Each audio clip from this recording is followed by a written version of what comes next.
Okay. Not in the best of moods, to be honest. But otherwise I'm just gonna sit here stewing and staring at the fucking wall. So I've decided to play a game, and I'm playing Back to the Dawn, which is like a prison simulator RPG with animals. It's quite interesting concept.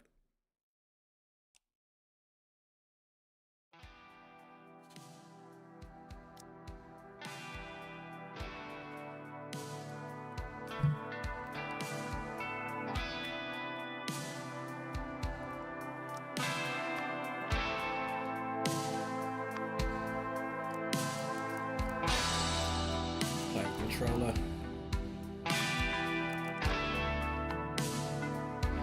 So yeah, I really like the idea behind this game. Really, it's really interesting.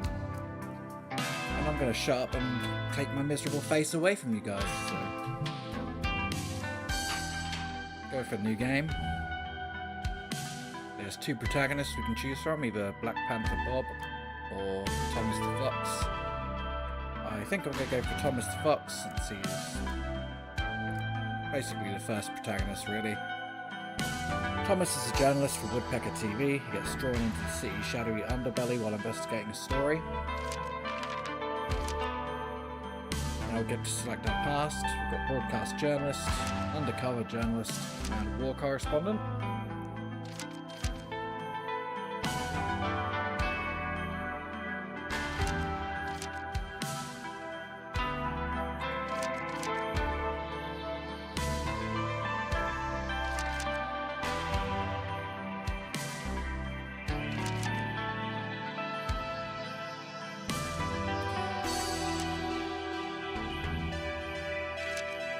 Might just go for a broadcast journalist because we get extra charisma, 30% on raising rapport with others, bookworm as well. So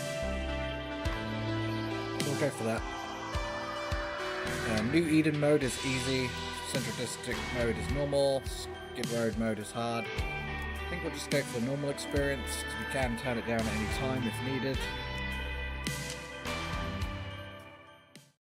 If it's the law of the jungle in this city, then how are we any different from wild animals?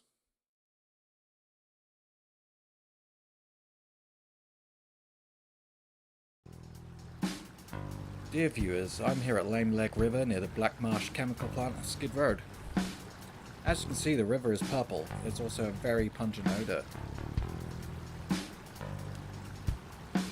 I'm with one of the residents of the riverbank. Let's hear his thoughts on the matter.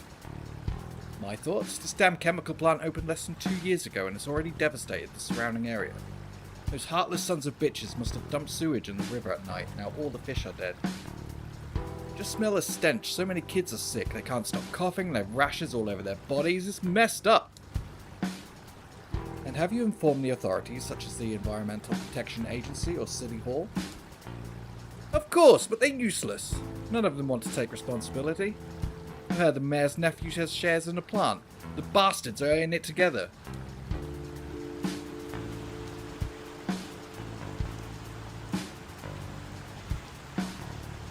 They see us poor people here as less than nothing. Viewers, is the tragic situation here the result of illegal sewage dumping? And is the inaction of the authorities due to the mayor's involvement?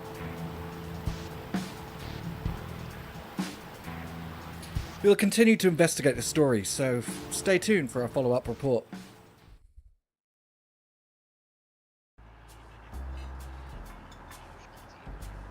I'm Thomas the Fox, Woodpecker TV, reporting live from...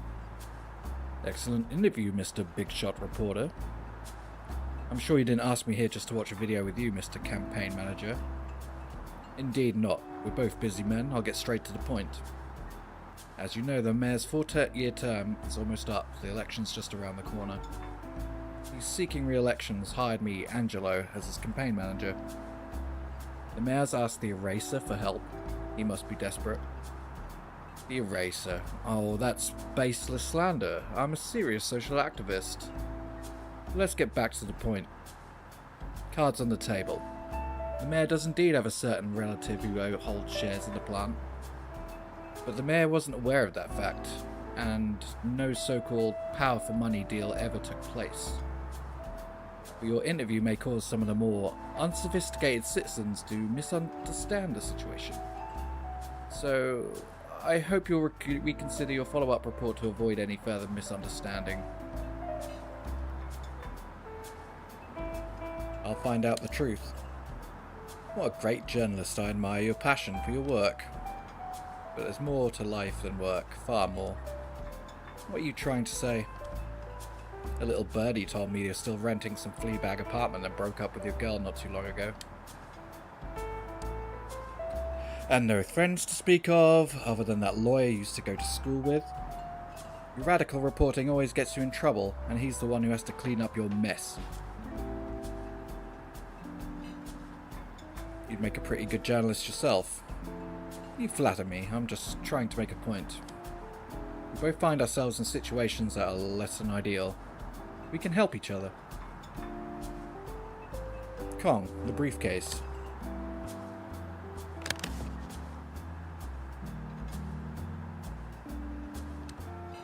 What's this? Are you trying to buy me? You got me wrong. I simply want to join our campaign staff as head of publicity. This is your fee. Someone of your talent working as a TV reporter. Such a waste. I want to give you an opportunity. So, will you join us, or carry on with your thankless reporting? You're a smart fox. I'm sure you'll make the right choice. Put your money away. I'm not for sale. Oh, how unfortunate. Since you're so determined to be stubborn, you leave me no other choice. Is the eraser about to show his true colours? You can't buy me, so you have to resort to threats. Are you looking for the chance to erase me as well? No way, you're the hotshot who broke the contamination story. If you were to disappear, it would be a major headache for me. After all, the public do love to engage in wild speculation. I'm glad to hear that. If nothing else, I'll be going. And I promise you'll see a follow-up report real soon. Take care. Have a nice day.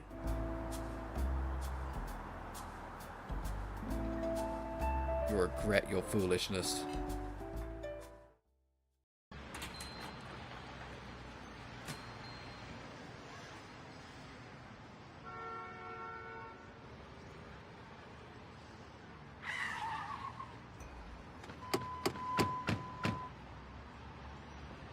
I'm Sergeant Norman, this is my precinct. Is this your car? Yes. Is there a problem, officer? We received an anonymous tip that this car contains illegal substance. We're here to check. Kyle, check up front.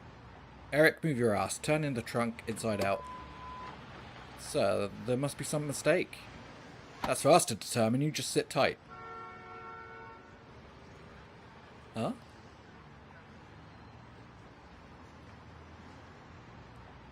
Sarge, I found it. He was hiding something. And it looks like grade A stuff. This is a setup. The guy in the cafe, you must have shut your mouth. Save it for the station.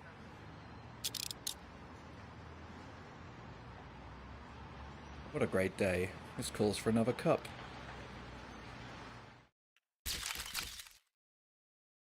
Today, Thomas the Fox, a prominent reporter for Woodpecker TV, was sentenced to 3 years in prison and fined $50,000 for the possession of illegal substance. He will serve his sentence at Balderton Prison. Sources stated he's also suspected of bribing interviewees and fabricating fake news stories, among other violations. In the words of one city resident, "I'm very disappointed in him. I no longer believe any of his past reports." The investigation into the contamination of Lame Leg River has finally brought the truth to light. The investigation team, jointly formed by City Hall and Environmental Protection Agency, issued a statement which read, "The incident was caused by a temporary worker who was drunk on the job. He accidentally poured chemicals down the drain which resulted in minor contamination. The temporary worker in question has been fired.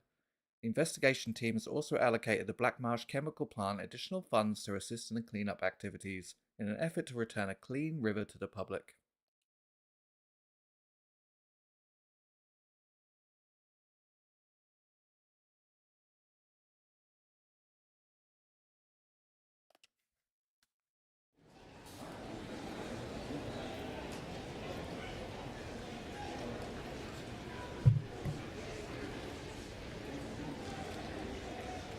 Stand at attention.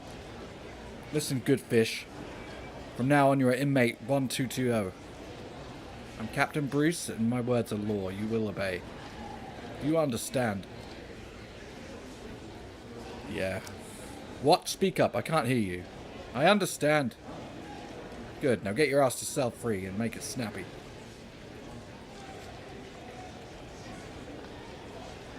Here it is, fish, your new home.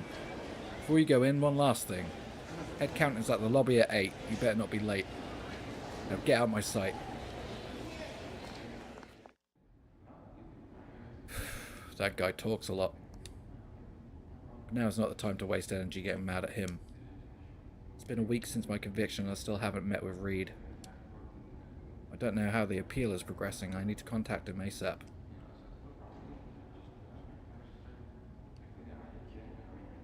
Ask the prisoners. They should know how to contact the outside.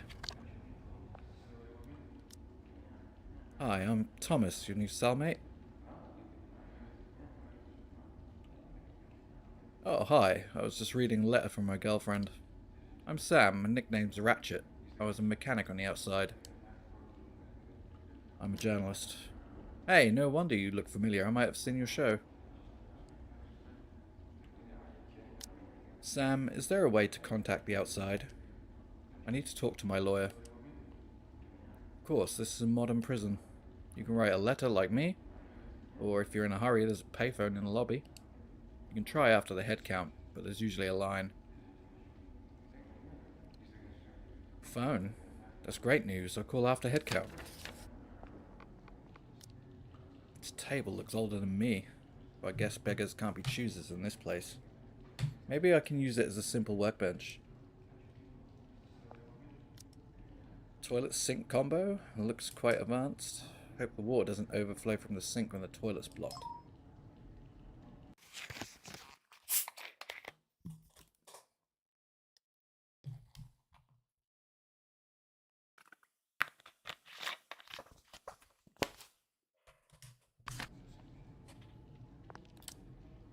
Storage cupboard. Looks like I have my own space. Seems to be a piece of paper on top. Prison schedule. It's exactly what I need right now.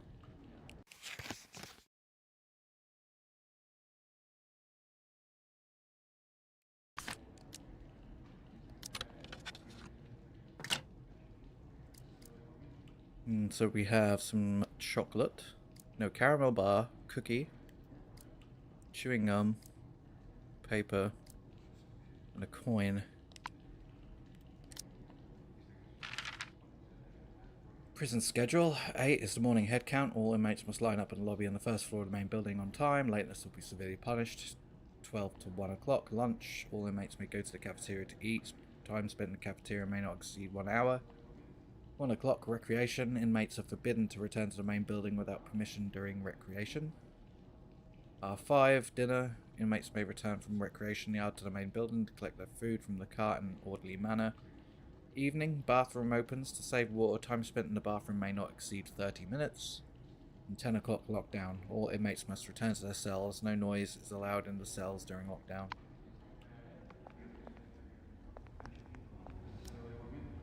Go to head count.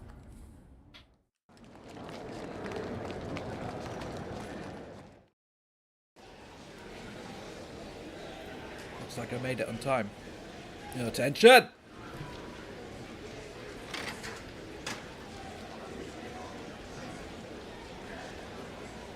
Hey, the head count's starting. Get in line. 1, 2, 3.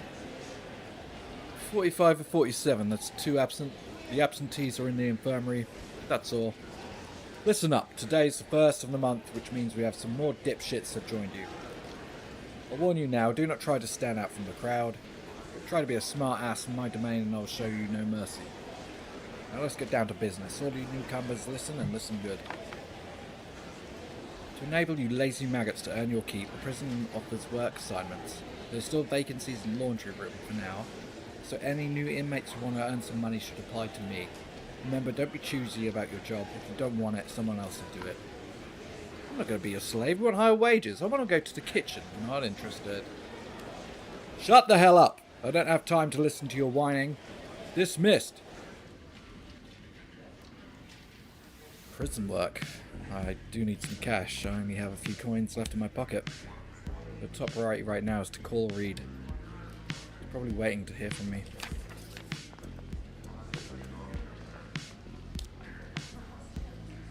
Come on, it's been so long. Did you show my script to the director or not? What? What do you mean you didn't get a chance? You're his assistant. Do you have any idea how important the script is to me? My entire comeback is riding on it. Seriously, can't you just get it together? Don't forget who helped you when you were at rock bottom.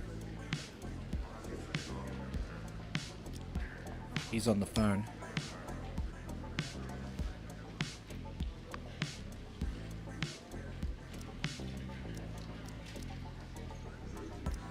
So these seem to be all the things that affect the dice roll. I've got a success rate of 58%.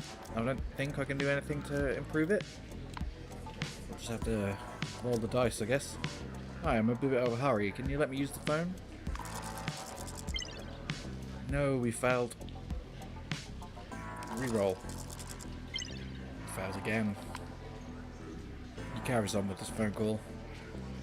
It's no good. He's not even listening to me. Hi, I'm a bit of a hurry. Can you let me use the phone first? Fine, I was finished anyway. Let's make a call then. Welcome to the prison smartphone. Please enter your inmate number after the beep. Press hash to end the call. Smartphone? I never expected this place to be so modern. Connecting. Hello, inmate 1220. You can make 2 more calls today. You'll be charged $10 per call, and $90 service charge will be added for your first call. I knew it wouldn't be that simple. Seems this place is more shady than I thought. I don't have enough money. I need to find a way to get this $100 as soon as possible.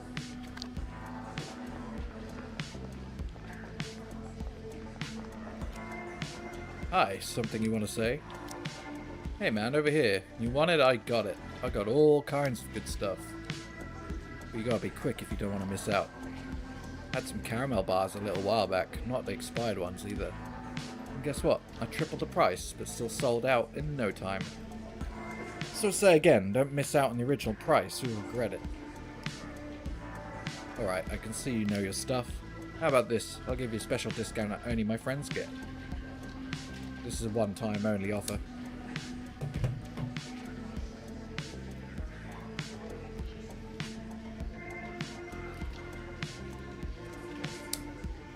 Oh, fine, you win. You drive a hard bargain. If the guys in here were all like you, I'd be ruined.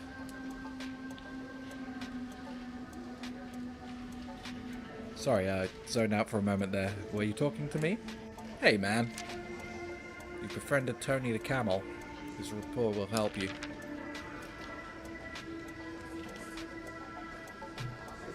Camel is an experienced player in the prison's black market.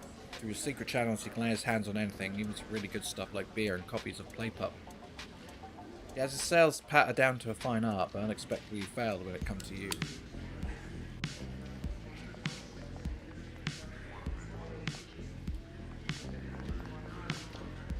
Let's go ask about the job. Attention, what is it? What? You want to work? Good. Inmates should keep busy. I have some good news. Right now you can apply to work in the laundry room without good conduct credits. This is a special privilege for new fish like you. If you're interested, come out and fill the form.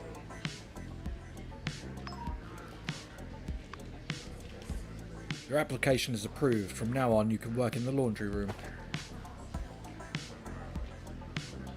It's a great job, fish. You'll love it. So how do I get there? Simple, you see this fence gate? Go out from there before lunch and a guard will take you to your workplace and to the other side of the corridor.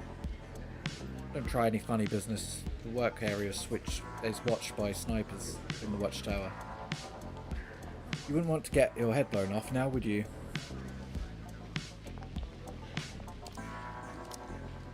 You want to work, inmate 1220? Yeah, my work request has been approved. Well, you do have a work permit, but I can't find a health certificate for you here. You have to go to the infirmary for a physical. You have to pass before you can work. Do you understand? Yeah, I understand. I guess I have to go by the infirmary first. According to the regulations, all new inmates must go to the infirmary for a physical. Inmate 1220, do you want to go now? Guard at the end of the corridor will escort you. Behave yourself.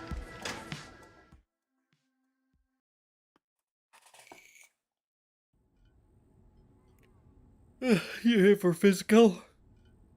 The doctor's in the consultation room. You can go in by yourself. Come to me in the corridor when you're done. Don't stay in there too long. Okay, I won't cause any trouble. Unless you're at death's door, this place won't treat you. You calling me? Hi, you're new here, aren't you? That's right. I'm Fernando, the Anteater. I've been here 5 years. As someone who knows a thing or two, let me give you a piece of advice. Danger lurks around every corner in this place. Especially for newcomers, it's best to have some medicine just in case. Thanks for letting me know. I was a surgeon before, helping people is what I do. One more thing, it also means I get to work in the infirmary. I can get all sorts of good stuff like alcohol and painkillers. Come to me if you need any. We can discuss the price. I knew it. His kindness comes with a price. You befriended Fernando the Anteater. An anteater with sharp claws. He's worked as a surgeon before he was imprisoned. Because of his medical experience, he's given special permission to work in the prison infirmary. This allows him to lay his hands on various goodies. If you need medicine or rubbing alcohol, he's the one to see. An intercom. Seems that even if you come to the infirmary, you can't just see a doctor whenever you want. Hello, how can I help you? I'm here for the physical. A physical? Oh, come on in. I have some free time. You undergo a brief physical in the consultation room. Hi, I'm Beth from Records. I see this is your first time in the infirmary. I'm a doctor here, and I'm responsible for all the inmates at ailments, big and small. Every day I leave at 5:30 sharp. I don't like overtime.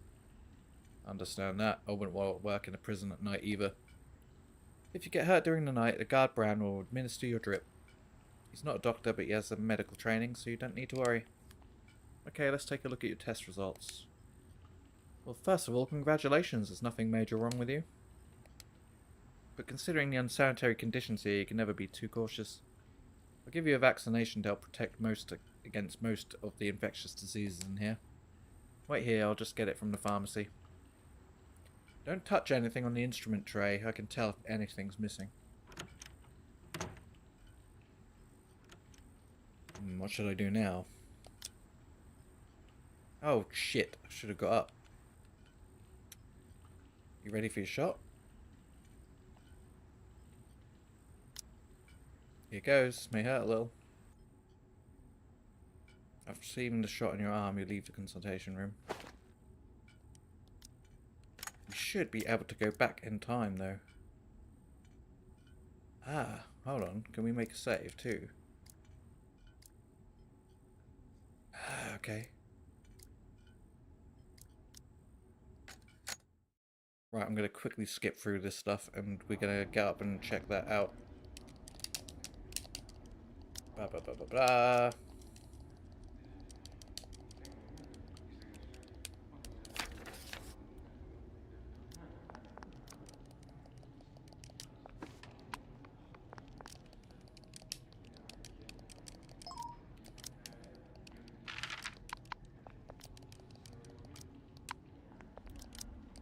Sam, you seem to have a great relationship with your girlfriend. I envy you. Of course, my Nicole's unique. Just to let you know, I get out on parole in 2 months. I'm going to marry her as soon as I get out. We've already set a date. More precisely, her mum set the date, but you know what mothers-in-laws are like. Just need to make sure I keep my head down these days. If anything goes wrong on my parole, I'm sure I'll lose her. This girl's the only thing on his mind. My Nicole, my little lamb. Feels like I'm going to faint just thinking about her. Sam the donkey. A donkey who looks completely ordinary and unexceptional. He has plans to keep a low profile for the next 2 months so his parole application can go through. According to him, his lovely and charming fiancée Nicole is waiting for him on the outside. They have set a date for their wedding and everything's going as he hopes. He does not want any surprises at this critical time.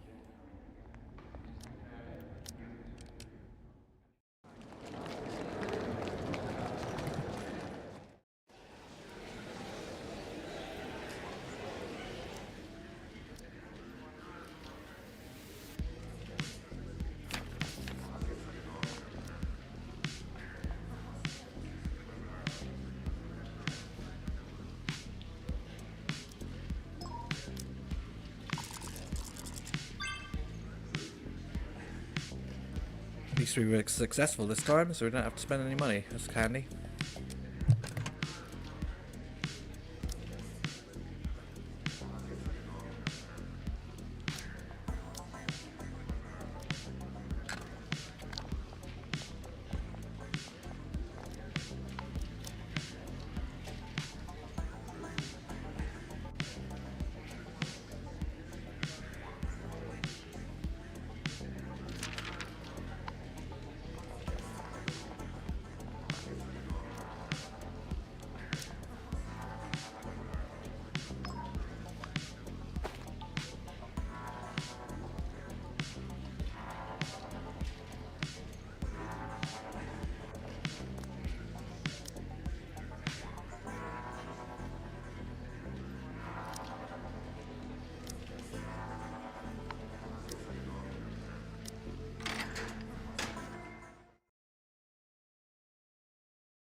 Okay, let's get up.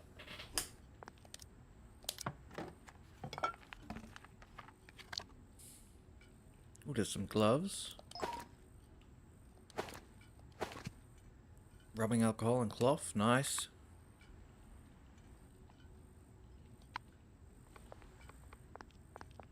How about the computer? Might be information on this computer. Oh, our desktop is such a mess.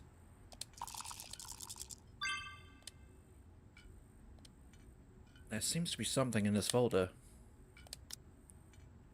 Tim the Sloth. Chronic skin condition, not contagious, requires injections every Monday and Friday. Jimmy the Giraffe. Hypertension with mild complications, requires an intravenous drip every Tuesday and Saturday. Kevin the Koala. Hypersomnia, genetic, requires medication every Wednesday and Saturday. Diego the Alpaca. Type 1 diabetes, requires animal insulin every Wednesday. Bob the Black Panther. Shoulder injury, kidney stones and chronic stomach ulcers, requires medication every Monday and Friday. Seems that patients come to the infirmary regularly. Hi Lilina. Toby and I had another fight, but it seems to be for real this time. I don't know what pissed him off, but after the movie he just snapped at me. Next morning he moved out of the apartment without saying a word. I know you two get on well, so if he comes to see you, please give him the message from me. Good riddance, asshole. I knew you two were screwing behind my back. Do you think I'm stupid? If you're bored with me, just to end it. I won't give you a second thought. Whoa, I didn't see that coming. Aunt Mel, thank you for the cookies you sent last week. They were great. Sorry I haven't been to visit, but I've been really down lately. You know I broke up with Toby. I was very dependent on him after all. We'd been together on and off since college. I even used his birthday as a code for a consultation room door. But I'm taking things one step at a time. I've changed the code to my birthday now. Hopefully soon I'll be able to get over him for good. I'll definitely come round for dinner in a few days. Please don't worry about me. Lots of love, Beth. So the consultation room code is her birthday.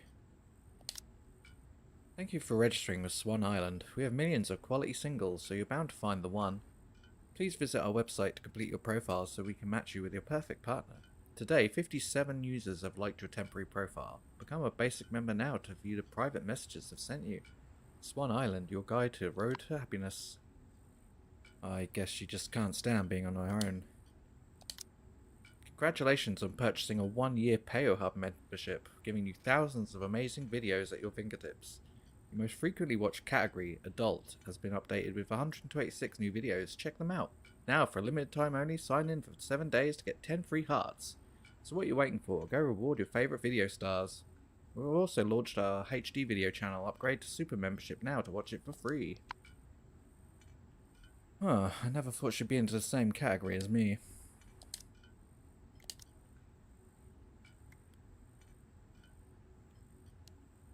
It's about time. I better get back to the examination chair. Are you ready for your shot? Sure, if it'll help you relax. Did you know that the prison rules say I'm not allowed to talk to inmates? So why are you talking to me? Because I'm the only one in the examination room. Have you ever tried not speaking to anyone for the whole day? Sometimes wonder who the real prisoner is. So why are you a prison doctor? I'm just a stupid girl trying to piss off her even stupider father. Family trouble? Let's leave it at that for now. Okay, here goes. Here goes. May hurt a little. After receiving a shot in the arm, you leave the consultation room. You've passed the physical examination. Sir, inmate 1220 requesting to return to Gen Pop.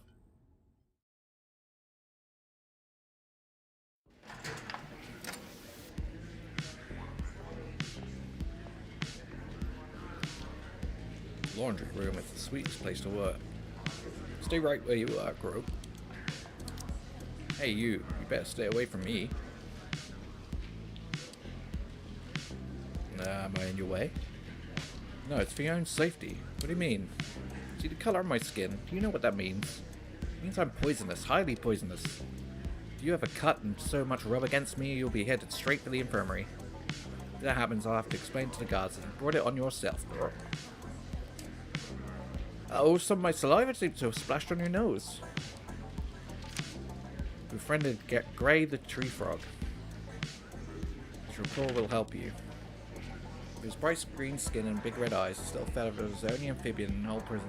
His striking appearance certainly makes him stand out from the crowd. When you first approached him, he showed a lot of resistance. However, once he explained, you understood that he was not being hostile. He simply did not want to accidentally hurt you with his poisonous skin. Although dangerous on the outside, could this tree frog be one of the few good guys in the joint? Another boring day. This guy sure is tall. Hey there, friend, you seem to be interested in my height. Hope I didn't make you uncomfortable, did I? Oh, don't worry about it. It actually feels quite good to look down on folks. I'm Jimmy the Giraffe. I used to be a software engineer. A software engineer? Surprised, huh? You must be thinking, I can't believe this guy isn't a pro basketball player. I may be tall, but I suck at basketball. And more specifically, I don't like to do any exercise other than yoga for two, if you catch my drift. I do watch games from time to time, but I only have a little money riding on them. That's a shame. I just don't want to be tagged with all giraffes are big dummies label. I think you understand where I'm coming from, don't you, cunning fox? Befriended Jimmy. By far the tallest prisoner in the joint. Jimmy is actually a software engineer by profession. He refuses to play any sports because he doesn't want to be labelled a big dummy. Casual conversation reveals his main interests are women and gambling.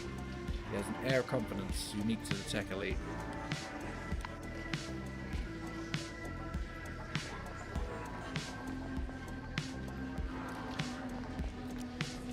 Drinking fountain? I'd never thought it'd be anything free in this place. I really use a cup of coffee.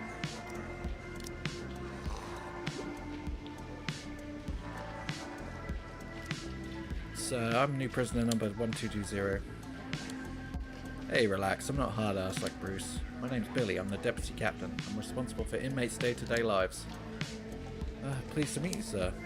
According to prison rules, inmates can come to me every week to get their essentials. But to be honest, it's never enough, so the inmates usually end up fighting over them. Rest assured, I won't make any trouble. Hey, don't worry, what I mean is, to make life easier for you, I run a small business on the side. With a lot of money, you can replenish your everyday essentials. Of course, there's also sell a few goodies too. Sounds like a win-win situation to me. Talking to me. Hello there? Shh, keep it down. You'll scare them. Who? There's no one else here. All the little elves. Can't you see them dancing on the tip of my nose? And the lobster knights climbing up my legs. Oh, I get it. You're high as a kite. You're hallucinating. High? No, I'm a magic chef. This is my psychic power. And I guess you added a lot of herbs and spices to your foods, right?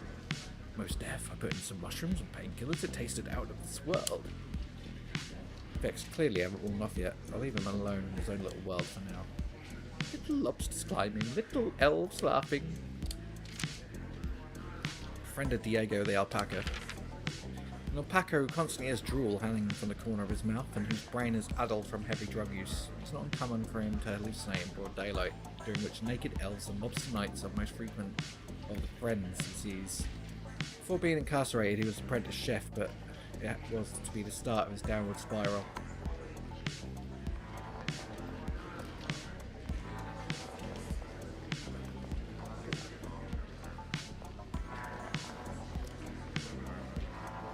I tell you, if someone could give me a cold beer right now, I'd be willing to go to Seg for him. Beer tastes so bland, it cannot hold a candle to my excellent spirits. Say what you like about your spirits.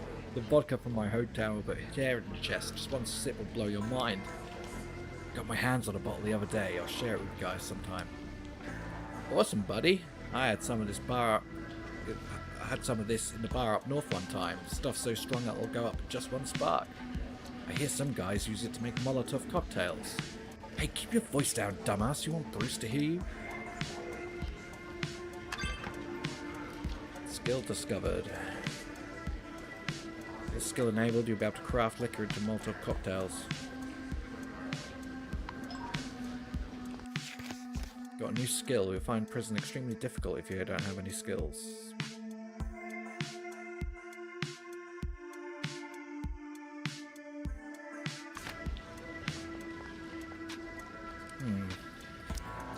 Oh, this guy looks... Hey, why do you keep staring at me? Are you thinking why is this guy so ugly? No, I wasn't thinking that. I'm just okay, I don't care. This place looking ferocious is an advantage. Keeps the scumbags from messing with me and makes the new fish afraid of me.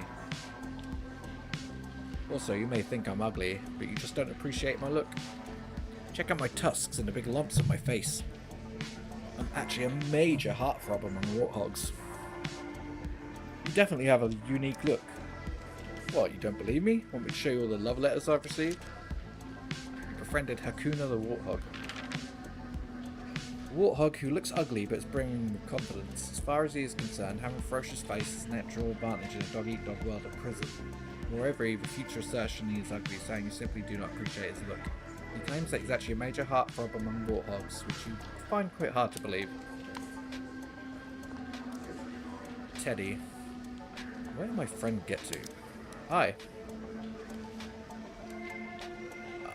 Are you talking to me? I just wanted to say hello.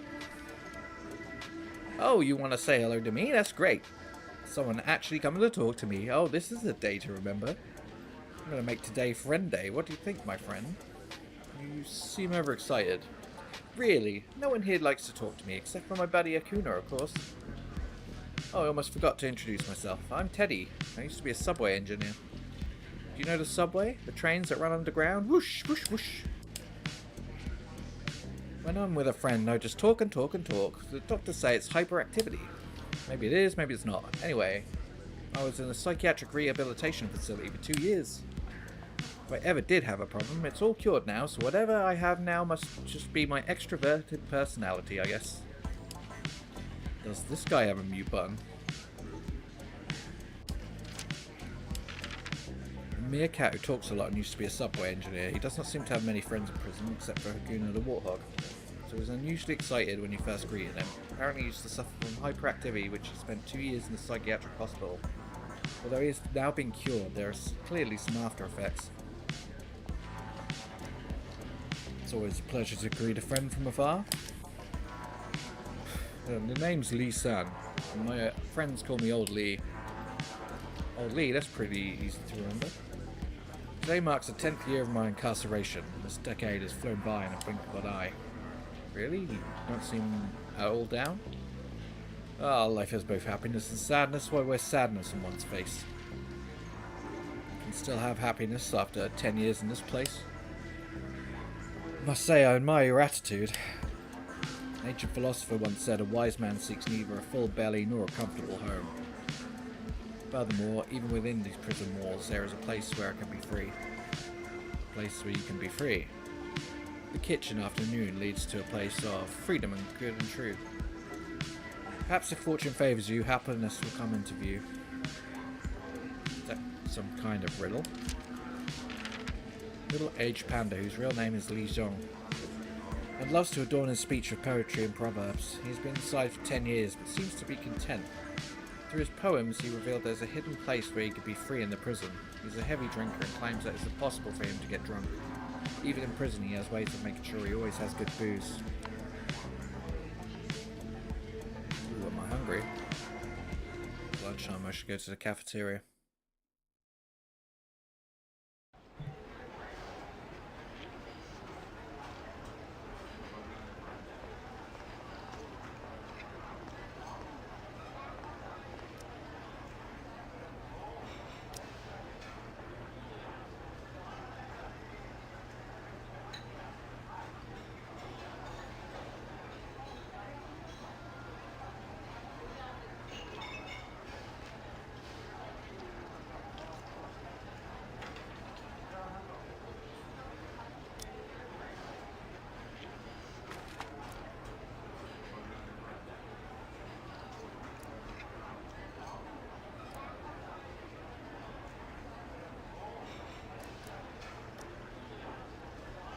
Get some bread.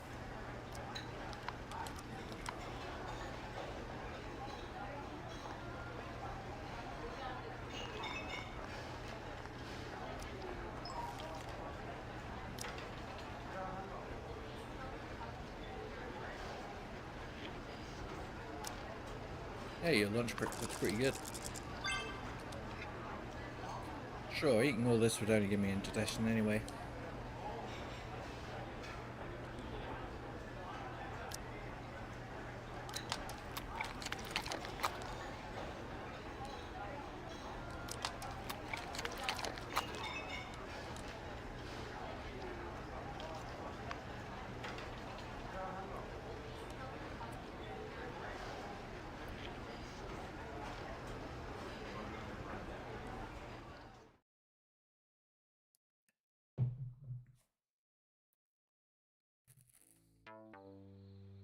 Afternoon is recreation time. I could finally get some fresh air. But the yard looks pretty small. And there's a map on the fence. I'll check it out.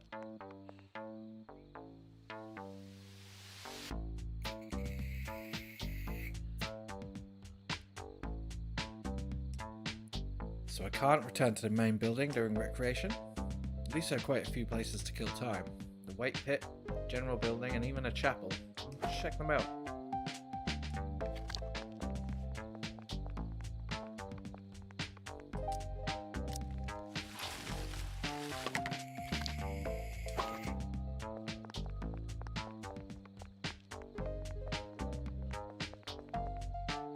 Hey, new fish. You talking to me? Of course, who else would I be talking to? What do you want? I didn't have enough for lunch. I want to buy some snacks from the machine, but I'm out of money. What's that got to do with me? I ought to give you a chance to help me out. Give me half the money in your pocket and I'll let you pass through it, or else. Or else what? I'll teach you some prison etiquette. Teach you real hard. Looks like he's trying to extort money from me. Guess I can't expect peace and safety in a prison.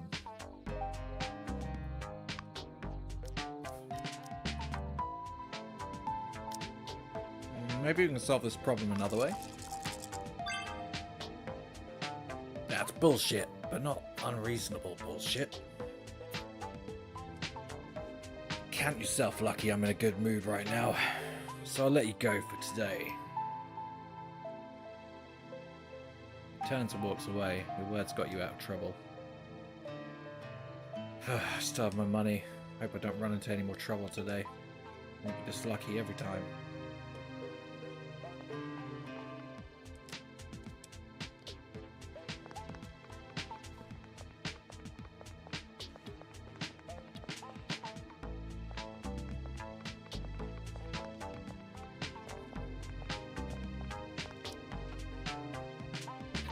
Hey, I heard you work at the warden's office.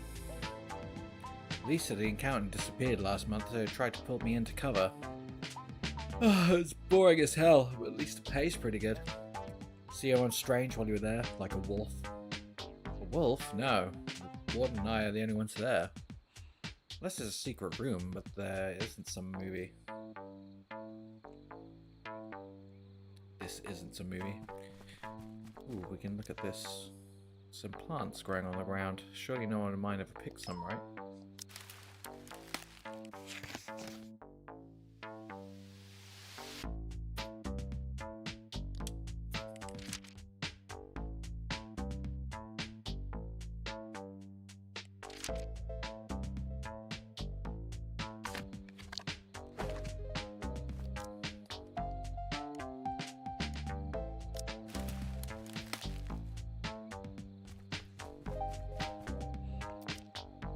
You should cover your nose. Bad smell wafts over. What the? You smell it? Sorry about that. As you can see, I'm a skunk, and I've just collected some essence from my glands. But bottling it isn't so easy. I accidentally got some on my hair, so it smells a little undignified. Bottling? I thought you only used your spray as a weapon when you feel threatened. That's usually the case, but I have a reason for collecting mine. Allow me to introduce myself. My name's Walter. I was a chemistry teacher before I was incarcerated. I recently discovered a special substance in an extract from my spray. If I can use it to synthesize a new drug, it might help me repay my debt. The debt is your new drug. Don't guess, I don't want to give away too many details until testing is complete. Walter the skunk. A skunk with a pungent smell. He was a high school chemistry teacher before he was imprisoned, but also holds a doctorate in pharmacology from a prestigious university. You learn that he's secretly developing a new drug using his own malodorous spray. The purpose of repaying his debt. He will not reveal the purpose of this new drug, but it's piqued your curiosity. I'm hungry again. No, a little hungry again. How can you belch and be hungry? It's my stomach. I should know if I'm hungry or not. I have to eat more in one meal than you do in a whole day. It's almost winter. If I don't eat more, I might not be able to hibernate for long enough. But this is prison. There's a head count every day. How can you hibernate? Let Henry the Black Bear teach you the essential survival skill. When I want to hibernate, all I have to do is find a prison guard and kick him up the ass. He'll get me a nice VIP room and sig. Then I can sleep for as long as I want. That's a good idea, I guess. Henry the Black Bear. Simple, honest-looking bear who's always down because he can never get enough to eat. As winter approaches, you start to prepare for hibernation. When you express your doubts about whether you'll be able to sleep while in prison, he reveals a surprising solution.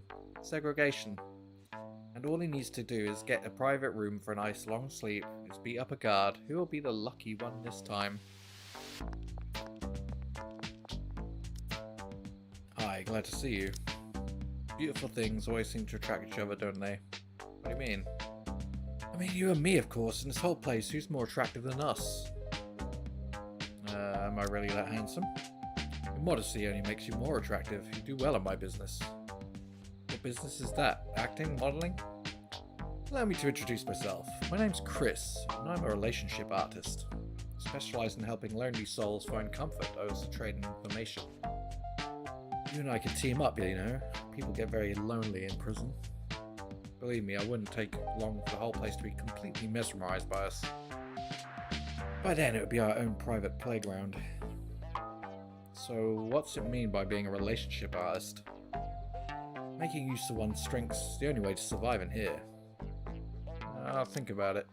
Don't be shy, just come see me when you've thought it through. Befriended Chris the Lynx. Handsome lynx, who unlike other ferocious animals exudes an air of refinement and sophistication, invited you to team up with him to gain control of the prison by seducing the staff and the other inmates. You declined his offer, but may still change your mind.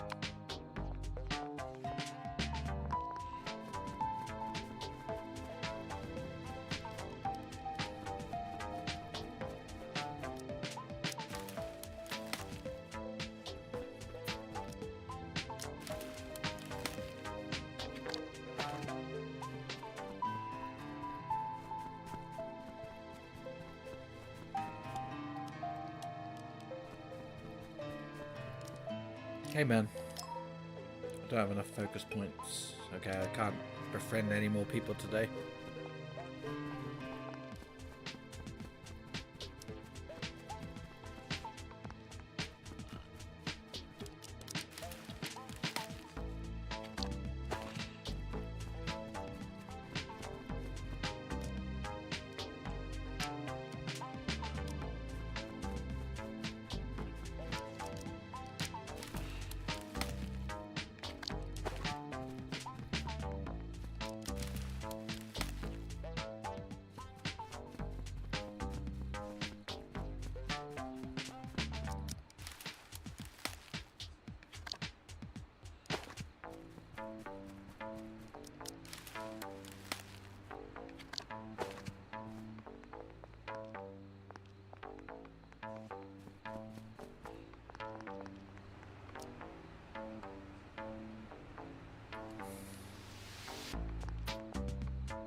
Various gangs.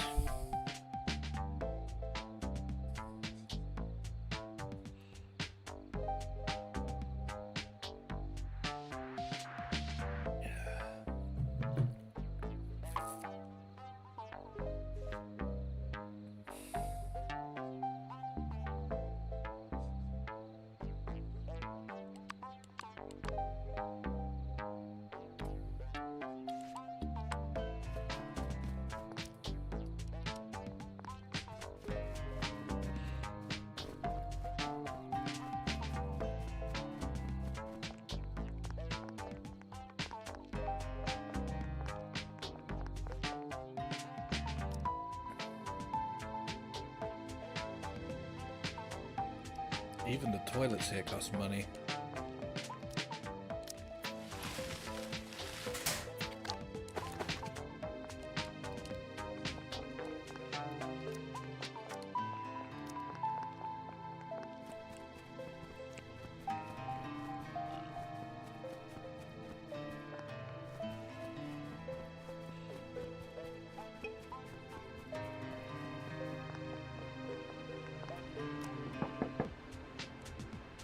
No answer, it must be it. Voice suddenly comes from behind the door. Who are you? New guy?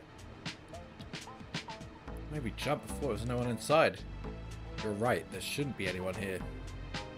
So who are you? I was a prisoner, now I'm a ghost. But I'm here as the barbershop owner. Barbershop? Don't be surprised, I said I'm a ghost. There's nothing I can't do. I've been open here for a long time. I mainly do hair and tattoos. I've had to temporarily close because of the recent renovations. That's a shame. I need someone to take care of the split ends on my ears. I've closed my main business now, but I have a few sidelines. Like posting quests and selling items. You might be interested. A piece of paper slides out from under the door. Huh? I've been open for a long time, so people always ask me about things. Over time, this place has become a quest posting centre for inmates. Anonymous clients pay people to take care of things for them and I take a cut. Sounds like a pretty good business. What I just gave you is the most recent request. Complete it and you'll earn money and reputation. It's a much faster way of earning money than working. If you think what it takes, take a quest and give it a try. girlfriend of a year is coming to visit me, and I'm going to take a chance to propose to her. She loves flowers, so I want to give her some irises, especially before prison. She'll be so touched. I'm a devout believer in the Father of the Forest, so I can't possibly pick flowers in my own hands. So for any brave man who's not afraid to incur his wrath, I'm offering a reward to carry out this difficult task for me. I've actually got 4 out of 3 irises, so that's done. Don't mind playing Cupid for a while. Petals are all intact. I think the client will be satisfied. Here's your payment, Cupid. The Nightmare novel. I swear, absolutely no one can finish reading the book called The Awakening of Cthulhu. Not because it's too hard, but because it's way too scary. I just read the first chapter and now I'm afraid to get up at night to piss. If anyone thinks he's not a coward, read this book. I'm willing to pay for the emotional damage. If I remember correctly, it's the first book left on the left on the fiction shelf.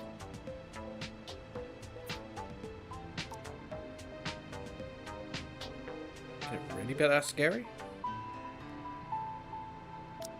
Let's put it this way, it's the joint. Being short of stuff isn't usually a problem, it's having too much stuff. Especially when you don't have anywhere to hide contraband. It's stressful, believe you me. It'd be a shame if you had to give the stuff away or destroy it just because you don't have anywhere to put it. But luckily, I have the channels selling things up. So I've started a business buying stuff from the guys in here. I buy all kinds of stuff at fair price, even contraband is no problem. As I can bring useless things here to sell.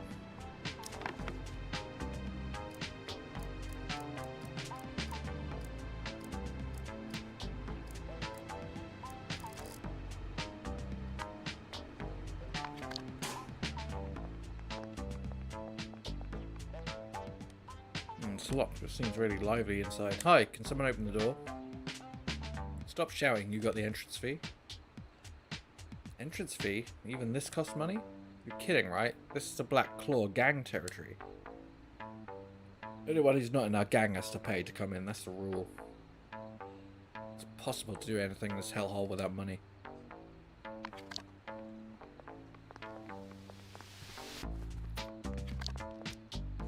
Guess I'll give this a try. It's not too good to be scrawny in this place. I want to use the bench press. This is Bigfoot gang territory. We're in charge here. Anyone from another gang who wants to work out has to pay a fee. Understand? Either pay up or take a hike.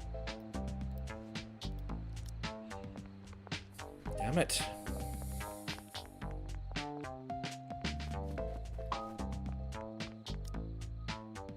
I can faintly hear people praying. Seems there's a lot of devout prisoners in there.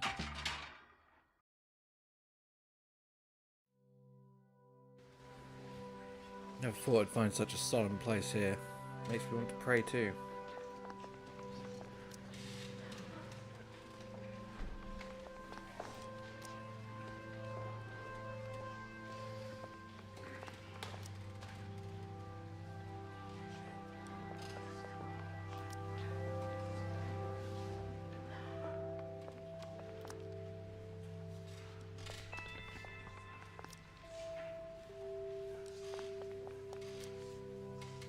Keep it down, this is a quiet place.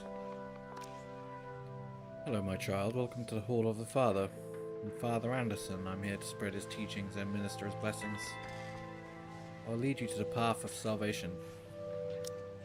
My child, do you feel troubled and find yourself haunted by nightmares in the cold of night? It is the Father of the Forest's punishment for those who sin. As the fruit of his holy branches, you must not be tainted by the dirt of the mortal world. Confess to me, I will ask him to cleanse you of your sins with this morning dew and bring your soul back into the light. I'm not plagued by any nightmares right now.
Ah, got it. Slot.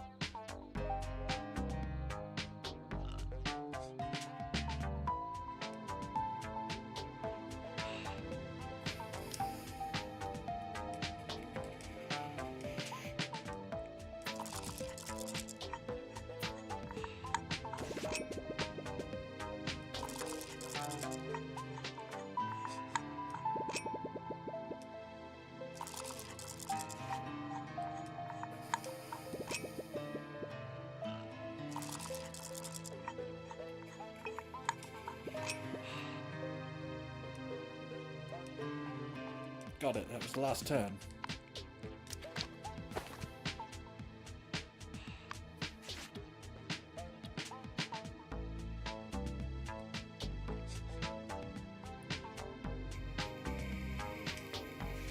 I'll go back to the main building now. I should grab dinner early. I don't expect this place to be so lively at night. Check out the nightlife before going back to my cell.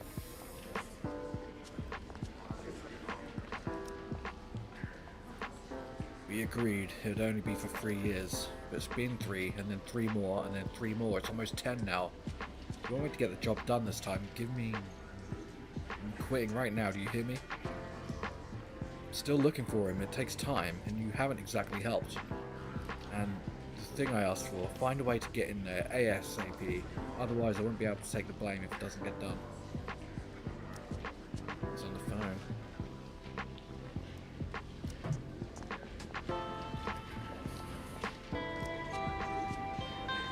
Hey guys, don't blink.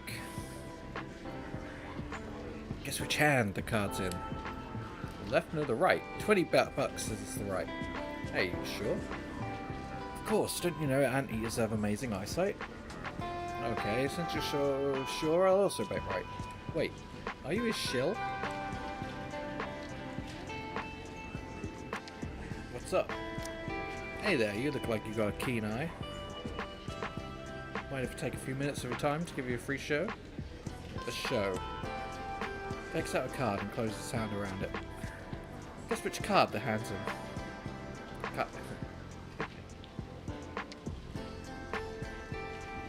It has to be the other one. Oh no, wrong answer. But it's not the other one either. That's because it's in your pocket. Look in your pocket and see the card. Wow, that's a really neat trick. It must really impress the ladies. I learned it from a magician, my cellmate Whitey. It takes more than sleight of hand. It's a mental game of cat and mouse. You need to improvise, hand and brain working in perfect harmony. I wouldn't waste this trick on trying to pick up chicks. I save it for the poker table. You mean to cheat? If you get caught, you're a cheater. If not, you're just a master. I'd wager you know exactly what I mean. Your friend noodled a raccoon. A raccoon with hands that are quicker than the eye. The card trick he showed you when he first met him was like magic. According to him, he learned the trick from his cellmate Whitey the rabbit. He claimed that he learned it not to impress the ladies, but to cheat in the prison card games. His confidence he exudes make it clear that he's a veteran gambler.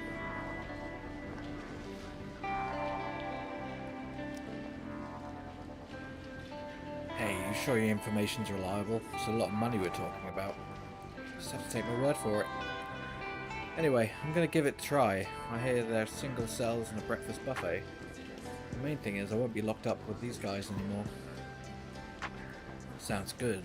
I'll find a way to make money, get the money together, save the place for me. Better hurry. Why so close? What do you want? Hey, what are you looking at? Got your eye on me, haven't you? Got my eye on you? I think you misunderstand. Don't play dumb with me. I'm talking about my scales. You're looking for a chance to break some off, right? That's crazy. Why would I want your scales? You think I'm crazy, huh? That's because you don't know what these idiots did. I don't know when it started, but there's a rumour that pangolin scales can be used as a medicine. Oh. Ever since then, there are always guys trying to sneak up on me and breaks off some to sell. One time I was sleeping in my cell, my whole tail almost got cut off. And your scales really cure diseases? Hell if I know. Some say it's an aphrodisiac. It's absurd. My scales are made of the same stuff as fingernails. Those guys need to fix their heads before they start worrying about the lower parts of their bodies. Sure enough, most of the world's tragedies stem from ignorance. Linda Pangolin, who seems to be paranoid, thoroughly convinced you want to steal his scales. Through talking to him, you learn that he almost got his tail cut off in prison because of a rumour of Pangolin's scales. Stupidity and greed hang over his head like the sword of Damocles, making him too afraid to let his guard down for even a second.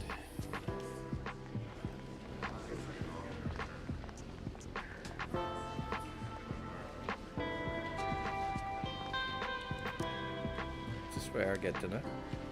Yeah, you're in the right place. I make the best waffles in this joint. Are waffles the only thing for dinner? There's nothing wrong with waffles. They're tasty and filling. There's nothing more important in prison than a full stomach. If you're willing to pay, I can add a spoonful of cream for you. Try it. I'm sure you'll like it.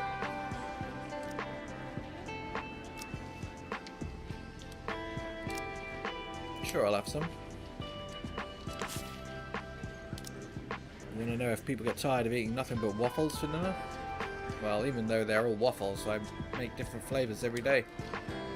Monday is paprika, Tuesday is mustard, Wednesday is lemongrass, Thursday is... Okay, I think I get it. Shh, you're just in time. Did you just get in here? Not too long ago. Good. Just what I'm looking for. I don't trust these guys who've been here too long. What do you mean, just what you're looking for? Allow me to introduce yourself. I'm Bam, an investigator. An investigator? Sounds weird. I'm with the Bureau of Paranormal Investigation. I specialise in supernatural events. We recently received a tip-off that someone's trying to summon otherworldly demons. And the location is likely to be within the prison. My mission is to stop the summoning ritual, but time's running out. That's why I'm making an exception, looking for an assistant. I detect that you have some psychic power. Perhaps you can assist me in my mission to save the world from the impending crisis. I think I need some time to digest this otherworldly information. Bam the Cat, a mysterious cat who claims to be a paranormal investigator. According to him, is a cultist attempting to summon otherworldly demons at prison, and he was sent to investigate. Detecting that he possessed some psychic power, he invited you to be his assistant. Although the things he talked about seemed completely outrageous, his tone was very serious. Is he just playing a dull prank, or is the world really facing a crisis? Perhaps the answer will be revealed shortly. He just ignored me. I guess my reputation isn't high enough.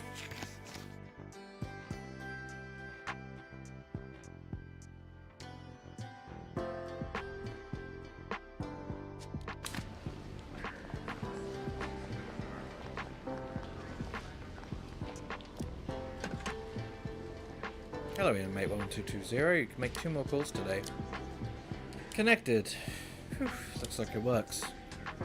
Confiscated my business card holder, but luckily I memorized Reed's office number.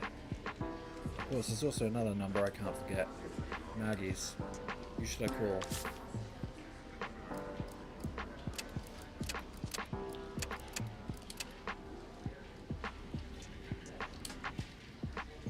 Reed's law firm, your reliable litigation specialist. It's me, Thomas. Oh, finally! I was worried something bad had happened. It's not that easy to call from here. So how are things going with the case?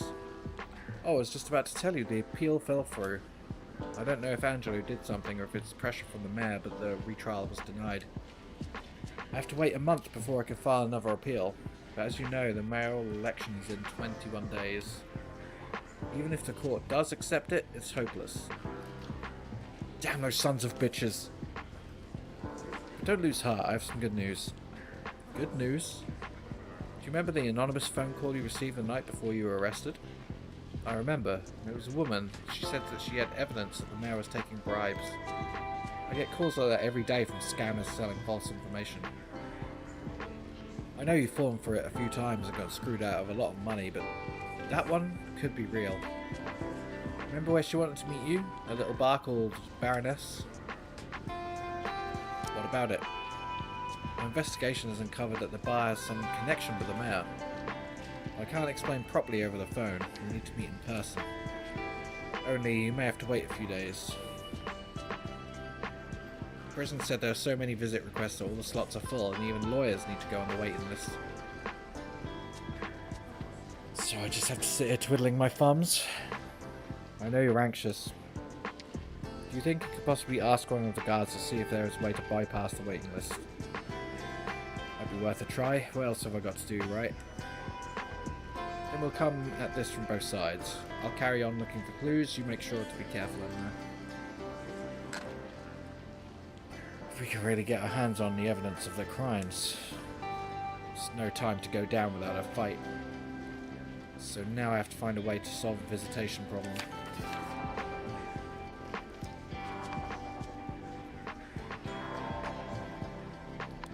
Ask a guard about visitation details. Hello, inmate 1220. You can make one more call today. Might as well call Maggie, right?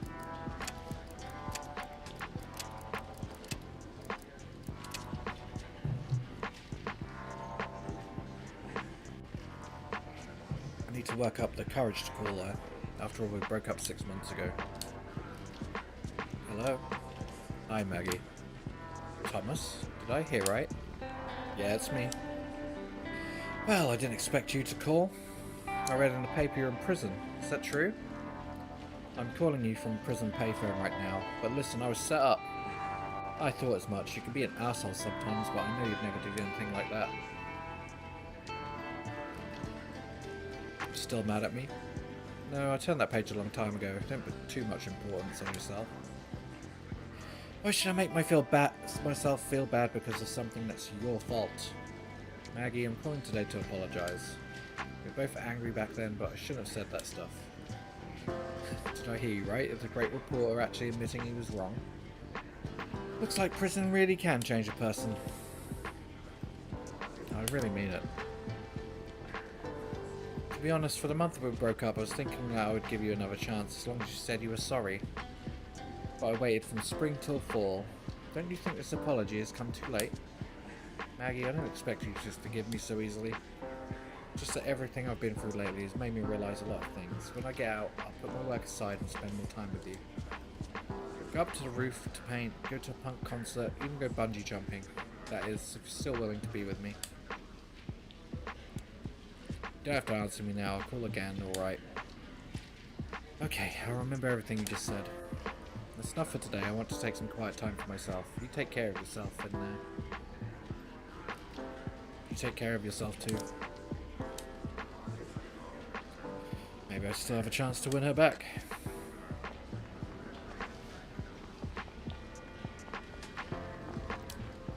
Do you need anything? Visitation? Oh, you'll have to ask Bruce. He's in charge of that.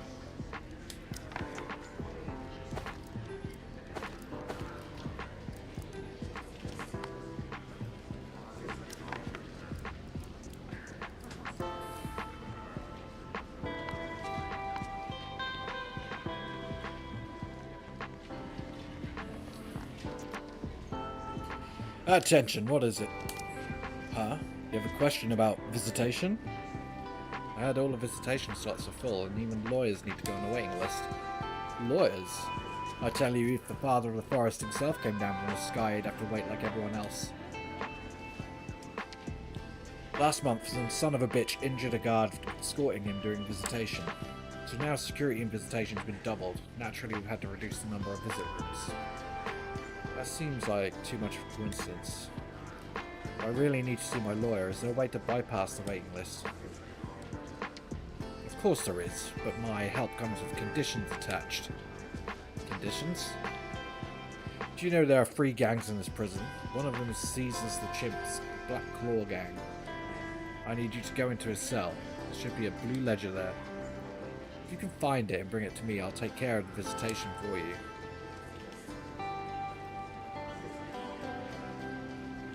Why not just toss a cell and find it yourself? Don't ask so many questions, it's not your concern. You just have to answer whether you do it or not. So you want to use me as his pawn? I have no other choice right now. I need him so I can see Reed as soon as possible. Great. Caesar's in cell B205. I'll be waiting.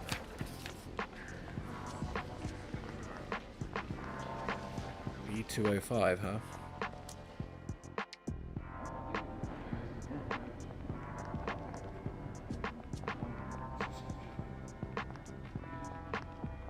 This cell? Ah, no.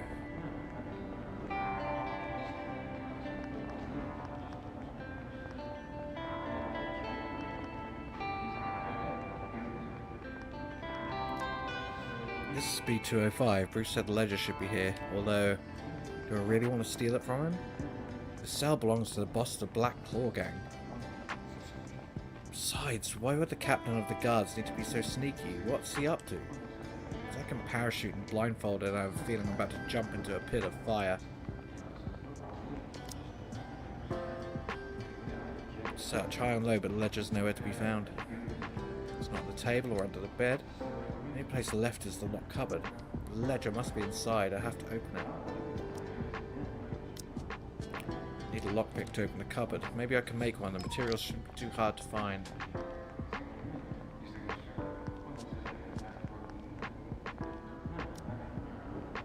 You really want to buy my mucus?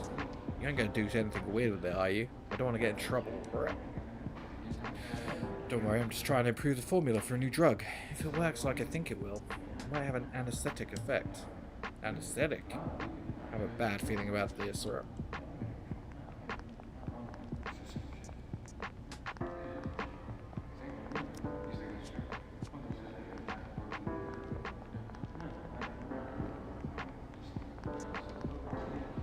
Okay, let's go try and make a lockpick, I suppose.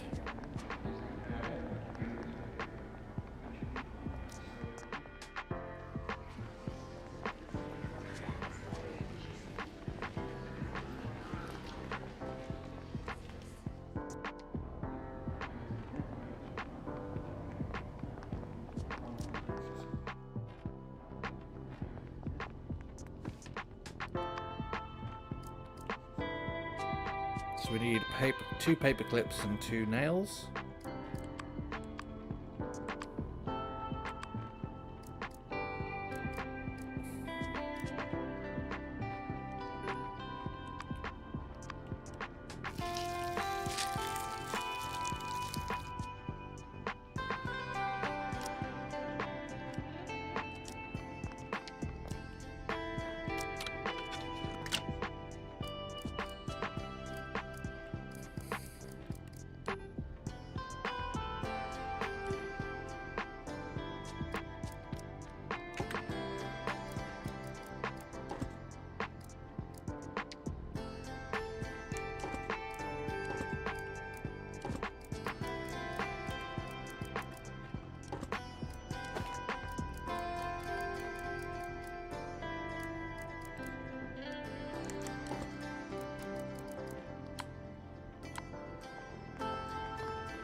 Hey, you lummox, what the hell do you think you're doing? First you hiked the root fees, now you try to stop me collecting my debt? Is the Bigfoot gang trying to start a war? Good thing you started running your mouth here, Pipsqueak, I almost trampled you. Haven't you got anything better to do? Out of my way. I've got business to attend to. Well, I'm here tonight. Your business will just have to wait. I'd just like to say, I'm not trying to bail on my debt. Just a little short of cash. Pay you back when I get the money together. The Bigfoot gang's protecting me for 2 days. Kevin, my little Kevin, do you have any idea what you're doing? You think you can use this lummox to default on a Black Claw gang debt? You're more stupid than I thought. Be ready to pay the price.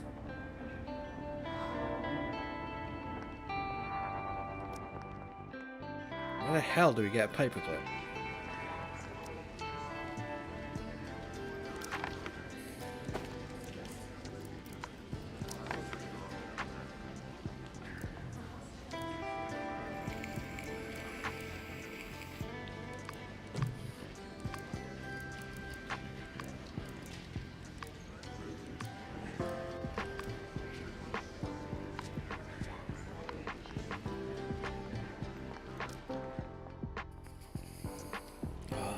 humid air is thick with testosterone. The floor is very slippery. I'll be careful not to hit my head.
Watch the TV.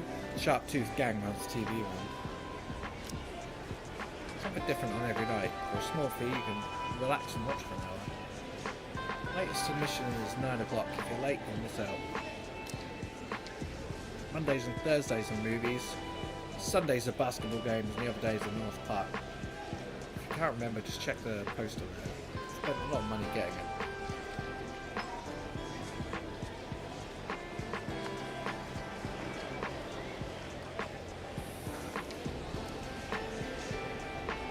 Storage closet sounds promising. Boxing ring. This place is a real prison vibe.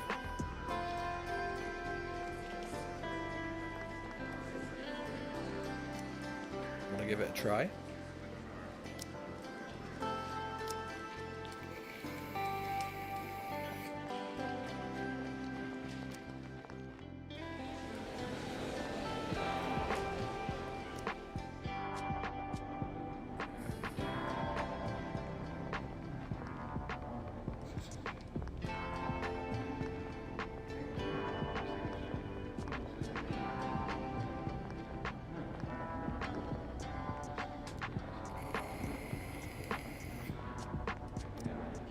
The wheels of fate are turning. He has a nail in his pocket. Maybe I can trade with him. You are here. I've been waiting a long time. What? You knew I'd come to you? Of course, the messenger of the stars has long been turning the wheels of fate. Are you reading from a script? You are the twisted key destined to unlock the shackles of reincarnation. I don't understand what you mean. Ritual of the coming. Preparations are afoot. It gazes in the dark. The sky is a couple of cans short of a six-pack. Blood-soaked dagger, the flickering flame, the lost pattern, the end is the beginning. I will guide you in your mission. You feel an inexplicable fear come over you. Oh, I just remembered. I have something urgent to take care of. See you around? Fate is rain. The more you run, the tighter it pulls. An eccentric goat who's obsessed with the mysticism. He speaks in cryptic, disjointed sentences which seem to be related to some strange ritual. And he called you the key to the coming, as if you would play an important role in it. Is he simply delusional, or could there be some supernatural force at work? I don't know, but I kind of want to trade him.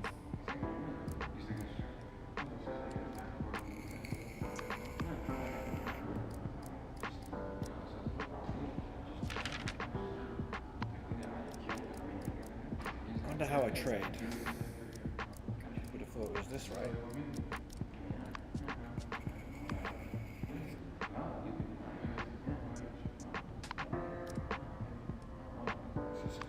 Oh yeah, okay, we can trade like this.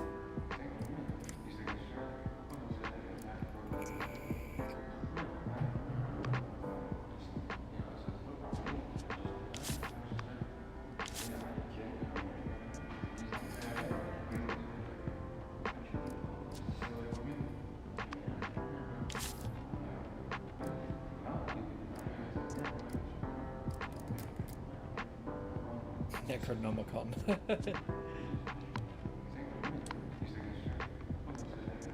Okay, we have the nails. We just need the screw.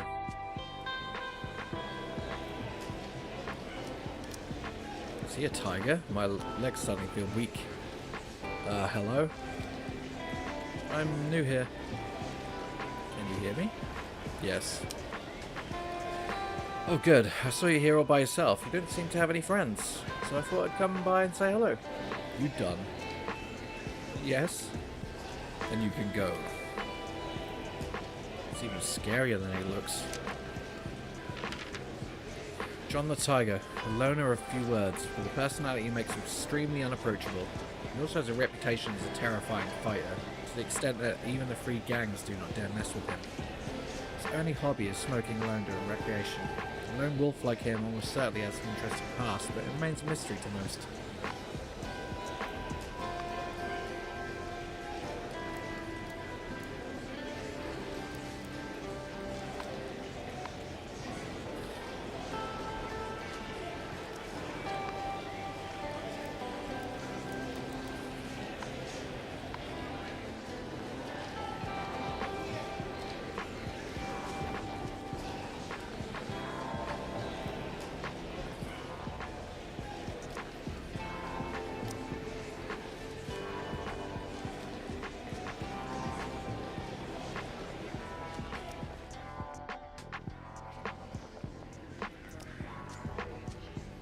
An opportunity this good doesn't come along every day. It'll make your current profits look like small change. Are those electronic bonds of yours safe? If the company fails, are you the one responsible? Don't worry, the money's used to invest in a gold mine. The gold's right there in the ground. What could go wrong? Besides, the dividends from the last quarter have already been paid. You can ask Robert if you don't believe me. He made a fortune thanks to me.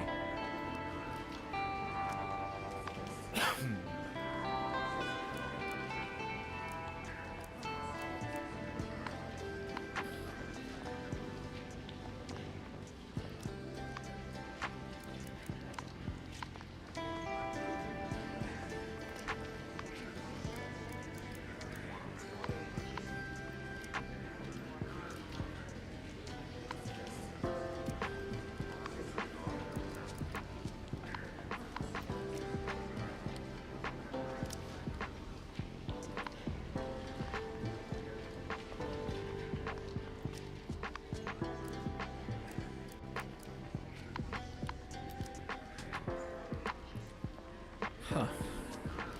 No one got a paperclip?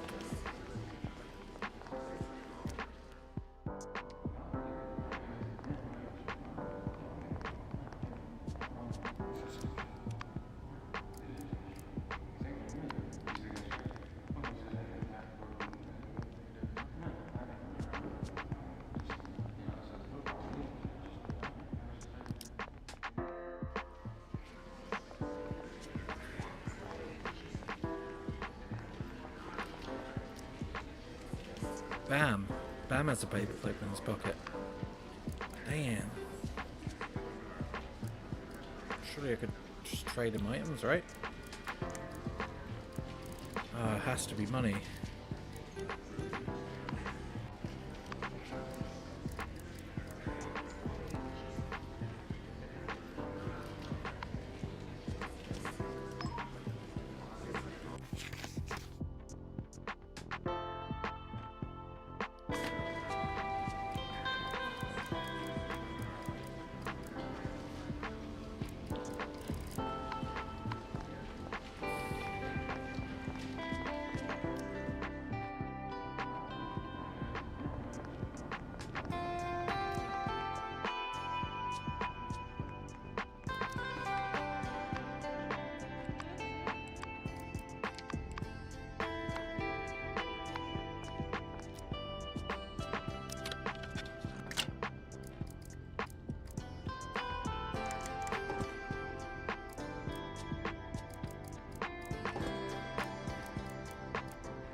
Hey buddy, you want something? You know what? Nicole and I are going to move away when we get married. I'm thinking Pelicanville or Oreburg. I've got friends in both places, but it's mainly to get far away from her mum. To be honest, Nicole's mum doesn't really like me. Yeah, it might just be better to avoid the constant struggle trying to win her approval. Maybe her mum will change her mind about you with time. Right, that's the plan. Hey, it gets his approval. Attention! Quiet, assholes, it's count time. 1, 2, 3, 47 of 47. All inmates present and accounted for. No surprises in this head count, that's good. Remember, any surprises for me would mean a world of trouble for you. Now I've got a real surprise for you.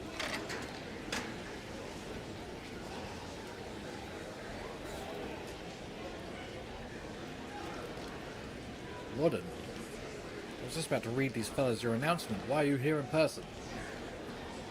Oh, Captain Bruce, I appreciate your willingness to share the workload. But I prefer to give the news to these kids in person. It is my duty, after all. Despite my leg problems, it's not too much trouble to get here from our administration building.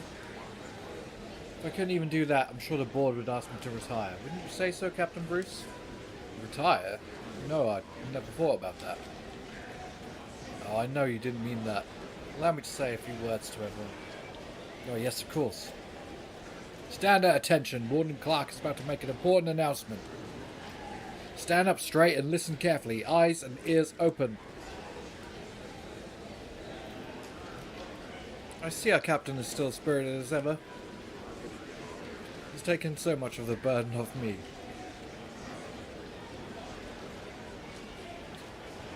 I've seen some new faces over the last few days. I hope you can all live peacefully in your new home. The announcement I have for you today relates to that. I hope you all give it your full attention. So just how humane our correctional facility is, a decision has been made to give our inmates a feeling of home. We'll be starting a package service as well as letters. You can now also receive packages from outside. The weight is limited to 10 kilograms and the size can be no bigger than a shoebox. We hope you'll abide by prison regulations and not attempt to smuggle in any contraband, which will be confiscated if found. Sounds good to me. You don't go skimming any off the top. No contraband? Hey, such some gratitude for the warden's kindness. Dismissed.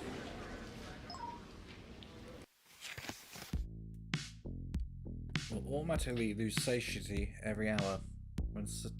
Yeah. If you feel hungry. Hunger will cause you to continuously lose body and mind. The warden seems to be a stand-up kind of guy, and receiving packages, that does sound like good news.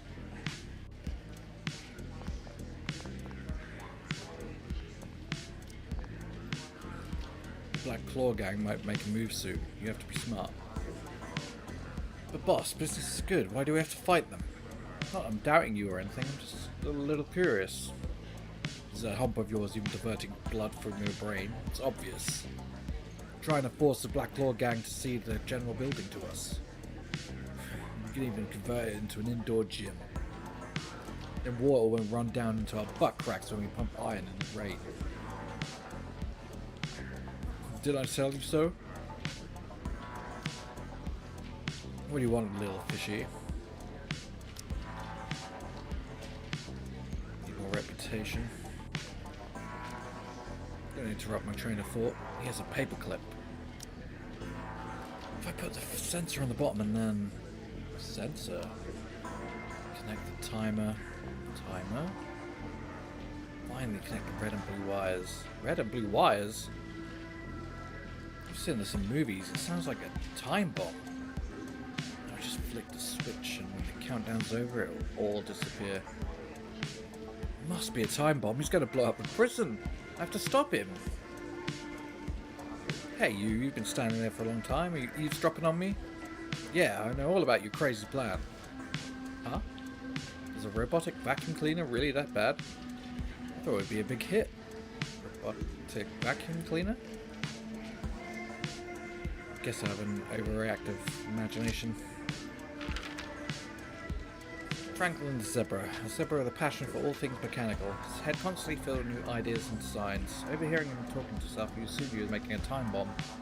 He interrupted him in a panic, only to find out it was nothing more than a robotic vacuum cleaner.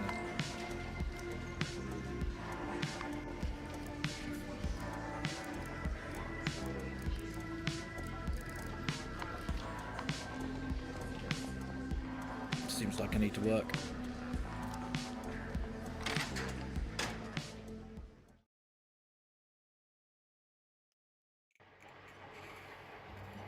Is this the laundry room? The washing machine's so loud.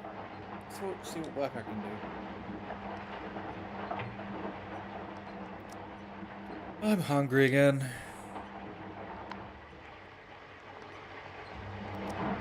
Don't get too close to me. Hey, what are you looking at? I'm just wandering around. I'm not disturbing you, am I? Oh, sorry, I'm just a little on edge. Why? Have you pissed someone off? I'm a former detective, so you could say that. I caught a lot of bad guys in my time, more than a few of them around here. If I was any less cautious, I might have been taken out a long time ago. Sounds terrible. How did a detective end up in prison? Were you framed to? I don't want to talk about this right now. Maybe I'll tell you if I get a chance later. This highly cautious capybara was a police detective before he was incarcerated. Just to be the most unpopular profession in this place. He caught quite a few bad guys in his time, some of whom were locked up in his prison. As for how he ended up inside, he doesn't really like to talk about it. Iceberg is roaring.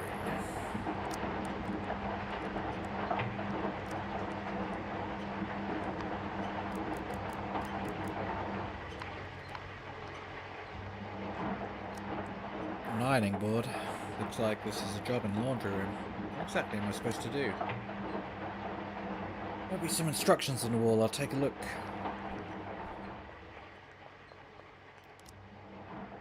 Time is running out.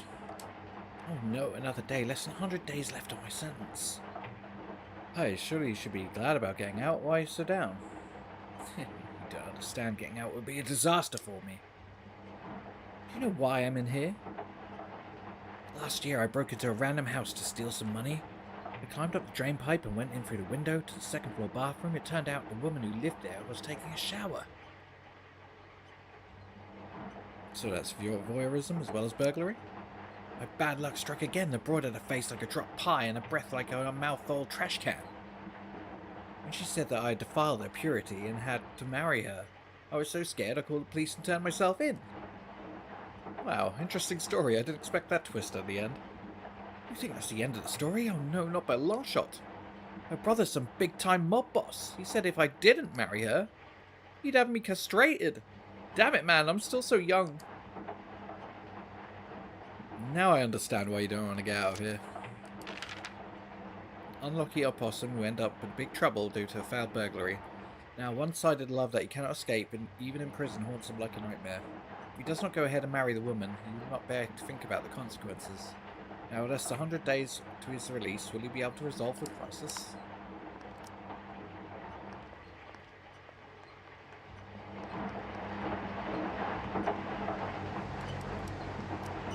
This machine is taller than me, but it's tiny compared to everything else here. The wheels on the bottom must have been moved here.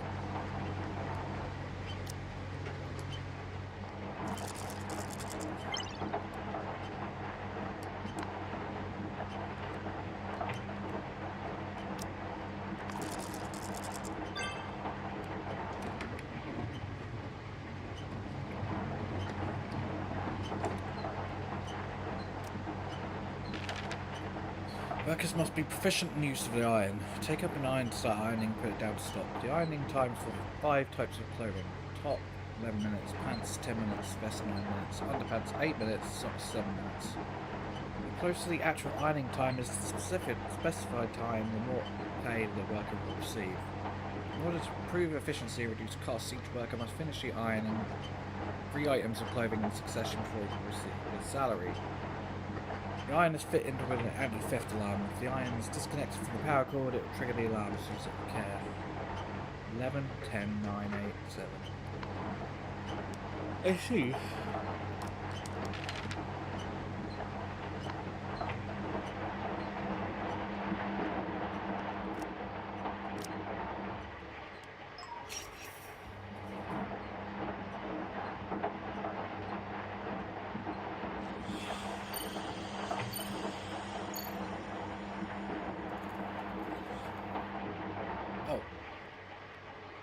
hides the time. That's not cool.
Ah, boss sent me to make peace with you for now. I mean permanently, not just for now. Just a slip of the tongue. Anyway, you know what I mean. You can't even control what comes out of your mouth, you brain-dead moron. Peace talk should be sincere. Don't treat this like a game. If you stay neutral with the beef between us and the Black Claw gang, they'll let you work out without paying a thang. Gang? Thang? You playing some stupid rhyme game? That's besides the fact that it's a terrible deal.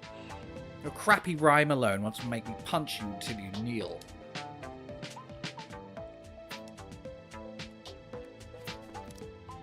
Yo, keep it real, bro.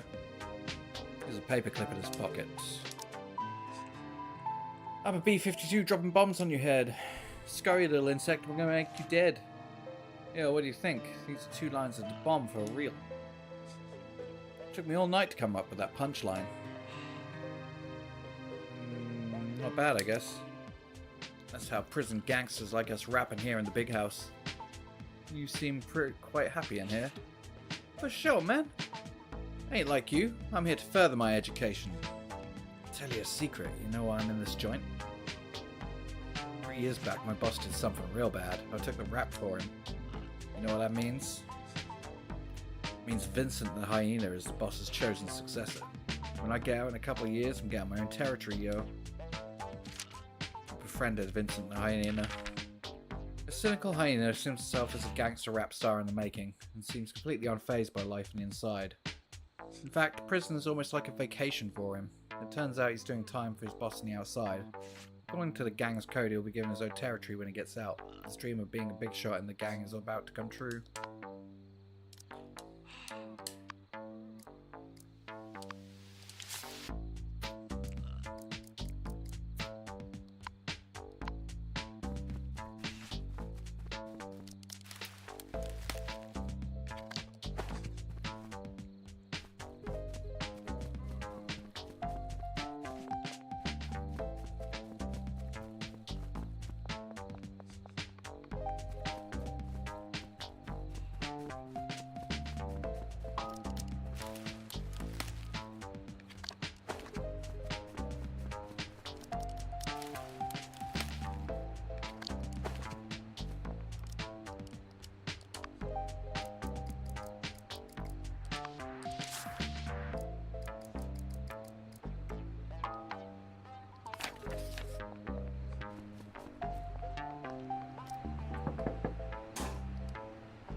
Okay, we need to find where the books are kept.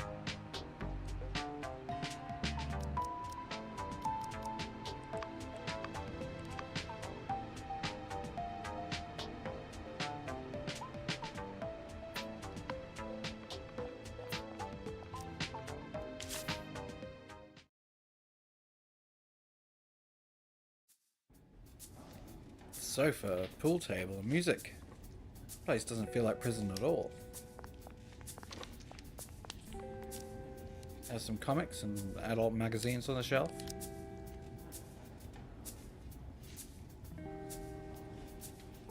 Hey, you're not in the Black Claw gang. Stay away from that shelf.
Oh, I just felt a cold breeze behind me. I need to stop scaring myself.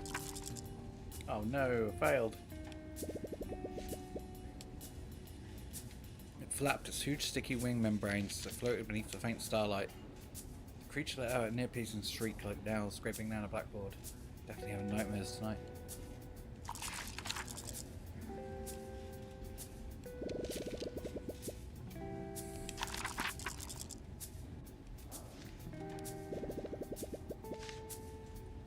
If it weren't for those smart-ass scientists, the monster would never have been awakened. It eventually changed into a form so grotesque that it made me feel sick for days. Although after reading this, there's no nightmare that can scare me now. After witnessing indescribable horrors, you will not so easily be defeated by nightmares.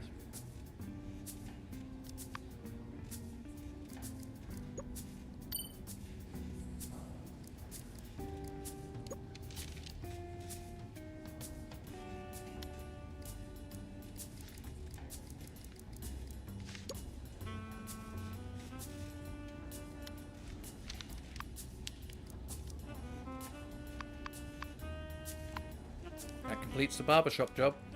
I have to say, this was a stranger one.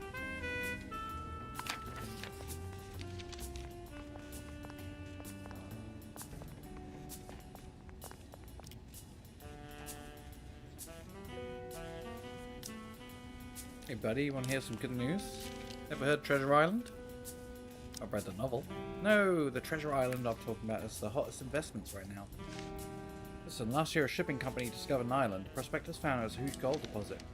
But the company didn't have any mining equipment and had to raise funds by selling bonds. You just had to invest a small amount, and when the gold was mined, you got a nice share of the profit. The bonds I bought last month has already tripled in value. Sounds too good to be true. Now for the good news I mentioned. The company's getting ready to issue a batch of new bonds to expand their mining operations. Only investors who bought the first batch can apply. Of course, I'm eligible. To maximise the return, I'm trying to raise capital. So I propose that we each contribute half an equal share of the return. How's that sound? Don't hesitate. If you don't want in, I'll find someone else. Friendly looking platypus. He told us a story about how the Treasure Island investment project made him rich, and enthusiastically invited you to participate in his current plan to raise capital. The way he describes it is the key to untold wealth.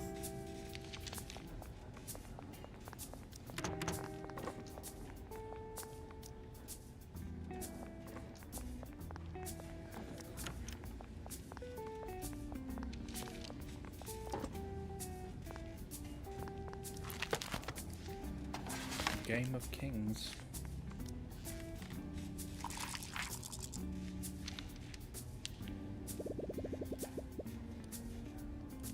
After the king's death, the Duke colluded with the Chancellor to falsely accuse the killing of the Queen of killing the king by witchcraft. The Queen could only see the prince one last time before being imprisoned in the ice cage. She touched the prince's face and said, "This is not a game between children. The time has come for you to grow up." Wow, what a tragic start. How can the boy beat this devious uncle? Yeah, I'm going to hand in the quest before the time runs out. So let's return this book for now.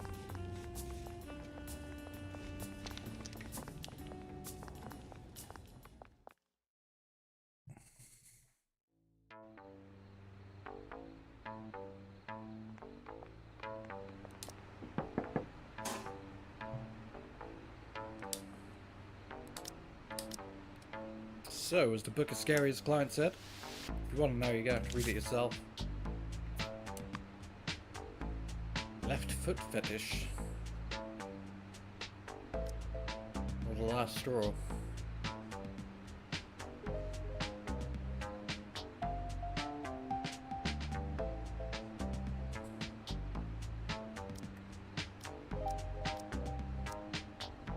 It's so strange. One of my other slides got missing from the bathroom cupboard, and it's the left one again. That one was missing last week was also the left one. If someone stole them, why would he only take left ones? If he took the right one this time, at least he could make a pair. Now I have to get a new pair.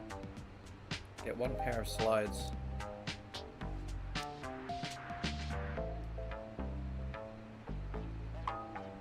So strange, why not steal them both at once?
Secret ledger hidden in Caesar's cell, but to use the key to unlocking the door to the visit room.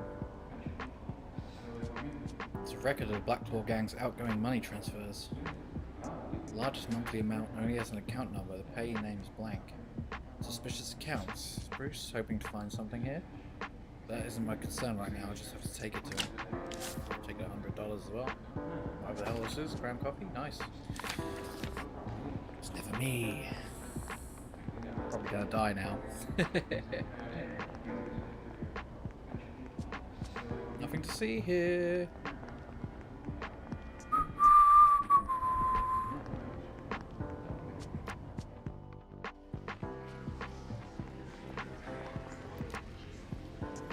No, what is it? This should be the ledger you want. Click through it, puts it away. I'm impressed you actually found it. Will you hold up your end of the bargain? Don't worry, I always keep my word. I'll go to the visitation later and get you priority visitation privilege. You're one lucky fish. You can see your lawyer tomorrow after the head count.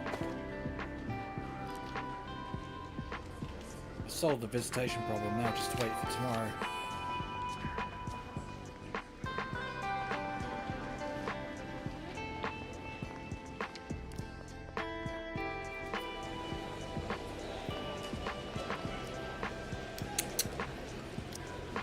Hey friend, you like magic? Magic? I only know a couple of card tricks. Allow me to introduce myself. I'm Whitey, a magician. I'm planning a prison magic show. It's so boring in here, and if anything, it was an exciting magic show, I'm sure everyone would gladly pay to see it. What kind of magic would you say is exciting? Death Sice and the rabbit hole of death are my specialties. Those names are certainly appealing. So you're interested in the show? You won me over. Excellent, then let's start rehearsing tomorrow. Wait, rehearsing? Yes, for the show. Didn't you just agree to be my assistant? You have the perfect body for performing the Death Sice. That's not what I meant by interested. Befriended Whitey the Rabbit. A rabbit who claims to be a magician. He's planning to put on a magic show in the prison. However, it takes more than a few parlor tricks to fool and entertain the jaded and cynical criminals that make up the general pop.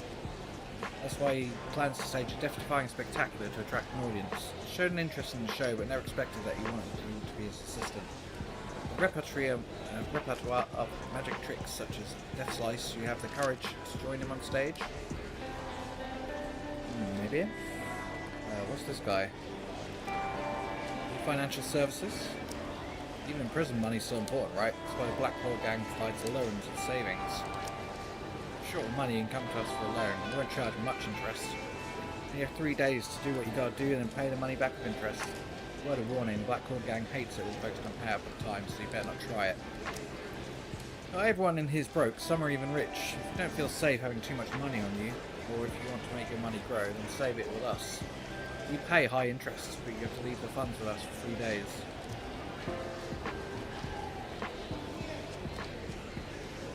Want to save money? Yeah, need $200 minimum. Okay, cool.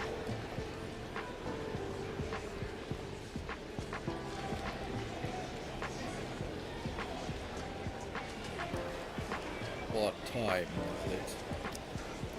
Young man. Good. Good, what is good? Good day. Speak so slowly. Pleased to meet you. I feel like my life is slipping away before my very eyes. I have been here for many years. So please someone help me, I can't take this anymore. If you need to know anything. Someone to kill me right now. You can ask me anytime you like. Thanks, I appreciate it. Nice chatting with you. Bye.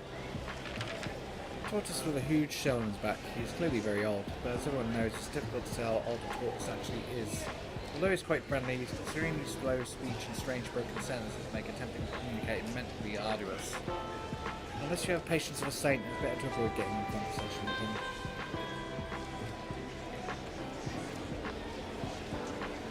You know the golden ratio of performing? When you heard of the golden ratio of an actor's body?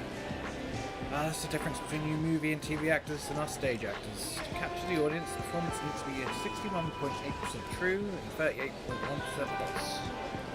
Seemingly true, yet seemingly false. Almost impossible to tell apart. What about the remaining 0.1%? Oh, your math's pretty good. Just forget about that. An actor's reason and emotion should adhere to the golden ratio.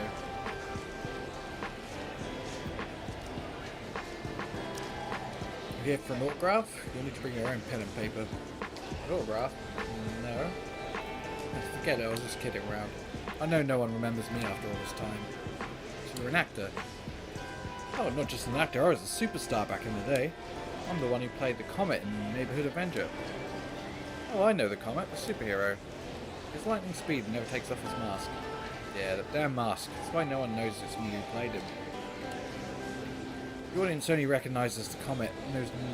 No one knows about Rudolph the reindeer behind the mask. What a heartbreaking story.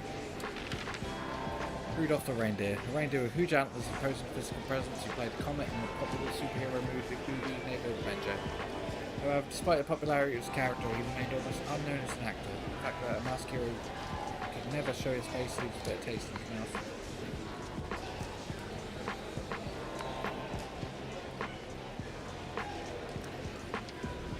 Hey Joseph, are you confident you'll win the fight tomorrow? You better get an early night and don't eat lunch tomorrow. You don't want to risk getting diarrhea. Why do you look more nervous than me? Because I'm betting everything I have on you. Is that right? I'm guessing that's not much. If you have money for gambling, why don't you settle up for all the stuff you bought on credit? What? Oh, I just remembered. I have a thing to do. Bye!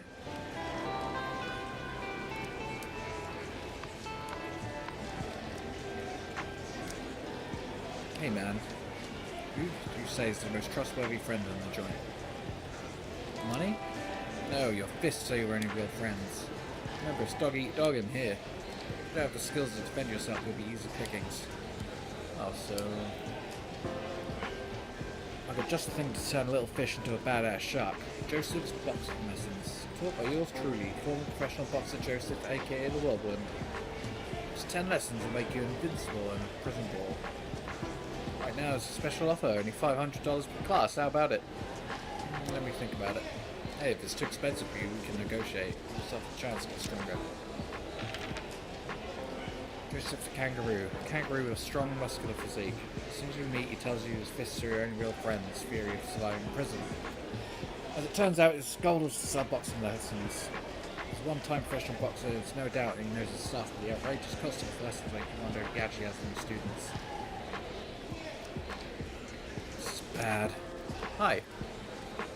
Give me a damn break. Instead of pay back the money, I just need more time. I'm in prison. It's not as if I'm going to run. What? Wait, you're not here to collect a debt? Startled me. I thought I was in for another beating. Sounds like you owe a lot of money. Mostly the Black Law Gang, but I borrowed a little from Bill to cover the interest. And 2 days ago, I borrowed something from Sam to buy painkillers. And a new issue of Play Pop came out. I wasn't going to buy it at first, but the cover was just too tempting. So I bought a copy from Tony on credit. He said I'd get a discount if I bought a beer as well, so... I get the picture, you're just a deadbeat, right? No, not me, I don't want bail, but I have a cash flow problem right now. Hey, how about this? You could lend me some cash to help me through this tough time. I'm back on my feet, I'll pay you back double, how about it? You take me for a fool. Kevin the Koala. Short Koala, first time you meet, he mistakes you for being a thug to collect the debt. Turns out he's a deadbeat who constantly borrows money to live it up, but never pays his debts. Once he realises who you are, he tries to borrow money from you too. Needless to say, his attempt to take you for a fool infuriates you.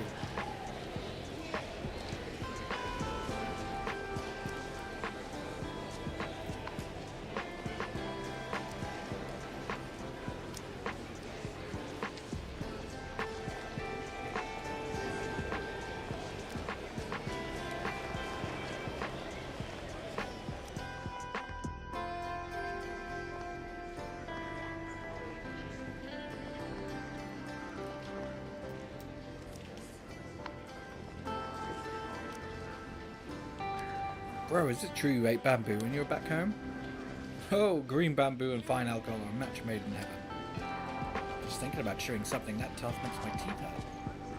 Oh, you must have used some kind of mystical kung fu power. What do you mean? You know, like running on water, flying on trees, and fighting through bamboo. Ah, that must be the secret to how you make your booze.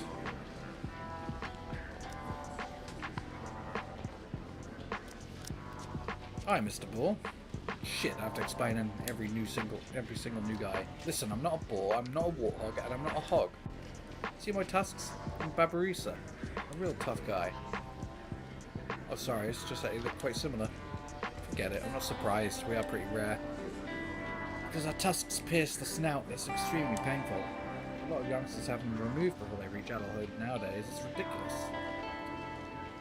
Babarusa women don't look twice at those cowards. It's a vicious circle. The birth rate just keeps going down. So every species has its own problems. Not many of his kind, who's furious because you mistook him for a boar. His terrifying tusks that pierce his snout, a trait of which is particularly proud. According to him, the tusk growth is extremely painful, but is proof of manhood.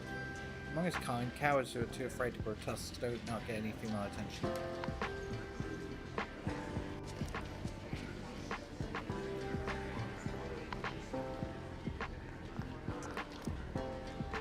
Hey man, is it true that the pangolins are really good at digging? Yeah, that was my job before I got locked up. It was so boring. Well, if you're so good at digging, why don't you just dig your way out of here? You mean break out? Yeah, these walls wouldn't be able to stop you, right?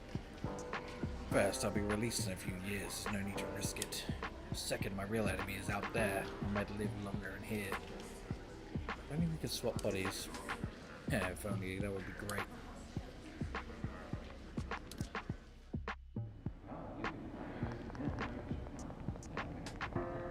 Try and find out anyone else that we haven't befriended yet.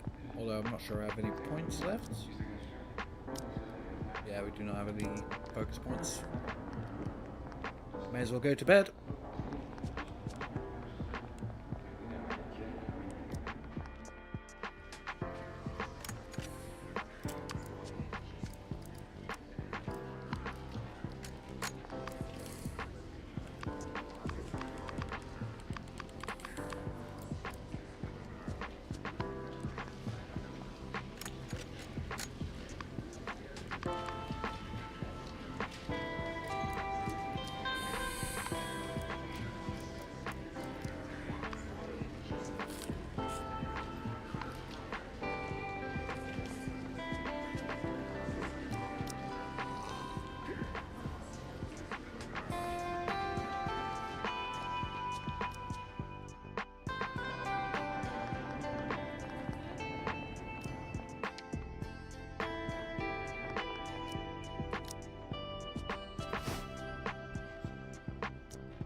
Morning already.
Attention! Settle down, all of you. Head count starting. 47 and 47. All inmates present and accounted for. Good. It seems no one wants to cause trouble. That makes me happy. Let me remind you, I don't deal with trouble. I deal with the guys who cause trouble. I have an announcement. Listen up. The report from the nutritionist's visit last month said your meals aren't balanced. I think that's a load of horse shit. But the warden's decided to take the advice, so starting today there'll be more choices for lunch. But this isn't a charity. They're not free. If you want them, you pay for them. I haven't got any money. You won't get away with this, son of a bitch. Exploitation. Shut your holes. I don't give a shit if you eat or not. Dismissed.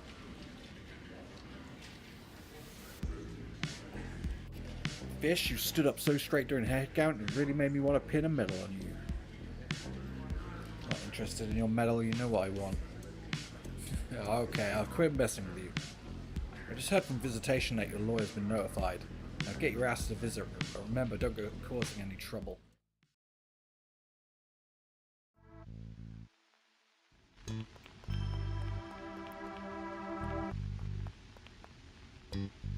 It's the right time. Why isn't he here? Thomas! Stand at attention. I will now repeat the visitation rules. If you understand, say I understand. 1. No touching the glass partition. 2. No loud noises. 3. The time limit is 30 minutes. Understand. Take your seat and don't try anything funny. I'm watching you. Hi, Reed. Hi, buddy. I came as soon as I received notice from prison. How are you? I never thought it would be so hard to see you. I'm fine. I have food and clothes, so I don't have to pay rent. And now I get to see my old friend. Yeah, looks like you're doing okay. I came up with some words to comfort you, but I guess you don't need them now. To be honest, I'd still like to hear them, but now might not be the time. We only have 30 minutes. We need to hurry. Sure. I know the only thing you want right now is to take down the bastards who set you up. So as your partner, I feel exactly the same way. So tell me, what clues have you found? Remember I told you that I investigated the Baroness bar? It's the place where the woman called about the scoop asking me to meet. That's right, I did some digging and found out it's the mayor's former driver who's a regular at the bar. Wait, former driver? Bingo. Looks like prison has indulged a journalistic instinct. I say former because that driver, who goes by the name Domino, disappeared 6 months ago. I did everything I could to find about his whereabouts. Eventually one of my contacts in the police found a file about his prematurely closed case. There was a car crash also 6 months ago, and the driver that died was none other than Domino. The mayor's driver died in a car crash. Strange, right? Even though he was the mayor's driver, the case didn't get any coverage. Even you didn't hear about it, and you're the best reporter I know. So you mean? It looks like somebody wanted to silence him. Whatever the truth is, there's over 100 bars in the city, but that caller specifically chose the one where Domino was a regular. Baroness. Probably not just a coincidence. So you think whoever called that night definitely had something valuable to say? Yeah, even if she doesn't really have a recording, it might still have something to do with Domino. I guess we have to find her. That's exactly why I'm here today. She's very cautious. Baroness was just a relay station. The bartender said she won't be easy to find now that we've missed the meet. Unless she left some other message at the time, like a code for her identity? A code for her identity. What is it? Do you remember something? I remember the night that I took the call. It was late, and it was raining outside.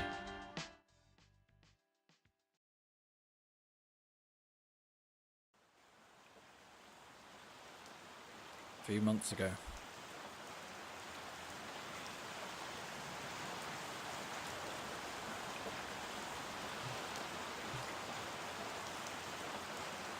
I was just going over the day's interviews.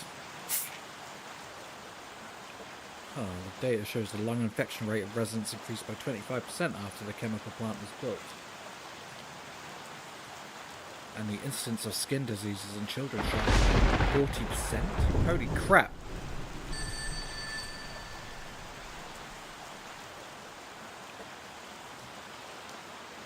It's late. I hope it's not some sales call. Hello. I'm Tom from Woodpecker TV. Yeah, who are you? Yep, 30,000 in cash. Have them know you want. Something I want. I have evidence of the mayor taking a bribe. I know you're investigating it. Yeah, since that report, everyone knows I'm investigating it. But I'm not going to lie, I've encountered a lot of people claiming to have information like you, but it always comes to nothing. I think I'm lying? Do you know how much of a risk I'm taking by calling you? Sorry, miss, I'd like to believe you, but I've fallen for too many scams lately. If you fell for them, you weren't smart enough, but if you don't believe me, you're stupid. Listen up, I'll only... this once. It's up to you or not. I have a tape of the mayor taking a bribe. Bring 30,000 cash to the Baroness Bar at Skid Row tomorrow. Find in the red in front of the apartment building. Show it to the bartender when you get there. Remember, I'll only wait one day. Wait, the red what? You broke up just now. Hey! She was in a real rush to hang up. I'll look for the things she mentioned. See if I can find anything. Then I'll decide whether I believe her or not.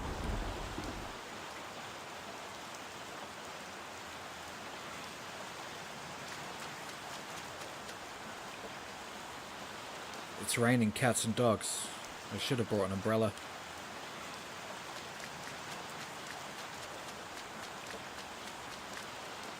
Rainy days aren't all bad. At least my car gets a free wash. Poor thing, haven't maintained it properly since I bought it.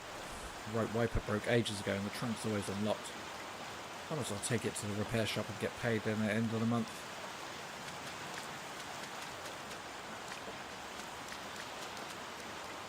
Fire hydrant, of course. What could be redder than that?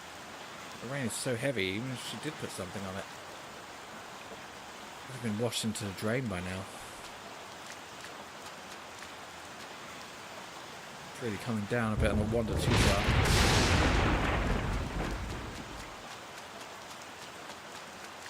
Red bin, maybe? Is everyone on the first floor moved out? May not be Skid Row, but it's not a nice neighbourhood. If I had the money, I'd move to Riverside in a heartbeat. If I had an apartment there, maybe Maggie wouldn't have left.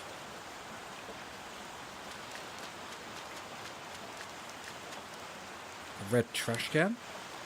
Doubt she'd hide anything in here. Ugh, not even the rain can cover the stench. I'm pretty sure what I'm looking for isn't inside.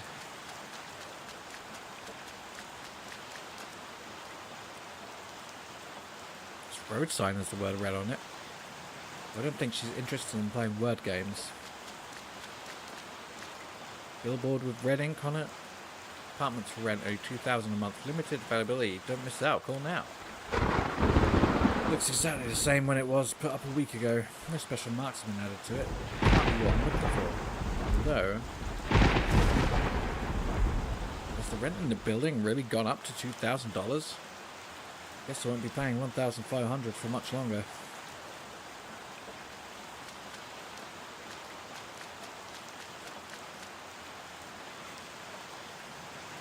A pot of red flowers.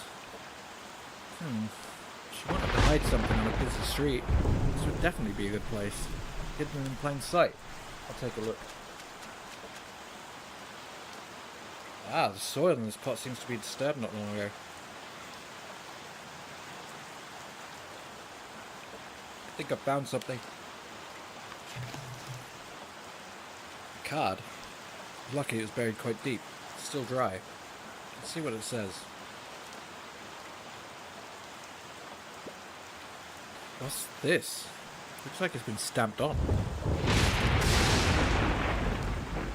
Looks like a loyalty stamp. It's usually free for a free drink. 96 Pink Lamp Street. Turn left at the back alley. Hours dusk till dawn. Back alley of Pink Lamp Street? Did she leave this because she's afraid I won't be able to find the address?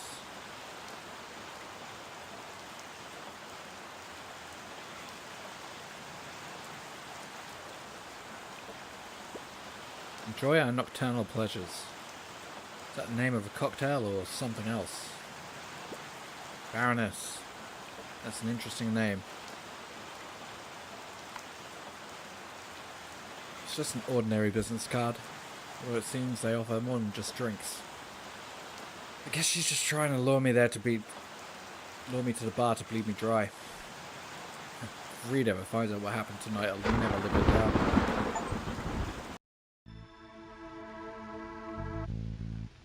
So she didn't leave the card because she was worried I wouldn't be able to find the bar. She left it because there's a code on it. I think so. The card has been pattern stamped on the back. At first glance, it doesn't appear to be anything special. It looks a bit like a maze. I thought it was just a bar's loyalty stamp, so I didn't take any notes of it. A maze? Yes, that's what we're looking for. When I was an intern, I used to spend a lot of time in the alleyways of Skid Road. The alley girls created their own way of soliciting customers to avoid being detected by the police. They'd take the information like species, age, vital statistics and simplify them into line patterns. And of course the names and where to find them. And they distribute these patterns in places frequented by potential clients. Places like Baroness. Exactly. Some of the more expensive alley girls embroider their patterns on hotel napkins, while some of the cheaper ones graffiti theirs on alley walls. But the one you were looking for had a stamp engraved on the bar's business card, which does make things convenient. If the customer requires her services, the bartender can translate the pattern there and then. So that's why she told me to show something to the bartender. It seems that if I take this card back to Baroness, I'll be able to inquire about her whereabouts. That business card. I remember putting it in my wallet, but didn't touch it again after that. I had my wallet on me when I was arrested, so it was transferred here with my other personal belongings. During intake, the guard told me any personal belongings would be kept in the prison storeroom until I'm released. So one thing we need is back in the prison storeroom. Guess it means the task of getting it falls to me. Remember, it's for your innocence and freedom. And to bring down those sons of bitches. As your partner, I won't let it go alone. I've got a little something for you. Something good that should make things a lot easier. Stop with the suspense already. Guy's eyeing us, I can't say much. Anyway, we're finished here. Go get the thing I sent you. I'm sure you'll figure it out. Figure out how to get the 30,000 together. It's not a small amount. I'll pay you back. Give me a break. You owe me more favours than you could possibly pay back in this lifetime. Inmate 1220, time's up. I guess it's time for me to go, buddy. Call me when it's done. I'll be waiting to hear from you. Take care.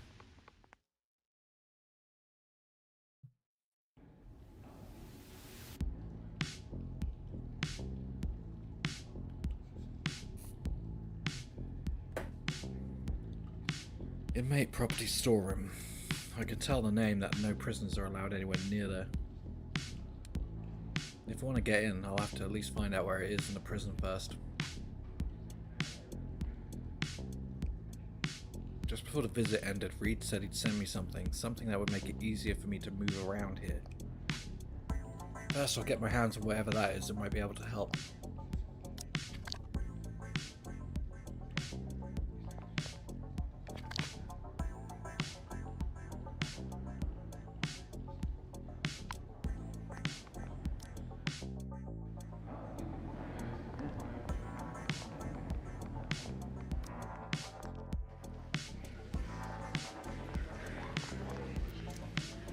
Need anything?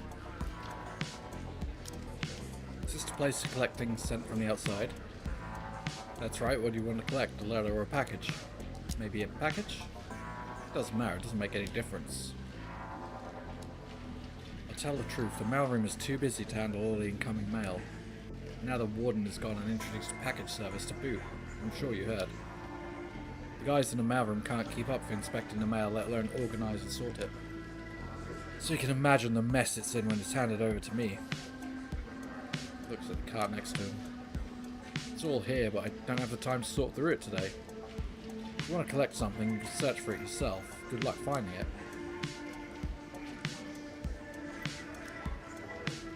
letters and packages are all mixed together. There's also a lot of Billy's goods in the corner. Looks like it's going to take some work to find my mail. Start by seeing what's piled up.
Found it. Looks like it's this envelope.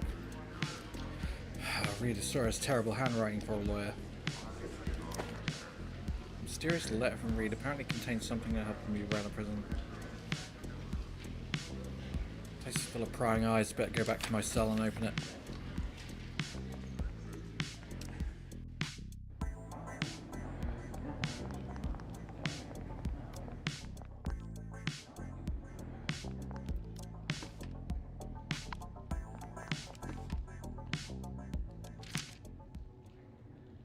Let's take a look at the envelope. Youthful memories are a tonic that offers an escape from misery. Your friend Reed. Youthful memories? Has Reed finally lost his mind? Contents of this letter is past inspection. Prison mailroom stamp. It's a resealed envelope. It looks like every letter sent to the prison is opened and inspected. Oh, it doesn't seem to be anything special about the envelope. Photo from college? I was so young back then. Maggie sure looks angry. Her forehead is wrinkled ear to ear. I admit I didn't realise she liked me at the time. I always thought she preferred the punk type. Never thought we'd be together for 6 years after graduation. Judy, Maggie's roommate. I had a crush on her at the time. I mean, what fox wouldn't like a rabbit? Well, I guess it's hard for a rabbit to like a fox. Later, Maggie mentioned that she married a moose after graduating. I guess you can never tell how things will work out. This photo was taken by Reed, who was always screwing around, never took anything seriously. Who'd have thought that after graduating you'd become a lawyer while I'd pick up the camera? I was so introverted back then, just the thought of giving a gift to a girl would make me blush. I just remember that I was so nervous that my mind went completely blank and I was rooted to the spot. Okay, that's enough reminiscing about the good old days. If Reed sent me this photo, there must be some message hidden in it. Maybe the clue lies with the four of us, but what could it be?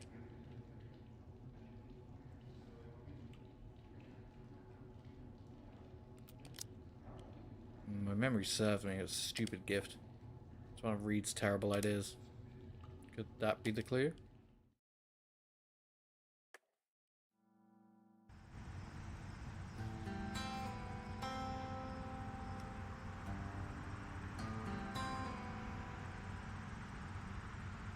Thomas, what did you just roll? A9? 3 and a 4. Looks like I'm short by 2. Damn, if your arrow misses that gnome, I'm dead. Okay, let me think.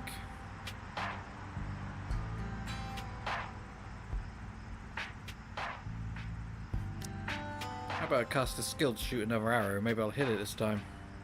Come on, man, that skill description reads grant an extra shot after moving. Have you forgotten that you just got hit by the phantom spider's paralyzing web? Oh yeah, I can't move for 2 turns. I can use this card, it adds 2 hit points. Hang on, you only have 1 focus point, but it costs 2 to use this card. Also has to be used before the attack, but you've already finished making it. Fine, I guess I messed up. Maybe I can throw this potion so you can dodge the monsters next turn? But the bow and arrow is a 2-handed weapon. I remember you haven't learned the free-hand specialty yet. Without an extra hand, according to the rules, you can't throw anything. I guess that makes sense. Oh, well, looks like we'll have to restart the quest again. I say, don't you seem distracted? Do I? Very, you rushed at a horde of monsters right at the start of the quest, didn't pick up any items, and didn't use invisibility. Come on, your class is Ranger, not Berserker. Sorry, I should have concentrated more.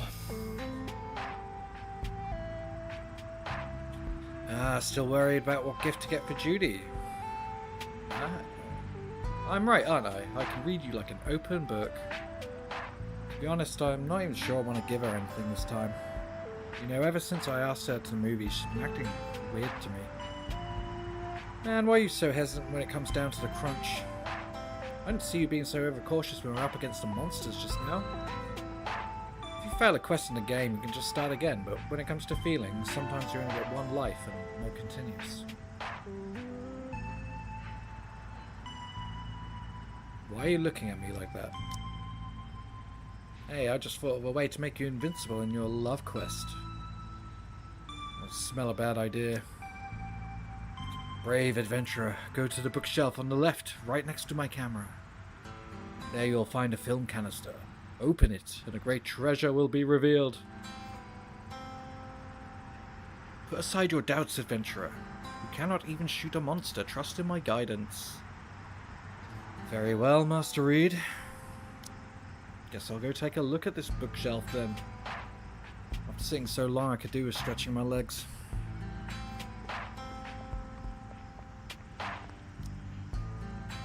Introduction to Law Animal Crime Cases. Reed started reading his books recently. Tabletop games, law. He's already had interest in complex rules. Reed's precious camera. To be honest, his photography skills aren't up to much, but I can never say it to his face. Hey, I found the film canister. Let's see what Reed has in store for me. Peculiar solution that Reed hid inside the film canister. Will it help you confess your love? Not unless it's magical. There's no film in the canister, just a small bottle of clear solution. Hey Reed, what's this bottle? It's not some knockoff cologne, is it? Of course not. It's a magic mixture that I've painstakingly developed. Well, don't keep me in suspense. What does it do?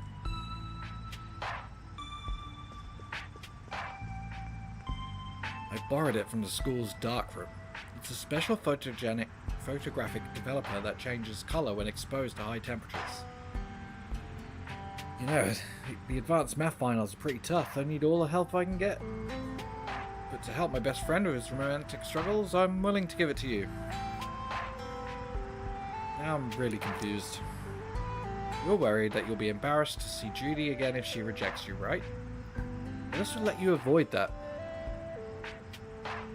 So first you write a poem confessing your undying love, that's your forte, right?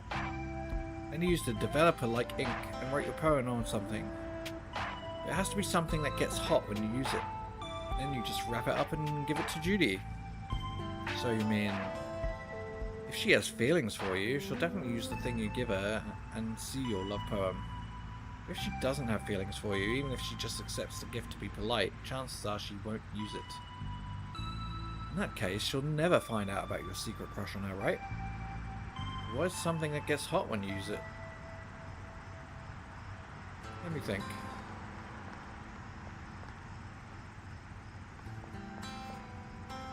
Hey, how about this magic crystal ball lamp that came with Witchcraft Collector's Edition? Just imagine your poem being projected on the ceiling of Judy's bedroom. How romantic. I don't think that would be a good idea. Trust me, man. The arrow just missed the gnome, but this Cupid's arrow is bound to hit the bullseye.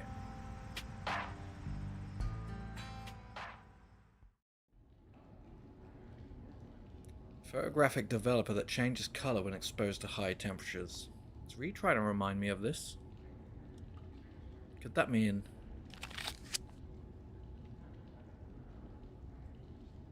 The back of the photo does have a faint yet pungent smell.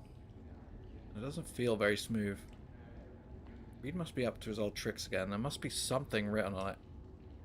I have to find a way to heat it up and reveal the hidden message.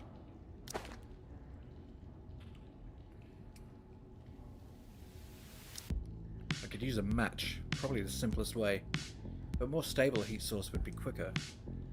I can try to make a simple alcohol lamp. There should be some alcohol in the infirmary. Could there be another way?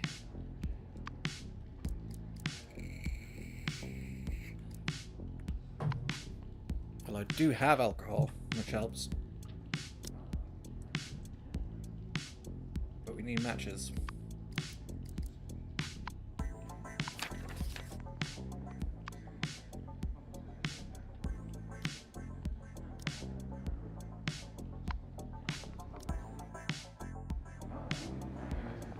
Okay. So we need to make a lamp, and we need to find these slippers. Slides.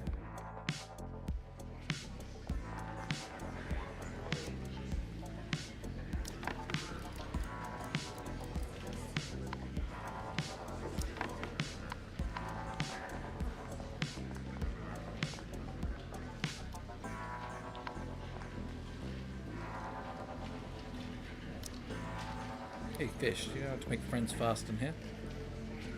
The secret is share food with a person on the table at lunchtime. Fair. Need some money.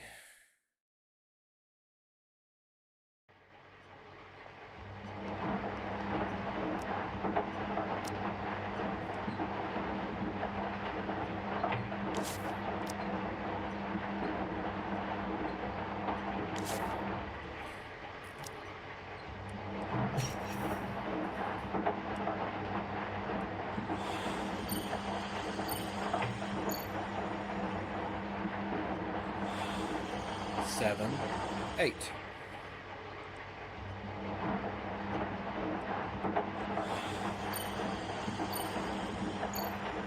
Four, 5, 6, 7, 8, 9. Ooh.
Right, we need to find some matches somewhere.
Oh, he has a match. He has a match. Take that. Get 2. Nice. I think we need 2 more.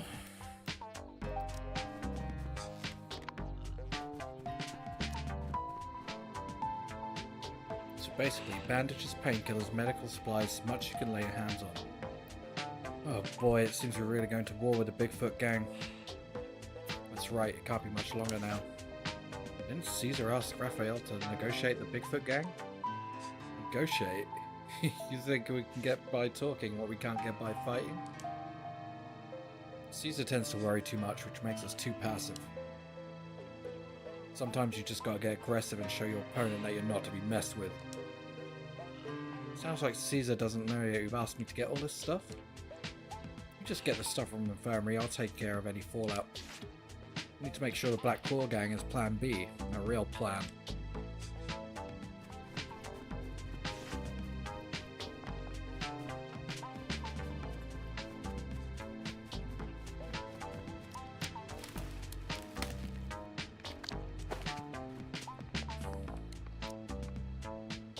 Hey, there you go.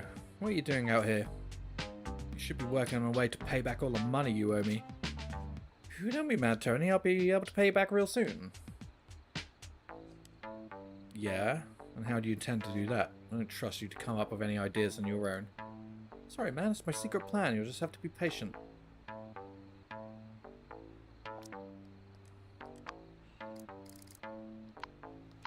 No matches. No matches.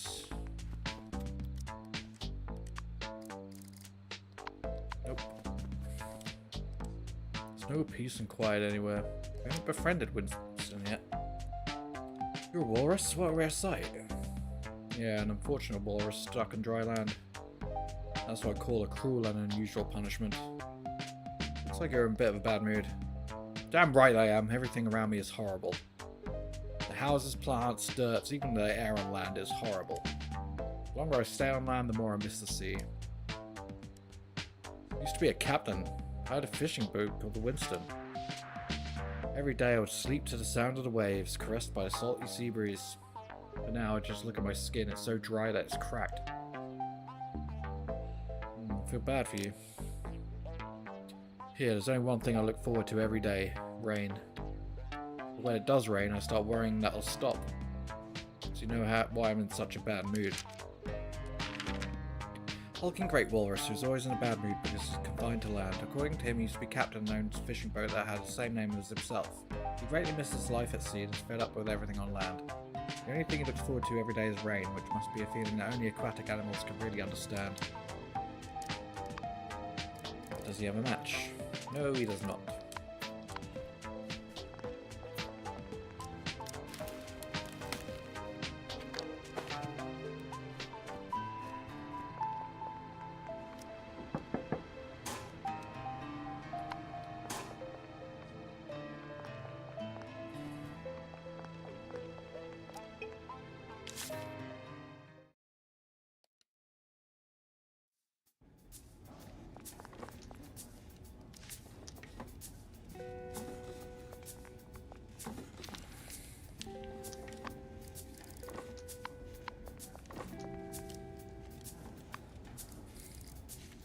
Matches, matches, matches. Let's go. We'll take all of them.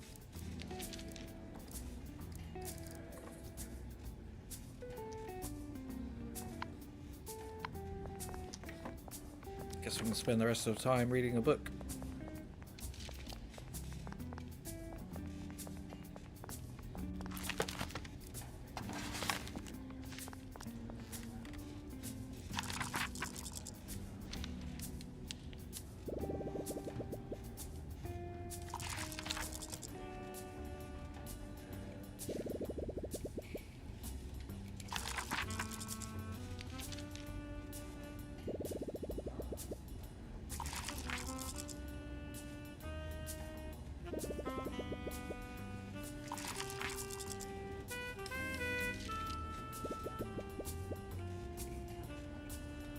As the claws pierced his chest, the Duke realized that they tricked the boy before him.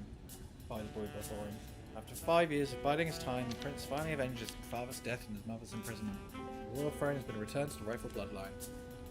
Oh, I didn't think he'd manipulate the Duke and the Chancellor into killing each other. I do enjoy a good story of triumph against all odds. Restores focus points by 1 when you win a fight. Nice, I'll enable that. Sounds pretty good.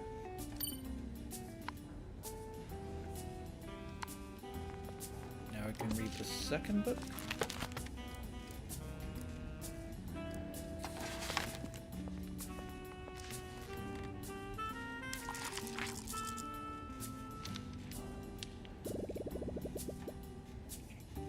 The royal wizard told the new king that only the legendary dragon flame can melt the ice cage. However, pure blood dragons were wiped out during the ancient wars. Now only dragon eagle hybrids remain. Oh no, it seems that their only hope is dashed. How can he save his mother? Dinner time.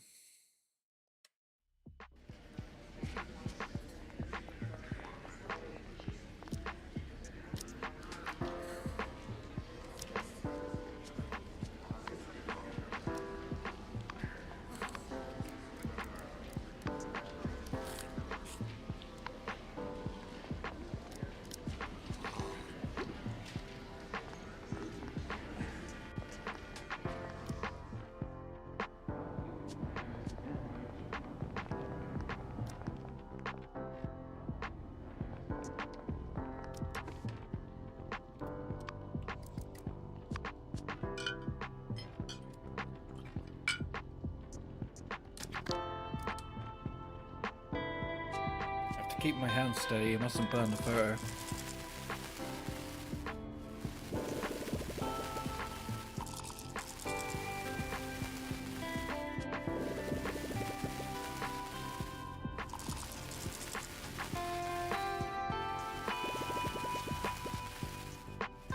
It worked. A pattern has appeared on my back.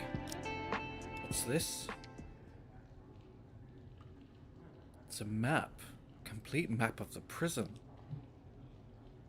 Reed used invisible ink to draw a map of the prison on the back of the photo. I have to admit, he can be a real genius at times.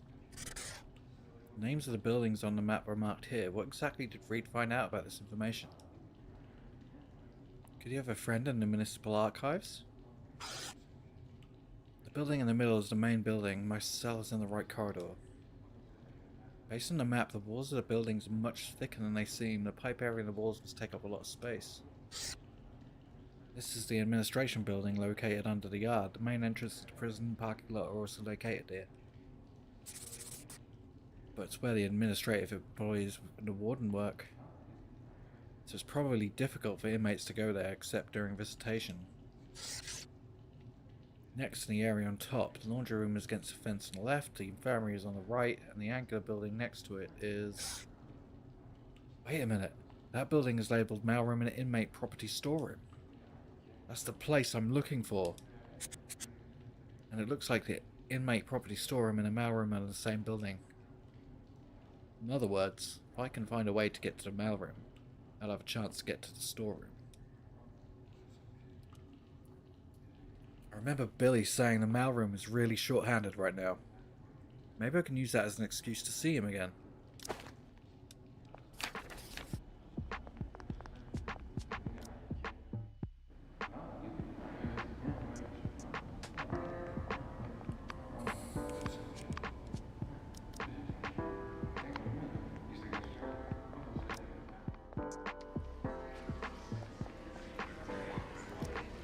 Do you need anything? Hi Billy, I overheard that the mailroom is really short-handed. Yeah, why do you care? I mean, maybe there's a job opportunity for me? Oh, you come looking for a job? I know that every letter sent into the prison undergoes inspection. I used to be a journalist, so I have a keen eye when it comes to written information. So if you need more people to inspect the mail, I should be able to handle it.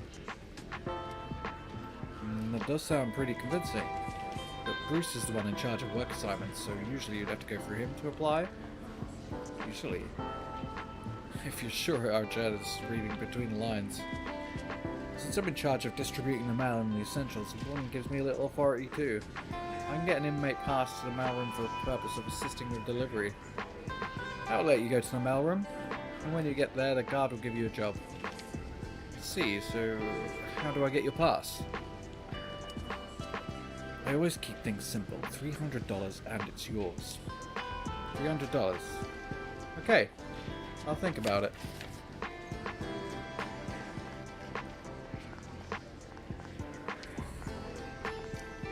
So you fish, how was your visitation? Feels good to see people from the outside, doesn't it? Thank you for the privilege. It's just a tip of the iceberg of my power. There are a lot more privileges I'm able to grant, like getting you a single cell, more daily phone calls, even keeping fish and flowers in your cell. Anything can be arranged. What I'm trying to say. Listen good, these official privileges are stuff like work assignments. You will need quite a lot of good conduct credits before you can apply. But it ain't easy for a new fish like you to save up that many. You need to work hard every day and be careful not to screw up. So, I'm a reasonable guy. I don't like to see the new fish get a raw deal. So I've come up with a special fast track, just like how we helped each other out last time. You just need to run a few errands for me, and then you'll get special approval for lots of good conduct credits. The more you do, the more you'll earn. That's what I'm trying to say. Think about it.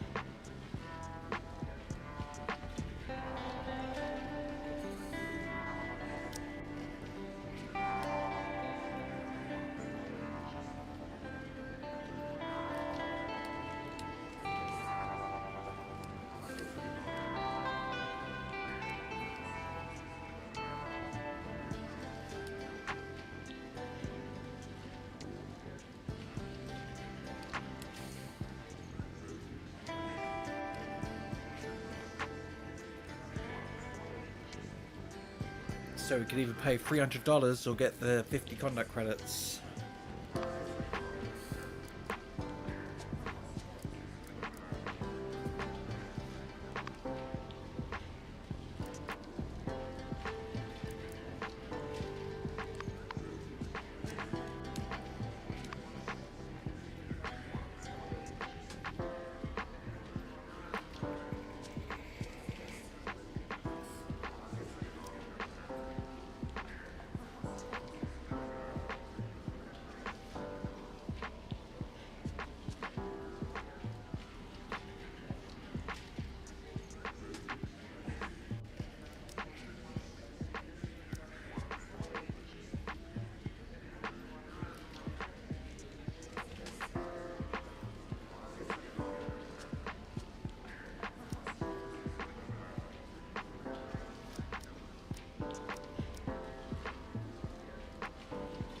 Be smart, don't let them know what you're doing.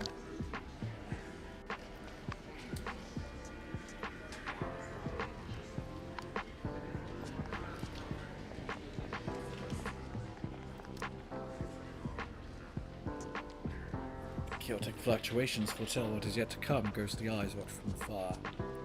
What do we do now? Put away tooth and claw and must complete the symbols. The humble ant cannot reach the roots of the earth, but if it gets lost and goes deeper, then it shall know the horror of pain and despair. Shit.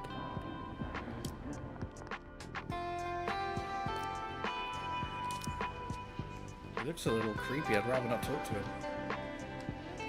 Shit, he seems to be looking this way. Come closer. Who, me? Perfect. Now take off your clothes. What? Why?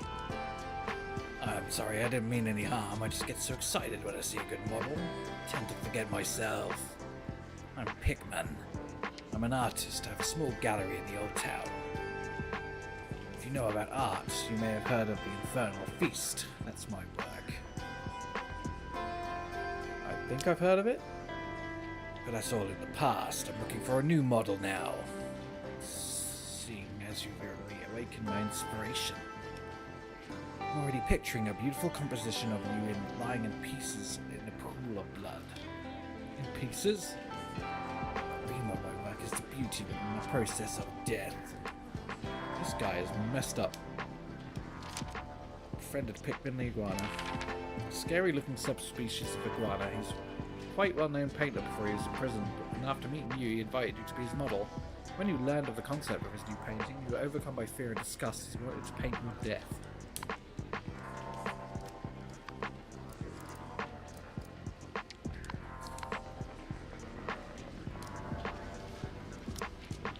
Your nose looks a little strange. Watch my nose swing from side to side. Relax. 3, 2, 1, sleep.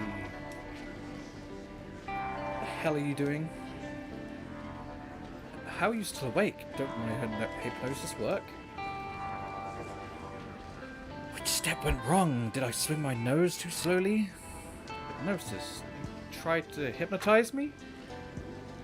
Could he have the supersomnium condition? He would make an excellent subject.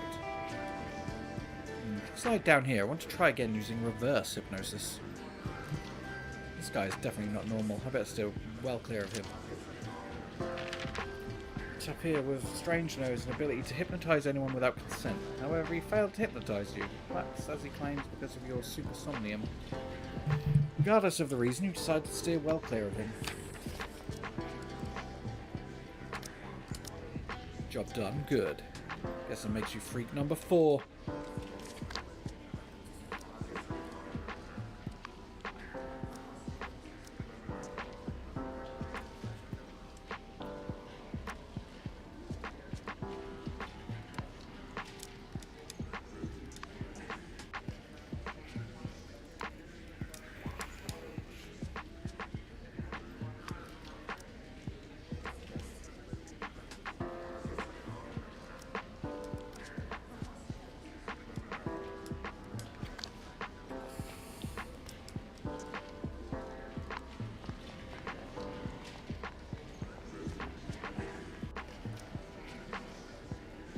Hey, big guy, I guess you used to be military, right?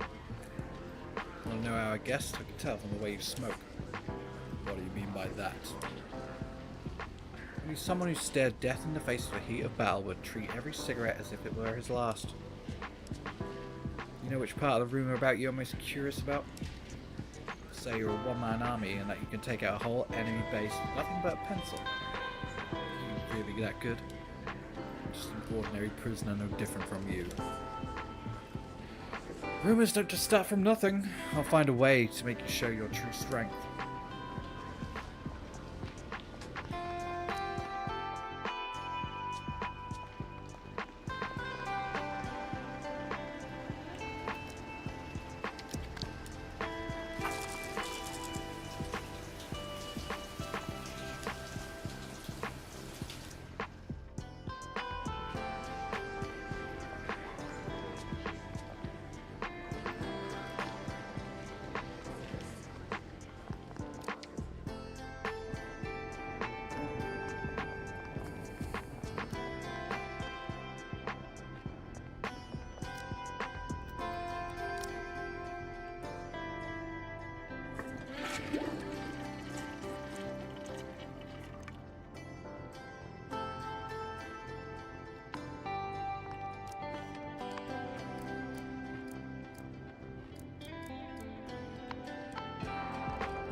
Oh, nice. Okay, that's one way to get into the mailroom.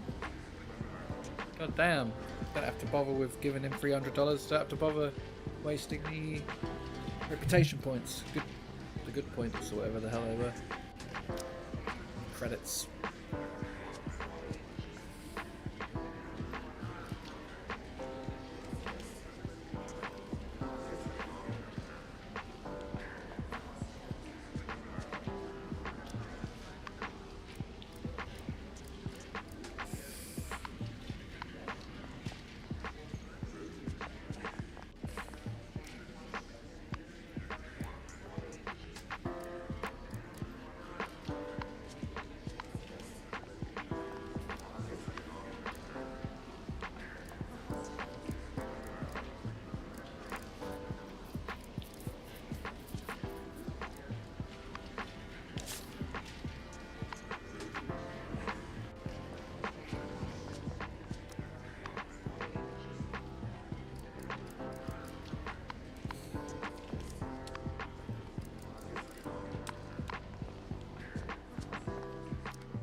Abandoned life of crime. Yeah, you make me laugh. You want to go straight, you need some cash to set you up. Yet you turned down my offer. You want more? Is that it? No, I'll never make the type of drug you want, no matter how much money's on offer. Besides, your money's... What's wrong with my money? I worked damn hard stealing it. Oh, I get it. How about I go for the stick instead of the carrot?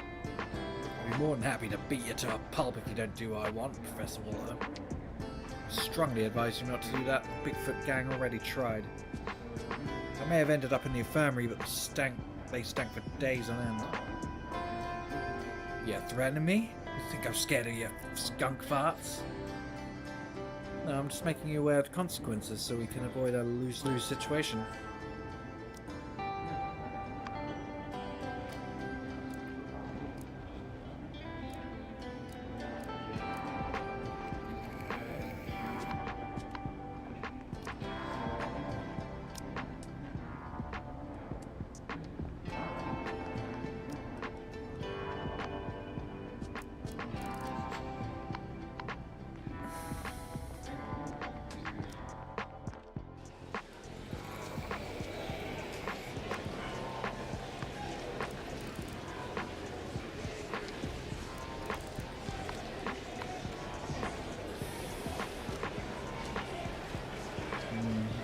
Hey Noodle, what's that guy opposite you doing? Don't know, he's been like that since I sat here. Looks like he has a headache. We've been getting more and more weirdos in here lately. It's rate we'll have to turn this place into a madhouse. In that case, you fit right in. Didn't you used to call yourself the Crazy Rabbit? Yeah, but that was just a stage persona. A real crazy person couldn't perform magic. Even if you don't believe me, look at the guy over there. Think he can do magic? There's a latent magical energy. I sense it. Who knows? I couldn't say. Listen, we don't have time to waste.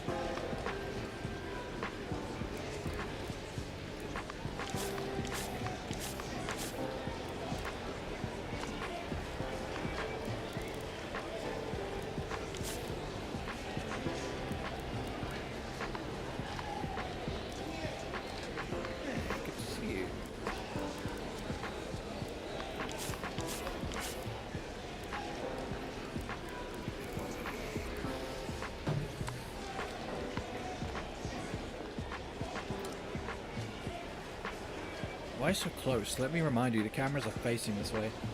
Relax, I'm not interested in your precious scales, I just want to ask you a question. Based on your experience as a miner, if someone went into hiding without eating or drinking, how long do you think it'd last? What the hell's going on? You're not the first person to ask me the exact same thing in as many days. You're planning to escape?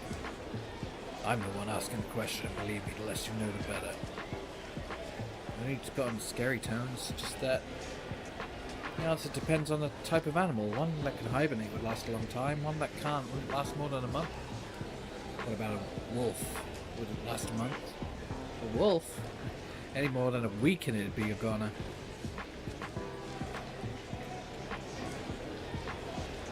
And this brings the total you owe me to $200. What? Not gonna be that much. It's only 2 magazines. Two magazines? I suggest you wear eucalyptus leaves, Kevin. Did you forget the beer, the cookies, and the gun? I have it all written down here in black and white. Let me remind you that my business is Bigfoot Gang's business.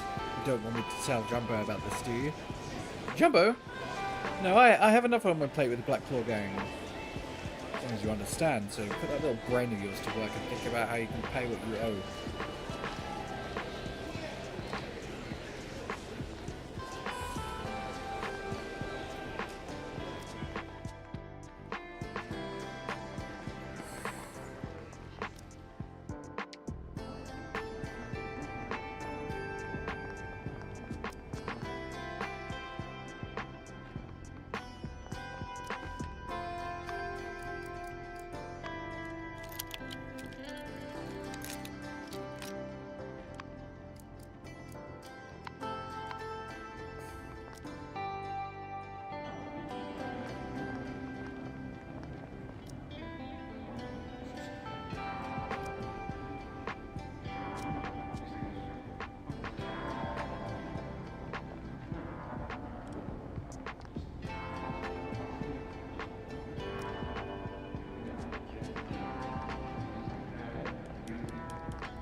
Attention.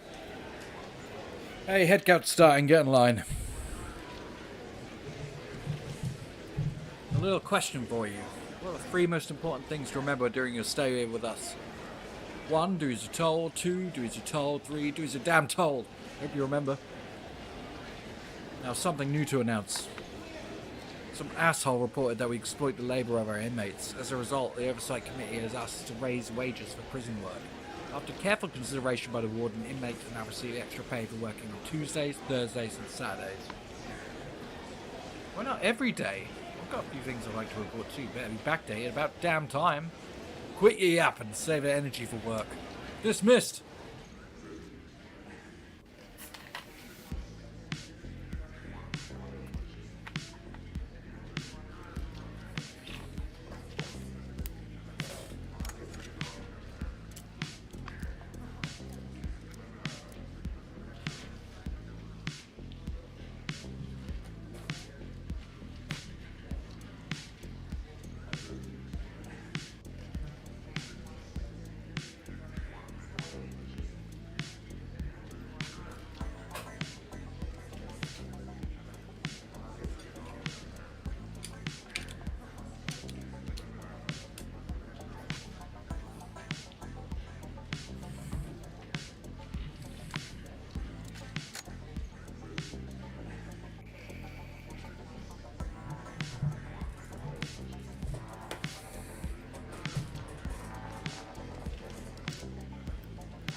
Stop right there, inmate. Who are you and what are you doing here?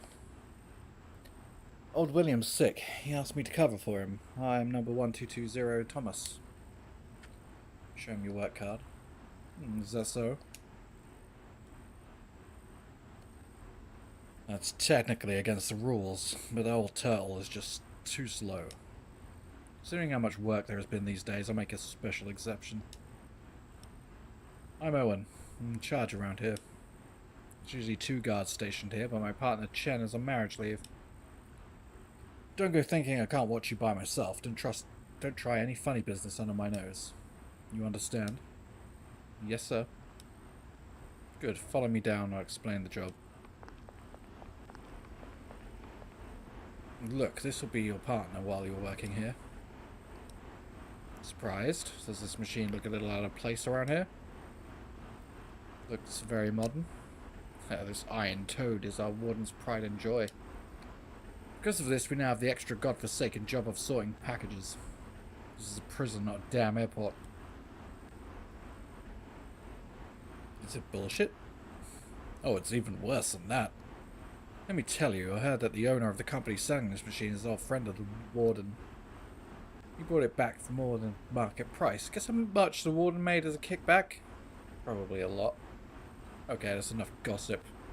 I'll go read the work instructions on the machine and learn how to use it.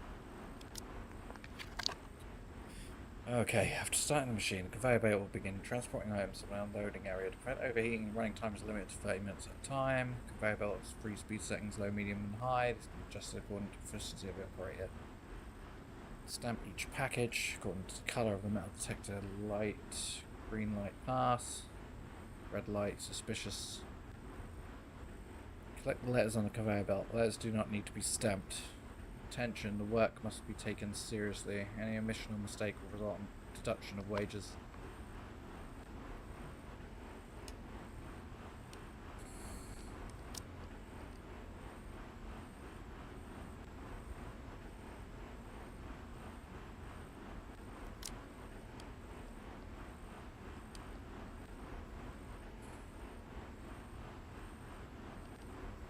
Well, I tried to work for a while. Maybe easy to ask about some things once I gain Owen's trust. Let me check how to use the machine before starting it.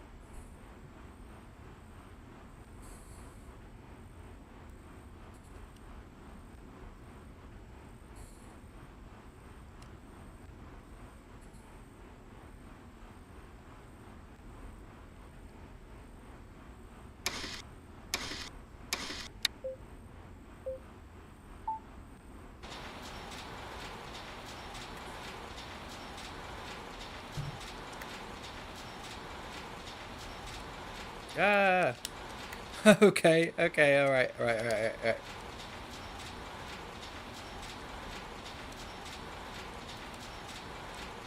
Ah, oh my god, okay. Easy, those. Ah!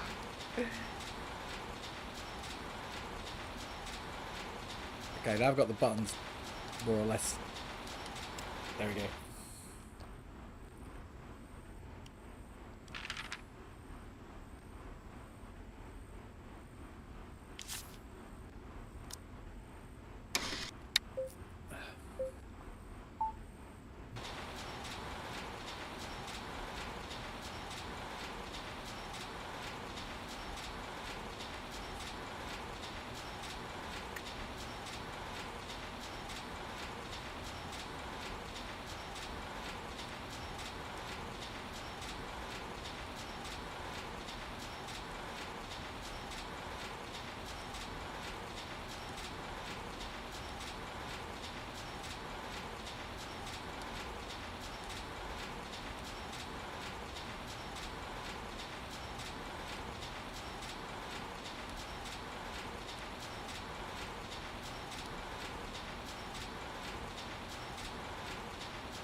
Oh, let's go. That was 100% right.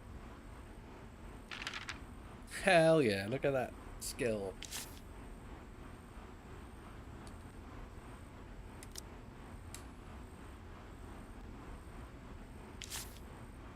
And he gets $50 for it every time, automatically. Okay, I can handle that. I wonder if it's because I got it 100% right once. Now it does that. It's cool.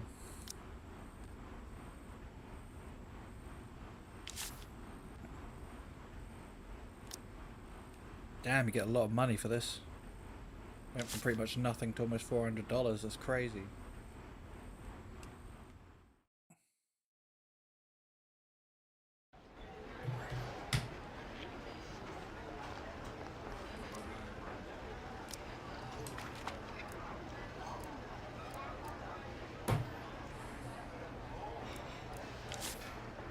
It's pretty much a level up right there, so I'll take that.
Jade beetle. Hell yeah. A jewel scarab.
Not a snake eyes.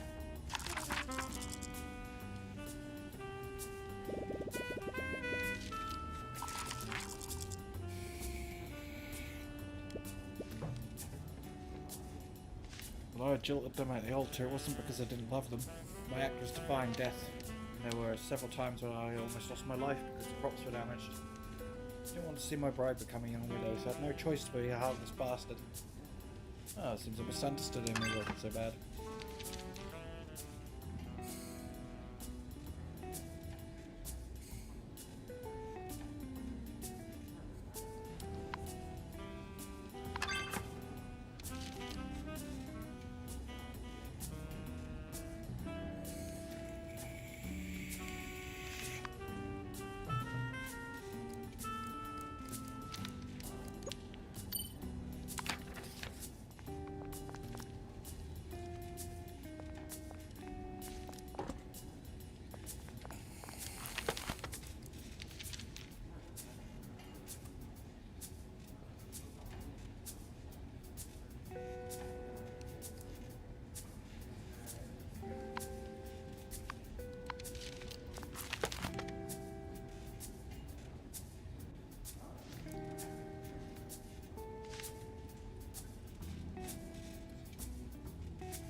Hey, I had the skunk ask just sell some of the slime you know he was planning to do.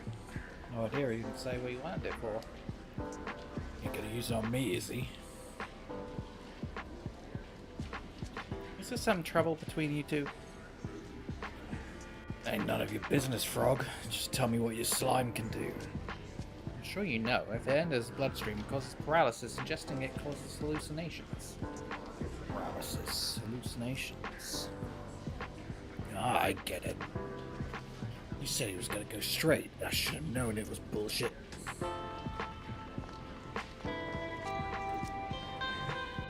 Did you find out about the backdoor situation? I'm running out of money here. What? The software update closed the back door? Damn, this is a problem. Just send me some emergency funds for now. I'll find a way to update the code as soon as possible. Don't worry, I'm more anxious about it than you. Old Lee, Noodle, I really need your help this time, okay? You must learn to stand on your own 2 feet and help yourself. I ain't got time for that. It's urgent. The deadline's tomorrow night. It's always urgent with you. If something's always urgent, it's never urgent. Hey, don't be like that, man. It's your fault the Black Claw Gang's interest rates are so high. Besides, I helped you out in the backroom club card game at lunchtime, so you can't say no. Hey, do you have to bring it up now? Besides, I already paid you. Damn it, there's a single nice guy in this whole place. A just cause attracts much support, and unjust one finds them. You ain't got nothing helpful to say, don't say nothing. I'm a goner.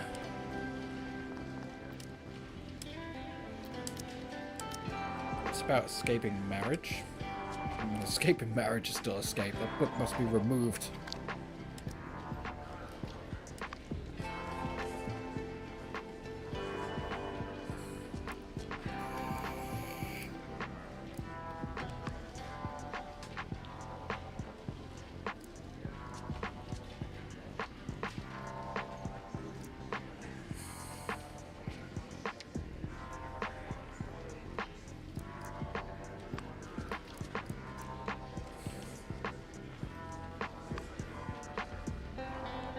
Oh, you want to work in a staff block? Prisoner volunteer to be surrounded by guards. You must really like living dangerously. I assume the pay is pretty good. Ah, you're willing to take a big risk just to make a buck. You deserve to be in here. I have the work permit now. Hold your horses, Fish. You can probably guess this job is a nice little gravy train. You're not the only one who wants to get aboard. You mean other inmates who applied for the job? Exactly, but there's only one job opening. It's first come, first served. But you didn't cross this job off the application form, so it must mean it hasn't been decided yet. Or don't you really want to give the job to some of the other inmates who have applied? Have I guessed right? I'm starting to like that smart mouth of yours, Fish. You're right, now you need to make sure the staff block means it has a lot of problems. If those problems ain't solved, the job will stay on the application form forever. What's the first problem? The guy working there before was a Sharp-Tooth gang. He was actually a mole I planted in the gang. He was released last month, so logically I should replace him with another guy from the same gang. Otherwise there'll be an imbalance in territory between the 3 gangs. And Alex ain't exactly understanding when it comes to stuff like that. Even though he's nothing more than a kitten in a cage to me, I wouldn't want to go stirring up any trouble with the Sharp-Tooth gang right now. So if you want me to give you the job, you'll have to persuade Alex first. What's the second problem? Tony the Camel from the Bigfoot gang seems to have some kind of friendship with Lester, the guard in the work area. When we found out about the vacancy in the staff block, Lester came to me and recommended Tony. Much as I like recruiting prisoners to be my informers, I don't really like the idea of guards doing the same. But Lester and I get along okay, and his wife invites my wife to go shopping with us on weekends. So if I don't give the job to Tony, Lester won't be too pleased. I'm trying to get me to persuade Tony to drop his application. Pretty much, however, do it. Make sure it doesn't come back to me. What's the third problem? That's the biggest of all problems. I don't know how it happened, but the cleaning room in the staff block started leaking a few blocks back. It ain't serious, but it's pretty annoying. I reported it, but the warden shelved the repair ticket because there wasn't enough money in the budget. And last week he called me into his office and said, Richard in the Black Claw gang works as a plumber for a while on the outside. Instead of spending money for our tight budget, why not let him fix it? Improve his sense of self-worth. Improve his sense of self-worth, my ass. But I don't want no one from the Black Claw gang to get the job. I think you know why. There's a problem. The warden's made his decision, so unless you know how to fix a leaky pipe, I'd have a pretty hard time explaining to him why he gave you the job instead of Richard. Sam said he used to be an auto mechanic. I figure fixing the pipe must be a lot easier than fixing the car. Maybe I can get him to teach me a couple of tricks to fix the leak, and then we'll have an explanation for the warden. I don't care how you do it, but I can't give you the job if you don't have the right skills. Got it. Okay then, go fix my problems. Get it all done, I'll give you a work permit. It won't even cost you no good conduct credits. Trust me, Fish, you don't want to pass up a golden opportunity like this.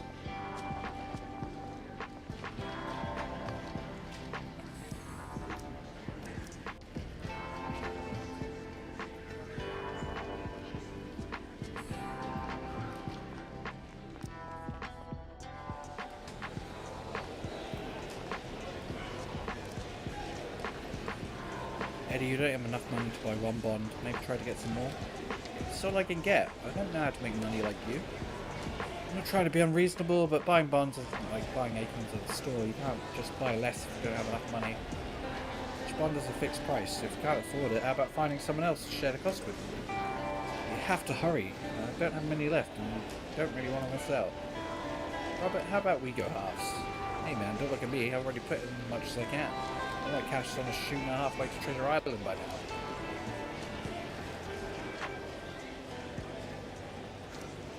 What do you want, Fish? Tell Alex about wanting to work in the staff block. Yeah, looks like Captain Bruce is following the rules. There's no way I'd stand by and watch him give the job to someone who's not in the Sharp Tooth gang. So you won't give me the job? Of course, I never give away what's mine, but... But what? That doesn't mean what's mine will always be mine. All the gangs want a piece of this pie. It's possible that once the dust settles, one of them will take it from me. So I'll consider your proposal. At least letting you have the job won't be the worst outcome for me. I'm guessing there are conditions? Of course, you can't seriously have thought I just hand it over because you asked nicely. So what do you want in exchange? Don't worry, Fish. All I need is one small favor. I heard you recently got visitation privileges, so I want you to go on a visit for me. When you're in the visit room, you'll be given something. Just hand it to me and we'll be square. This is money for the courier. Keep it safe now, you hear? Get this done and the staff block job is yours.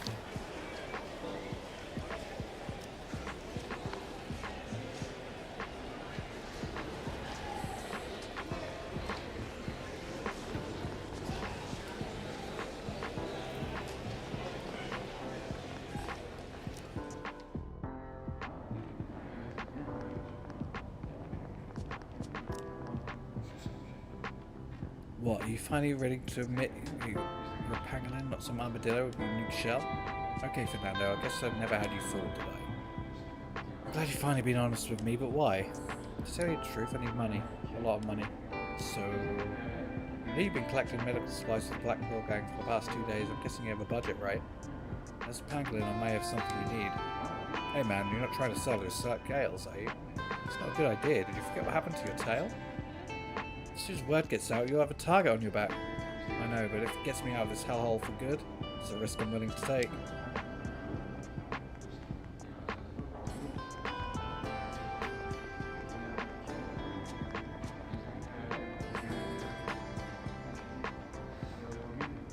Oh shit. Where the hell is this camel?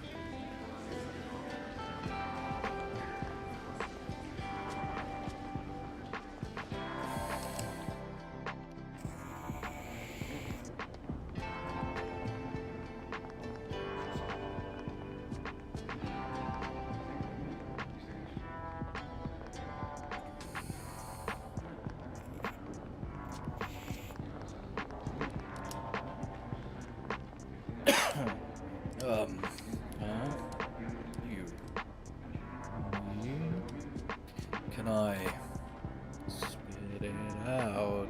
Don't be shy. You're making me nervous. Can I borrow a light?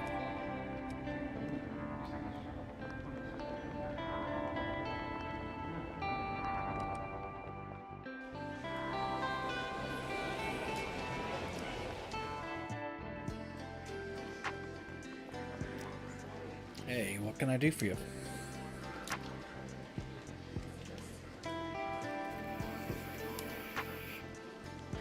Hey man, you always seem to know what's going on in this joint, so I guess you probably know. It cost me a whole lot to get a recommendation from Lester. I'm a businessman. I'd never do anything that costs me money and doesn't make any profit. So does that mean you'll only let me have the job if it makes you a profit? Correct. Just pay me $200 and I'll withdraw my application. Can't say fairer than that. Let's try to haggle. Tony, an experienced businessman like you must know that empty words don't mean anything. What do you mean? What I'm trying to say is, even though Lester recommended you for the job, there's been a delay in you actually getting your work permit. As I told you, Sharp-Tooth Gang have their eye on the job, not to mention the warden's verbal recommendation. There's every chance in the end you won't get the job at all, and you'll end up out of pocket. You're angling for a discount? Yeah, I'll give you $100 for those empty words. Okay, after all, I'm a businessman, not a gambler. Since you're willing to buy the risk from me, why not? Deal. Yeah, to be honest, I didn't even want to work there. I mean, what prisoner is right-minded would want to be right in the middle of the lion's den? Other than you, of course. But Lester insisted on helping me out, and I said I'd have to pay him for the favour. Guess there's no such thing as a free lunch. Of course. Only an idiot would want a free lunch. Now I've been forced out of applying for the job. I'll go to Lester and say he took my money, but failed to deliver. Even if I don't get my money back, it might make him think twice about getting one over on me next time. So you've made money from me and lost money to Lester. It's an elaborate calculation. Thanks. Making money is an art form, don't you think?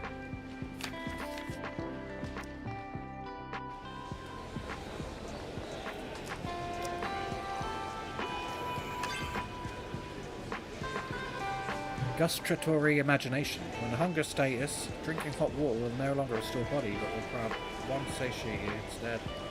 Yeah, that sounds good. No.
Where's Sam gone?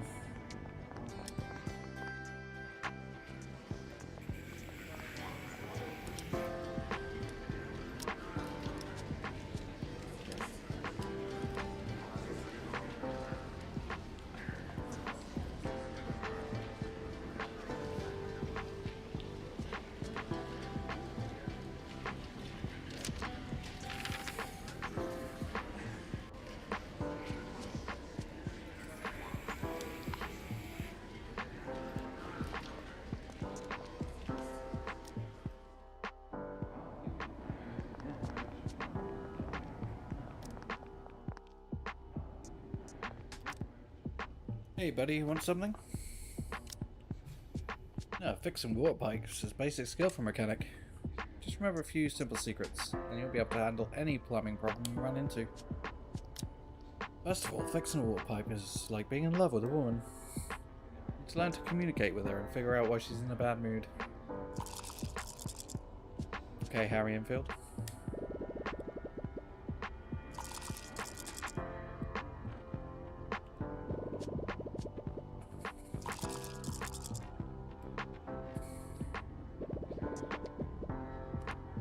So, have you got it? It's hard to imagine being in love with a pipe, but I think I get it. It's all about being understanding and gentle, right? Bingo. Remember, with love, you can fix everything in this world.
Hey, the head count's starting. Get in line. Do you know what my favourite toy was when I was a kid? Jigsaw puzzles. I love the feeling when things are complete and unbroken. You guys are like puzzle to me, even if only one piece is missing, it drives me crazy! Anyway, enough small talk, I have an announcement. In response to colder weather, an engineering guy will be coming today to replace the bathroom's old electric boiler with a more efficient gas one. The gas boiler will raise the water temperature, so you'll be able to have real hot showers from now on. I guess it'll be good for your body. The gas isn't free, so you have to pay hot water out of your own pocket. If you don't want to, it'll be warm showers as usual.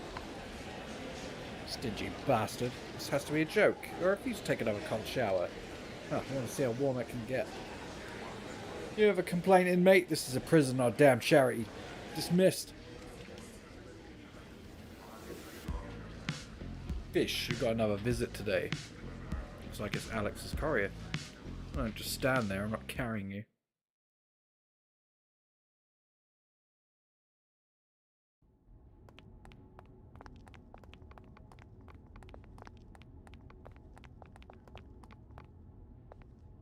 We're here, 1220.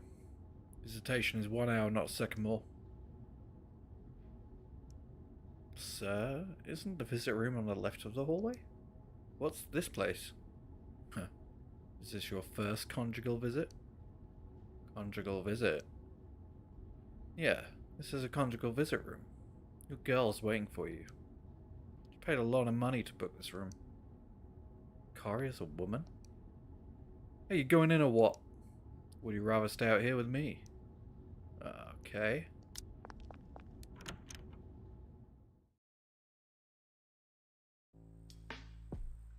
Good morning, handsome. Hello, miss. No need to be formal. If I'd known you'd been such a cutie, I would have worn something nice. Out of business. How dull. There won't be any bonus for your dirty work like this here, you know. I'll stand there and wait a moment. Yeah, this is what your boss wanted. It's lipstick. Yeah, I have to say, it's not a great colour. What would Alex want with lipstick?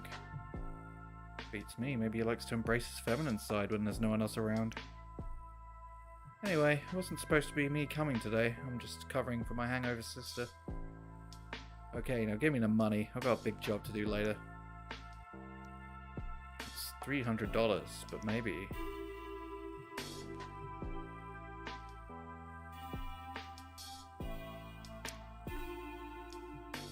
Wait, Sophie said it would be $300.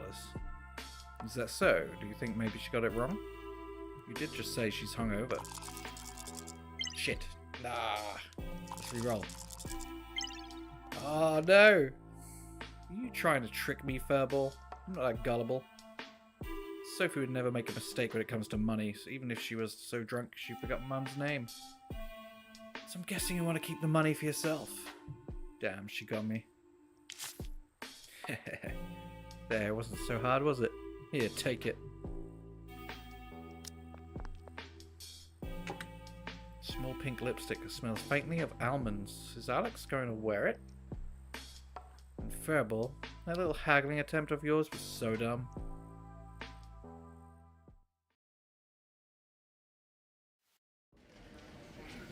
Hey Fish, is the visit over? You been waiting right here the whole time? Cut the crap, follow me upstairs. So, did you get it?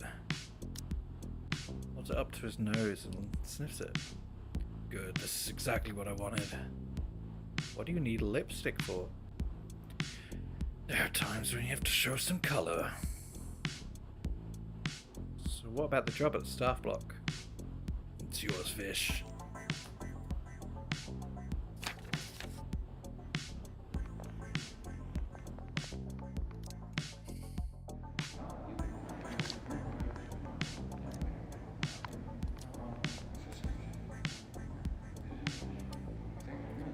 Guess what? I got 5 out of 6 lottery numbers this week. I was only off by 1.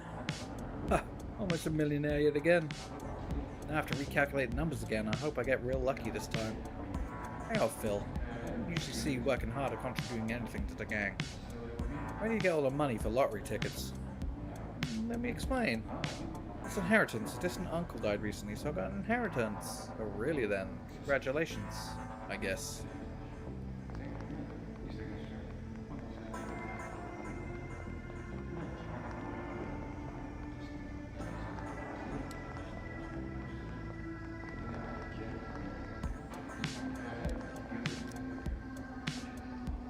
What are you doing here, little kitty? This is not your cell.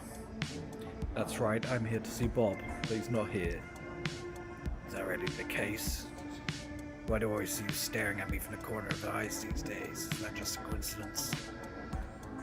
Did you? I guess it's possible. Maybe I was curious about your red spotted skin and couldn't help looking. As I'm sure you know, cats are naturally very cautious. I'm sure you've heard the saying, curiosity killed the cat. So I advise you to be more cautious. We wouldn't want the proverb to come true now, would we?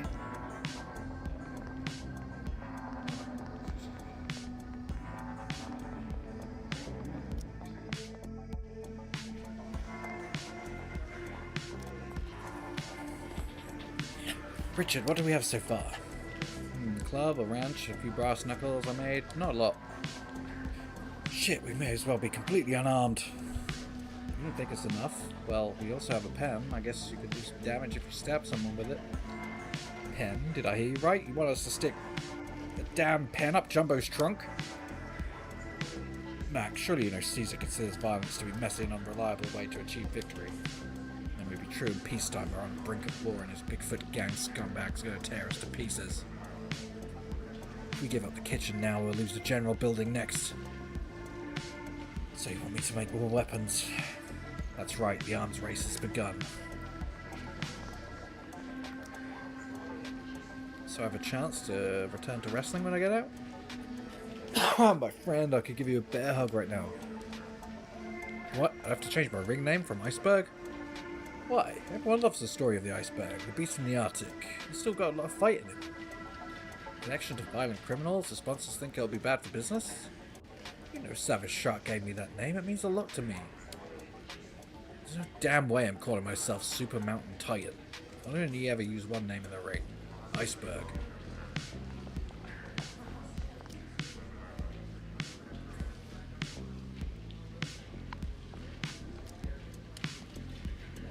Solve the 3 problems. Sounds like you took care of all the problems. Yeah, right now I don't think there's anyone better for the job than me. In that case, I can save myself a whole lot of trouble. Take your work permit free of charge. I'm a man of my word.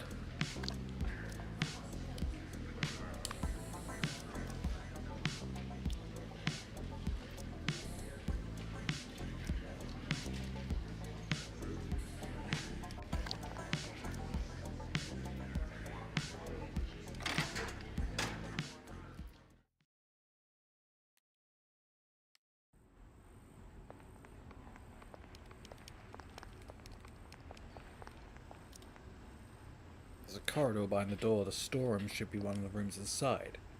But the door appears to be controlled from the guard's room. I should talk to Owen. Maybe I can find a way to get him to let me in. I wonder if he's so eager to recruit prisoners to work, he just wants to slack off. What's up? Is there a problem with your work? I finished one round of sorting. I think I've got the hang of the machine. Great. Is there something else? Officer Owen, I see there are other rooms in this corridor. So what? How would we like to spend less time snooping around and more time working? I just wanted to say, if there are other jobs in these rooms, I'd love to do them. I used to be a journalist. I'd be better suited to some type of clerical work than sorting packages. So you're looking for a white-collar job in a prison? Well, I see you're a hard worker. I happen to have a desk job I can give you, but it doesn't pay much, but it's a piece of cake. But listen good. My partner originally did this job, so you better take it seriously. Don't worry, I won't mess it up.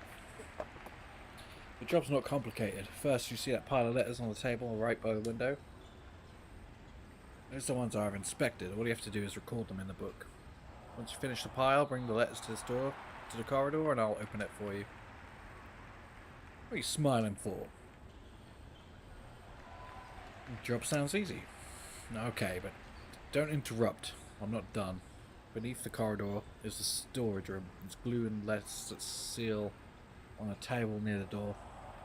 You seal all the letters and put them in the letter cabinet and you'll be paid. But I'm warning you, I'm just slacking off. Job shouldn't take any longer than 20 minutes. Don't make me come into the corridor and look for you, understand? Yes, sir, I won't let you down. If you have any free time, there's been a lot of cockroaches around here lately. I can't stand those gross bugs, so I'll be real happy if you could get rid of them. Okay, I'll keep my eyes open. May as well start with this one.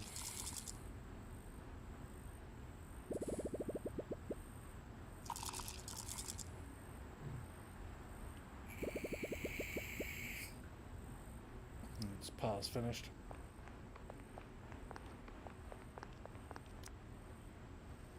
One 220 requesting access. Don't stay in it too long. Finally made it in. I only have 20 minutes, I need to be quick.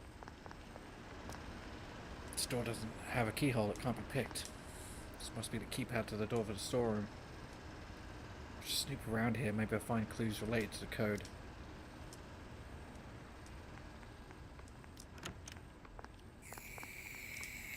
Still the letter. Gotta fetch my work first.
Damn it.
I found something. A work log, some change, and a scrunched up sticky note. Hey Owen, today's my last day before I go on marriage leave. I wanted to say goodbye in person, but unfortunately took time off to watch the game. Thank you so much for agreeing to help me out work next month. I'll show you photos of my trip with Jessica when I get back. I'm sure you'll find my job a piece of cake. It's just recording mail, keeping logs, whatnot. Oh, there's also the management of inmate property storeroom. You don't need to worry. I've changed your access code to a number you know well. I don't want you to having to make international calls to me every time you forget. I promised Jessica she'd have my full undivided attention during this vacation. No work allowed. You know how it is. Anyhow, I won't write the code down on a sticky note because I'm worried that you'll just lose it. I thought about it and decided to use your favourite player's stat that you talk about all day long as the code. It happens to be exactly 4 digits. And knowing you, even if you forget your own birthday, you'd never forget that number, would you? Well, that's all for now. I'm flying out tonight. Don't work too hard, your partner Jen. 4 digits, favourite player's stat. Looks like I have to go back to Owen to fish for more information. I'll expend it in a windfall.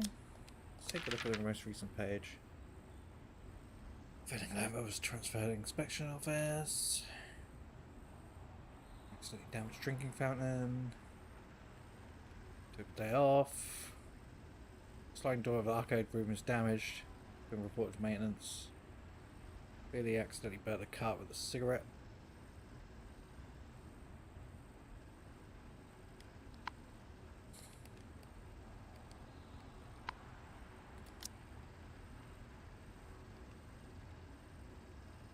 Ah, damn it, I've left my lockpicks. Oh, no.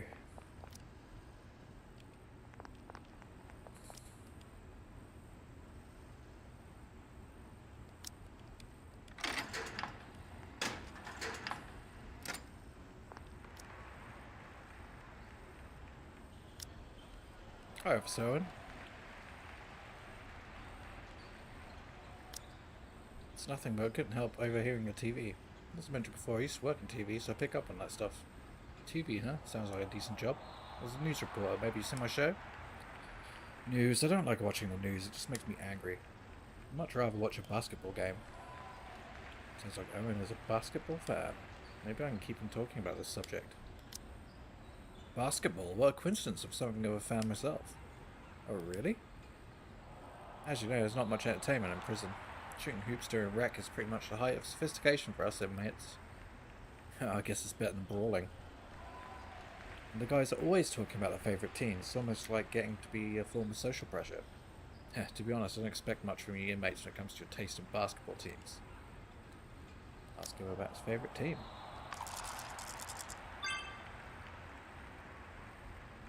I guess I can tell you fan to fan like. If I had to choose my favourite team, it would be the Lakeshore Waves. Partly because I was born in Lakeshore City, but more because it's the team that my favourite player X played for when he retired.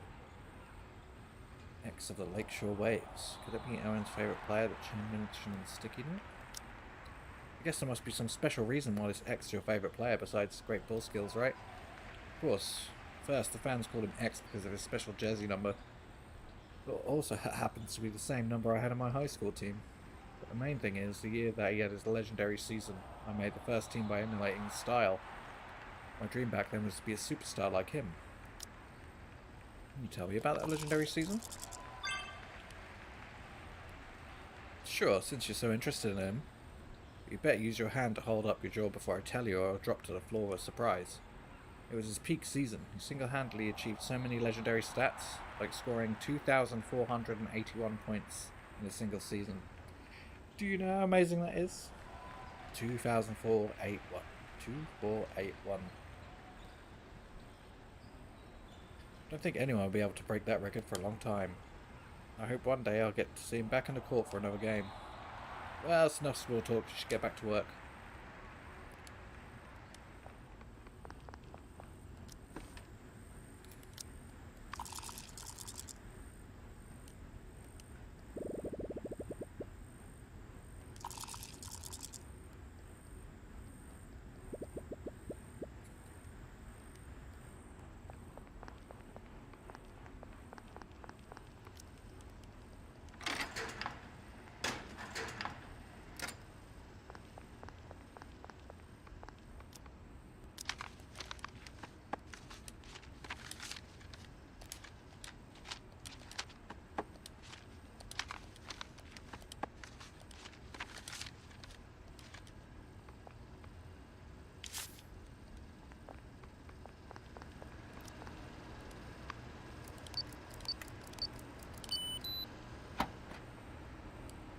Nice, the code works. Time to start the treasure hunt.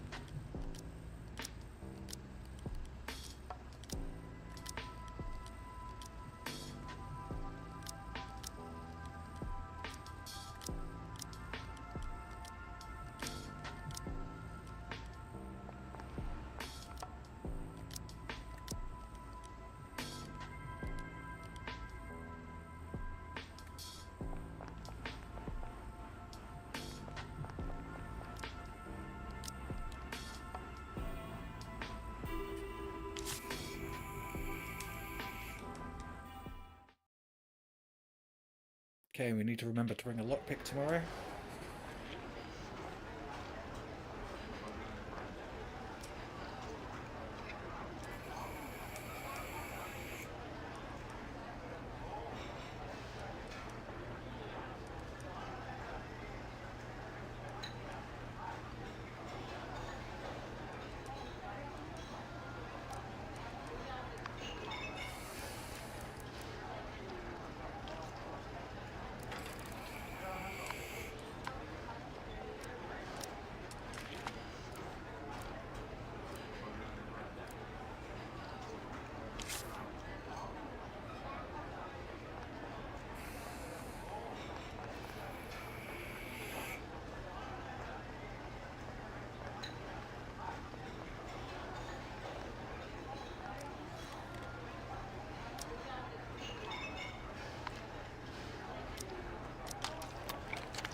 So they're the cultists, if that wasn't so obvious already.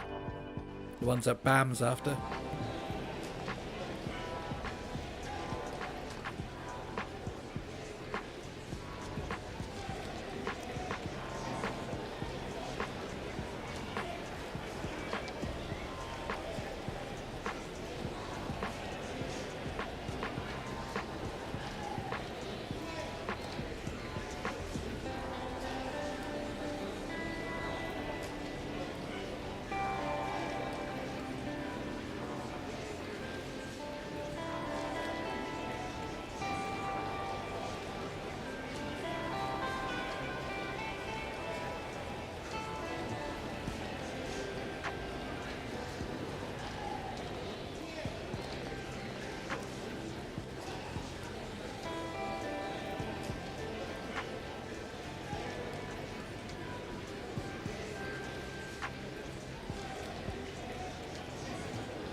You saying that if I can get something that belongs to him, you can find his location? If you're sure that the person you're looking for is in this prison, psychic detection is extremely accurate at this range. It's a neat little magic trick. It's not magic, it's psychic detection. Fine, so what are your conditions for doing me this favor? I want you to listen to cell B108 and tell me if there are any indescribable sounds at night. Those indescribable sounds, they wouldn't be of the intimate kind, would they? No, not that kind. The kind of sound that makes you feel fear in your very soul.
Great, no one's up to no good. That makes me like you guys even more. You're all still low-life scum, but at least you've proven that you ain't a bunch of smartasses. So as a reward, let me tell you some good news. In order to encourage discipline among inmates, it's been decided there'll be small rewards for good behaviour. From now on, you can see me to exchange good conduct credits for a larger cupboard. But remember, don't go using it for funny business. There'll be lots of benefits coming in the future, so it's worth being on your best behaviour.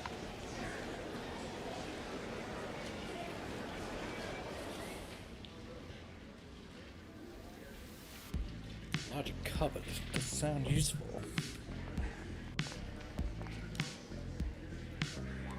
Terminal, let me explain. I was able to get enough money together this week, but there was an accident.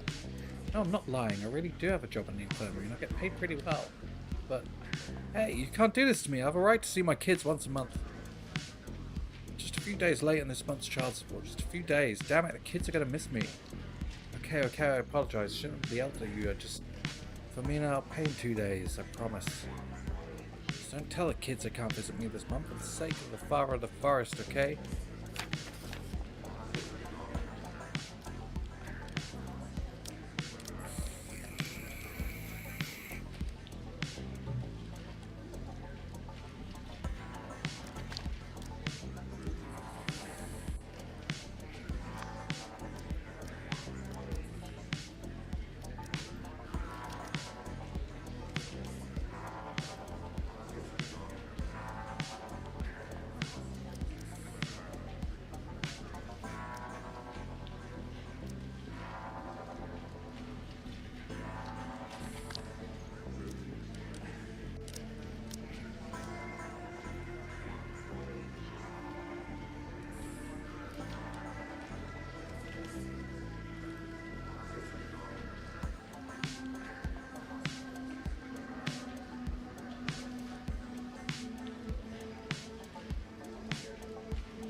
Nice. Okay, cool. Oh, frick, what was it? 2481? No, 2418? Oh, shit. No, it's 2481.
Right, I don't want to waste a day on that.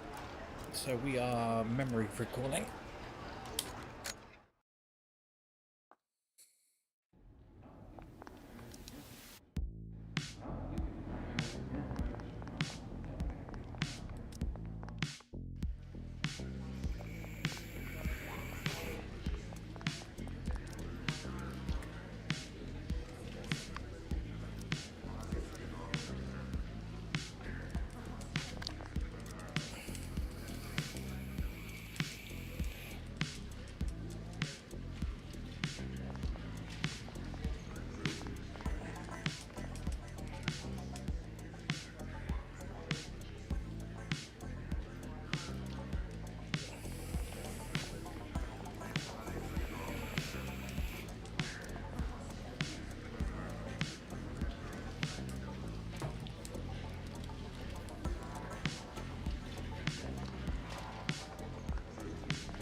Yes, nice.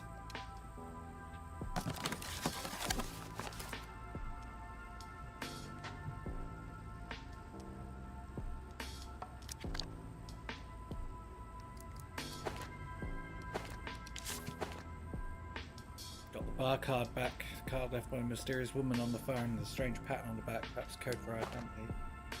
TV station work card back. A work card from Woodpecker TV from your information printed on it. You can use it to get a free coffee from the coffee machine in the TV station building.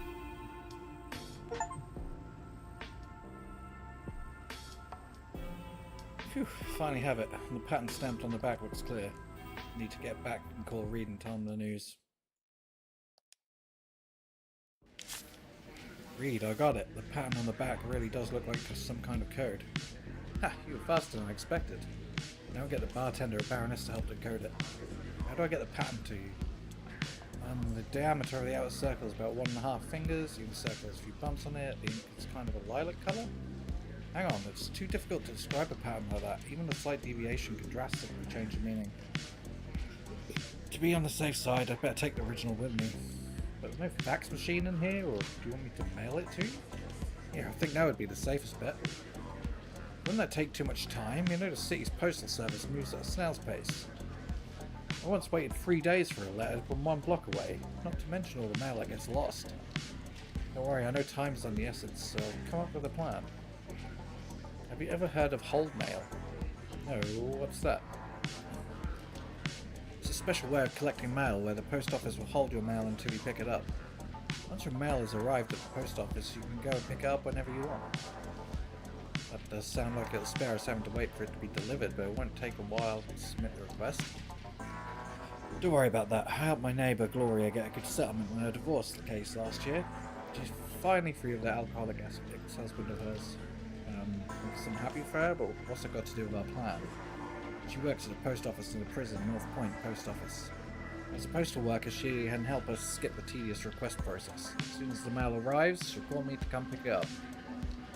She also told me that the prison has a dedicated truck that collects the mail every morning and delivers it straight to the various post offices. So if nothing goes wrong, I'll receive the card the morning after you sent it.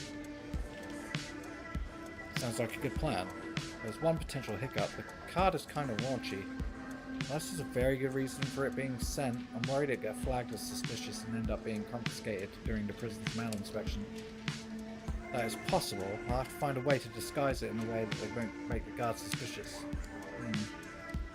I have an idea. There's an inmate named Sam. Him and his girlfriend are always writing each other. I can write a letter using his name and make up a reason for enclosing the card. Guards should be less likely to suspect anyone. Disguise it as a love letter. Yeah, that could work. Let's do it. I'll ask Gloria to keep an eye out for the letter from Sam at the prison. If the clues lead me to the girl who called about the scoop, I'll come visit you as soon as I can. All being well, I'll see you tomorrow. Take care and don't let the bastards grind you down. Bye for now. So now to prepare the letter.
Nicole, my little lamb, it feels like I'm gonna faint just thinking about you.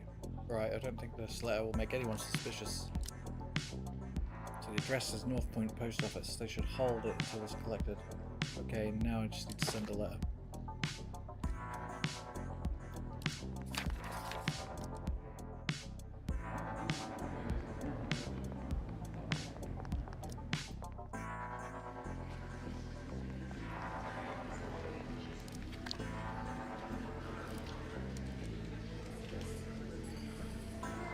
The rest is in Reed's hands.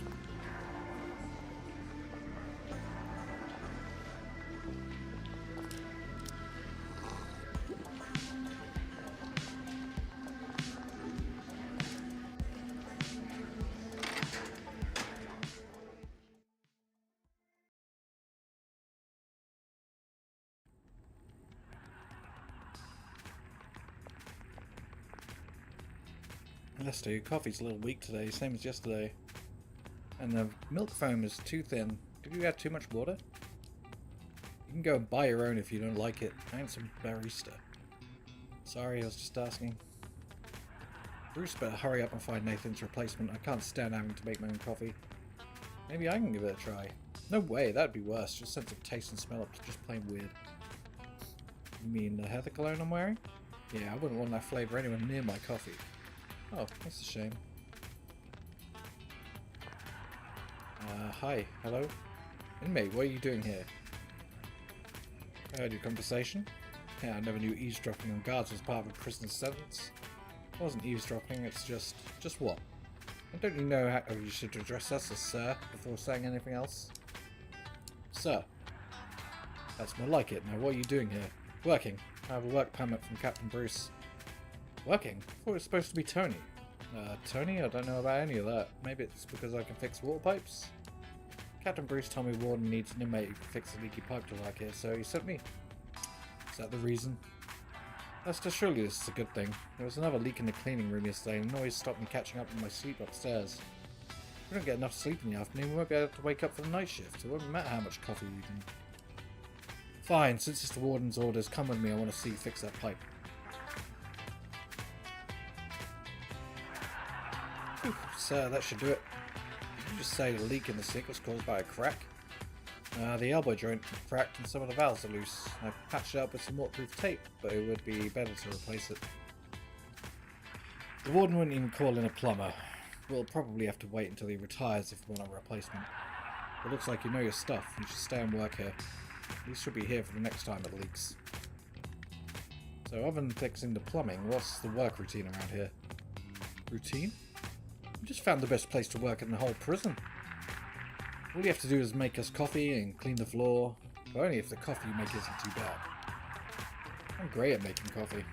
Hope so, as long as it's not worse than mine. Okay, now get to work. The floor outside needs to be mopped.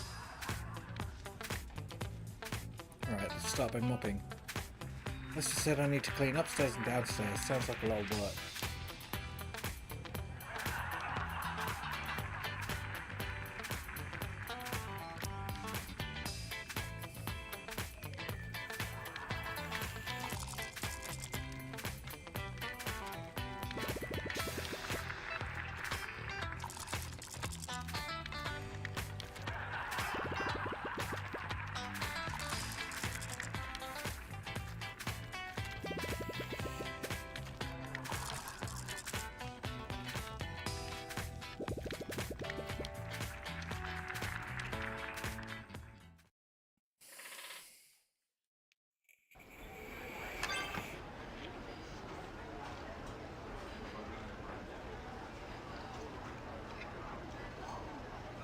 Oh, that's sick.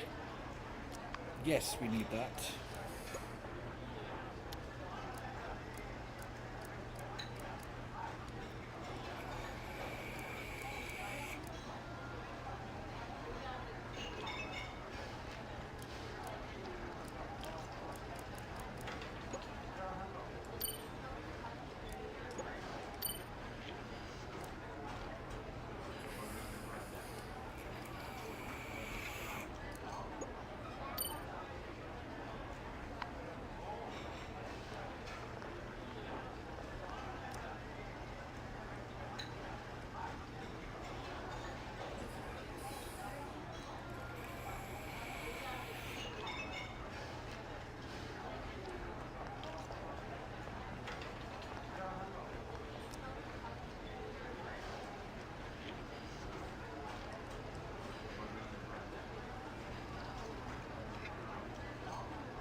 Right, shut your mouths. Head count is about to start. My mama was real caring, and I remember she always said spare the rod and spoil the child. So when I'm strict with you, it comes from a place of caring. You should be grateful. Next announcement, it's about caring, so listen up. Venerable Father Anderson has put a donation box in the chapel to nurture your sense of fraternity. I don't care whether or not you have spare cash to donate, but I'm warning you. If I catch anyone stealing from the donation box, I will punish him severely for the father of the forest. Remember my warning, don't make a fool of yourself. Dismissed. Hey, 1220, get over here. You deaf or something? Get your ass over here and stand at attention. What is it? Got a visitor waiting in visit room 2. Visitor now? Yeah, I thought you'd be glad you were last time. I sent the letter yesterday. Reed got the card this morning. He should be gathering clues of Baroness right now. Why would he be here so soon? Could something have gone wrong with the plan? Hey, don't just stand there like an ugly statue. Get your ass to the visitor room.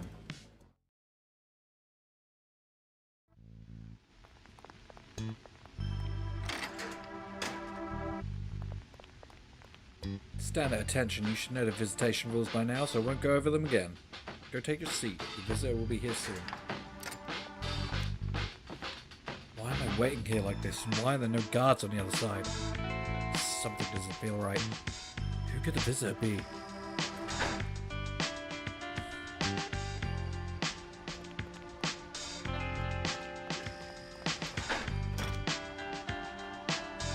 Hi. Long time no see, Thomas. Angelo. Inmate 1220, sit down, no touching the glass. Hey, calm down, you heard the man. I suggest you sit down and behave yourself. I feel so guilty if the great journalist ended up in seg because of my visit. Oh, sorry. That should be former journalist.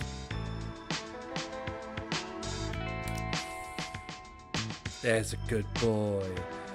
Rules are rules. You wouldn't want to be punished now, would you?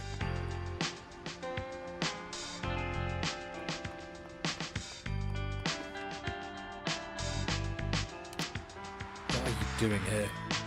If you're here to gloat, I won't give you the satisfaction. You got it all wrong. I'm out of here out of concern between friends. And I know I'm not the only one who's concerned about you. Your lawyer, the Red Panda from Reed's law firm, isn't that right? Word is he hasn't taken on a new case for over 2 months. But he's still busy every day. Strange, isn't it? Reed's just helping with my appeal. You're being paranoid. Or are you still afraid of me even though I'm in here?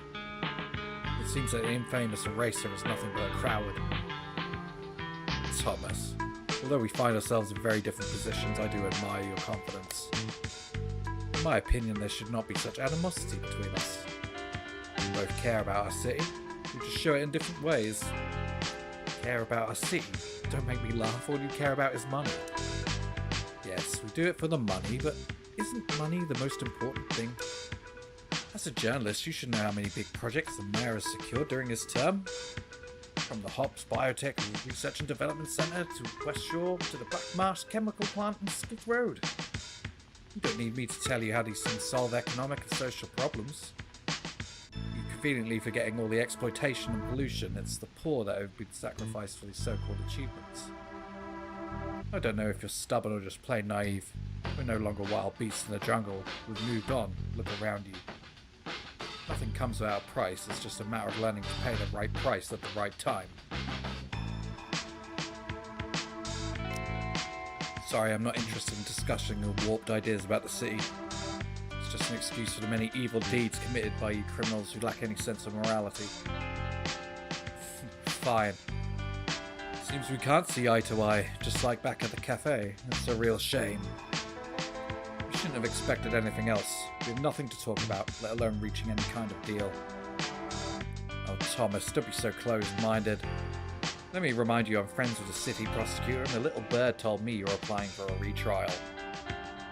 What's your game? I thought I might be able to help. I'm sure you've heard of cases where the sentence was increased after a retrial. It would be bad if things turned out that way for you, wouldn't it? However, if you have certain information that interests me and are willing to share it, I can guarantee nothing bad will happen. And I should also mention the fee I promised you before will be the same. Think about it when you've made up your mind. Have your lawyer come to see me anytime. I'll be waiting. Inmate 1220 time's up. Time sure does fly when you're having fun, huh? Guess this should be going.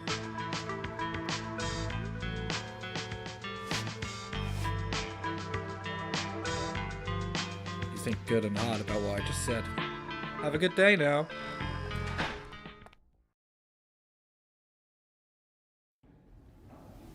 Angelo's the last person I expected to see today.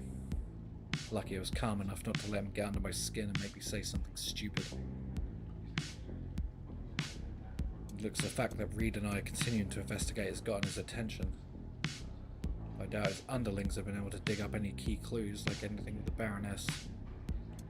Otherwise he wouldn't have needed to go to the trouble of coming here and resorting to intimidation tactics. All I can do now is pray that everything goes well with Reed on the outside. I just hope Angelo doesn't go after Reed so soon.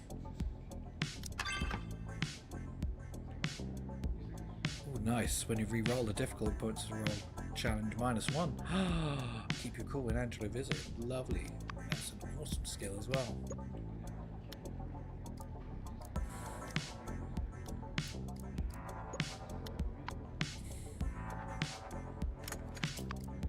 I think that deserves a save. Glad I made the right choices there. I hope.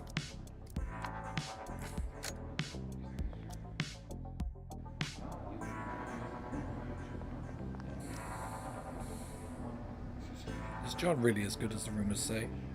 In any case, Jumbo told us not to mess with him. Don't go get curious now. Evan, if you don't work out for a month, will your muscle turn to fat? Of course, not even a month. The body's like a machine. 3 days without maintenance and you're asking for trouble. John's been here for over a year and I ain't ever seen him lift a weight pit. You think he's maybe lost his skills and he's just like a paper tiger now? You thinking what I think you're thinking? Yeah, I've decided. Decided to keep an eye on him until we find his weak point. Oh.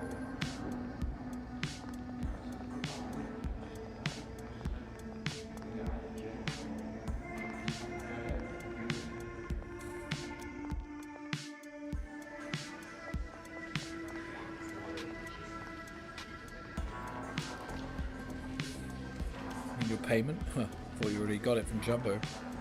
You're so funny, boss. I ain't told all that stuff to Jumbo because you told me to. You haven't forgotten, have you?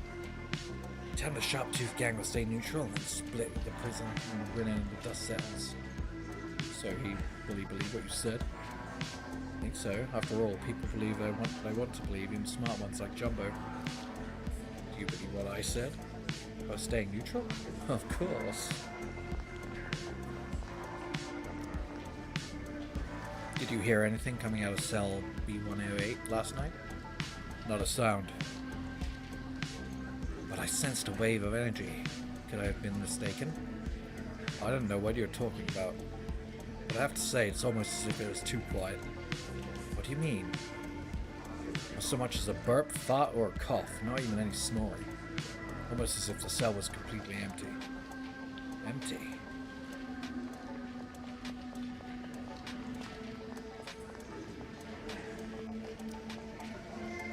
Yo, how's business in the bungalows these days?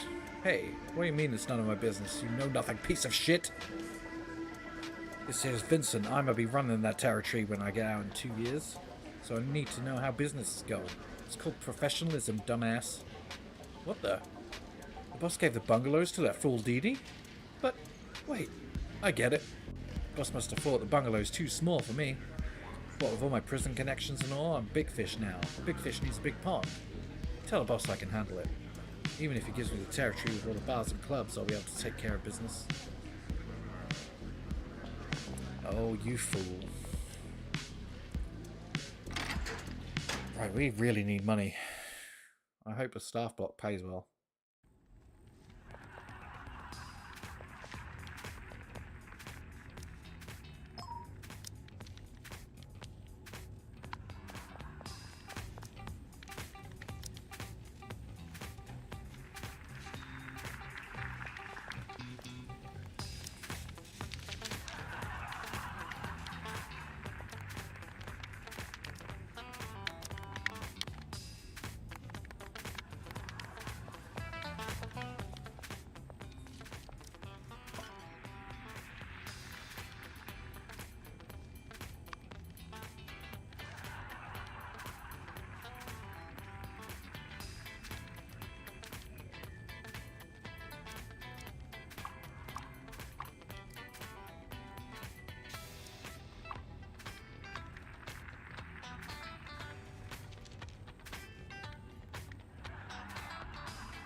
Damn it.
dream. Oh, damn it. I was about to go for a minute. We'll do the dream.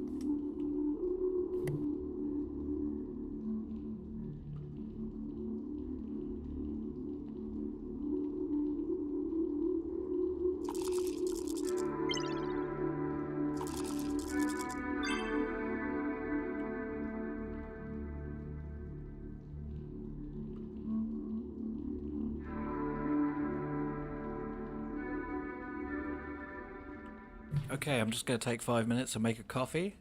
So I'll be right back.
Attention!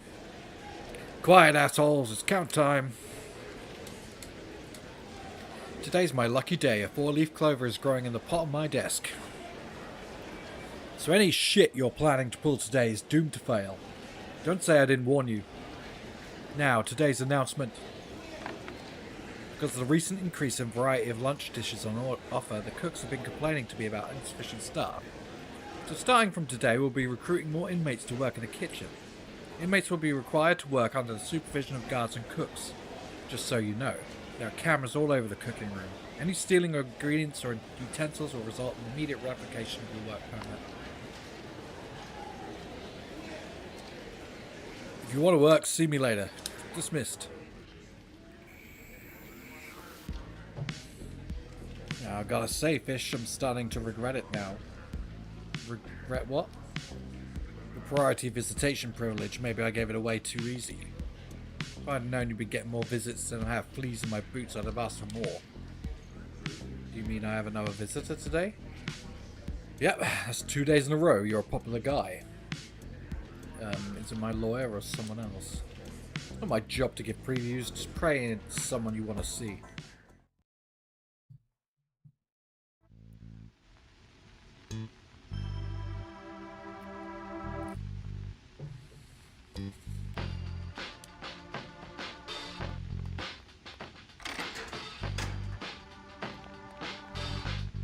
Hi, Thomas. Read. Hey, pipe down. I do need to remind you of the rules.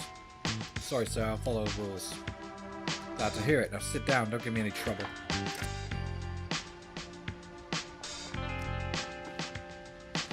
Hi, Reed. Am I glad to see you? I was worried it might be someone else again today. Again? Someone else came to see you yesterday? Now, let me guess. Angela, right? If you know that, I guess it means it's also been to harass you. Damn it. Did everything go well at Baroness? Heh, it's nothing I couldn't handle. As a criminal lawyer, I'm tougher than I look. Open your ears and let me tell you about my heroic exploits yesterday. I arrived at the office early yesterday morning, and before I even had a sip of coffee, the phone on my desk rang. Was it Gloria at the post office? Yeah. She told me that Sam's letter had arrived and I could pick it up any time. I got ready to go straight away, but I was stopped by Selena. She told me to look out the window. Why? She pointed to a grey Lexington, parked on the corner, said it had just pulled up behind my car. And she also saw that car after I came back from my last visit with you. So those guys in the car must have been working for Angelo. No doubt about it, but luckily I'd been in the archive searching for information for the last few days. I hadn't been anywhere near Baroness. Otherwise, you would have discovered our plan. So once you knew you were being followed, what did you do next? I made sure not to alert them. If the guys in the car knew they'd been exposed, they might have resorted to a more aggressive approach. Yeah, that would make everything more difficult. So I decided to drive to the post office and pick up the letter as planned. Did you use your driving skills to shake them off? Come on, this isn't fast and ferocious. My getaway plan was nowhere near that dramatic.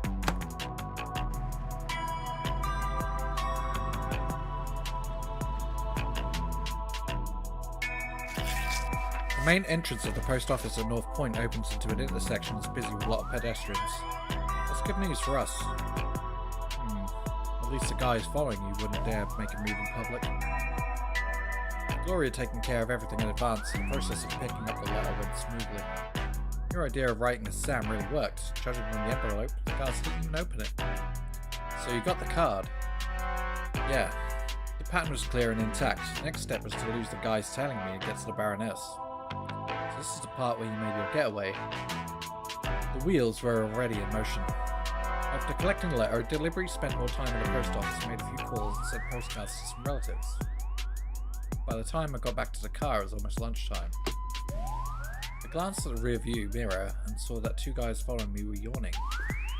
So I thought maybe it was time to go to a place where I could lose them. Where was that? Somewhere you know well. Louis, our regular haunt from our college days.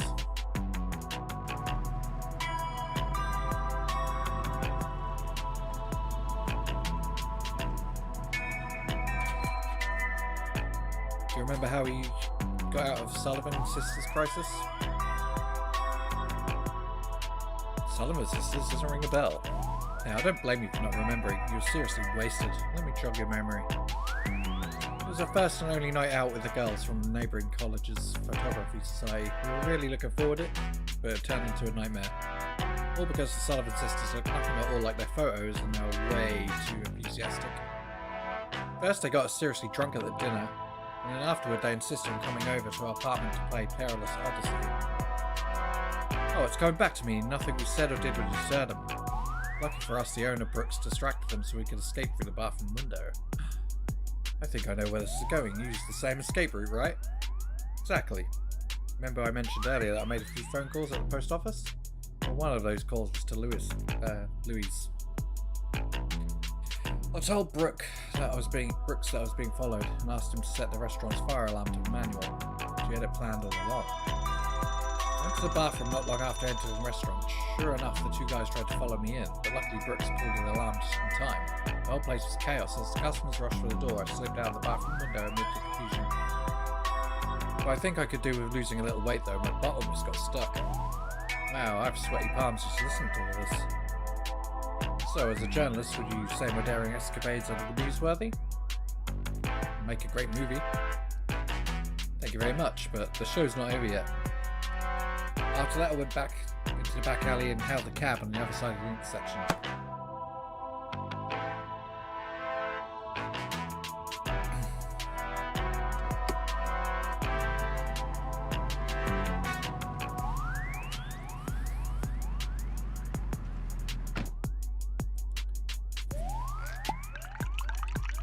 There are lots of unnamed little roads all over Skid Row, but the drive eventually made it to Baroness thanks to my directions. It wasn't open when I arrived, but as soon as he saw me, the bartender guessed why I was back, so he could decipher the pattern on the back of the card. As I said, as long as the pattern is clear and intact, deciphering it is easy as pouring a shot for a Skid Row bartender. But the service wasn't free. He only took the card after I'd ordered the most expensive bottle of bamboo alcohol. But it didn't take him long to give his answer to the code. Iris, the Fallen Angels. Fallen Angels. It's the name of an underground club, and Iris is the dancer who works there. The bartender also told me of all the clubs at Skid Row, Fallen Angels is one of the more high-class establishments. Of course that means big spenders. And he made a phone call in a bird language I didn't understand and told me that a car would pick me up at sunset. Car? So the club's location is secret? You guessed it. After nightfall, an ice cream truck silently pulled up in front of the bar.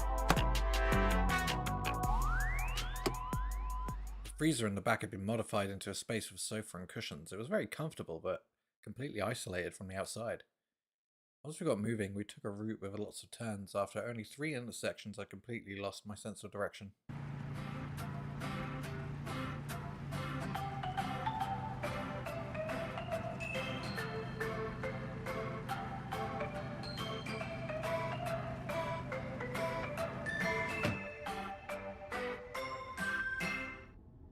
We finally stopped after about 20 minutes. We parked in what looked like an abandoned warehouse, but it was too dark to see anything properly. There's a brown bear standing by guard by the door, looking like some kind of creepy teddy bear. I pointed to the freight elevator behind him and let me in. It turns out Fallen Angels is the underground club, literally as well as figuratively. Whew, sounds like we finally reached the end. Not at all. If only it was that simple. It's not as if Iris was standing at the entrance waiting to greet me. I mean, that's right. My midnight foray into the world of Fallen Angels has just been started.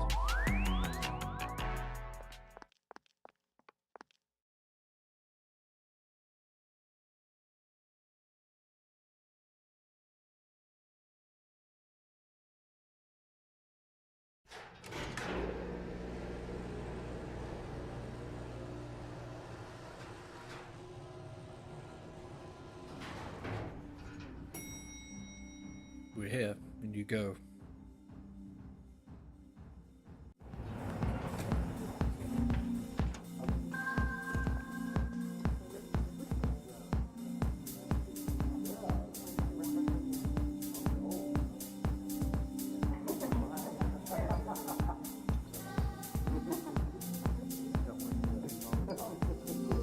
So this is Fallen Angels.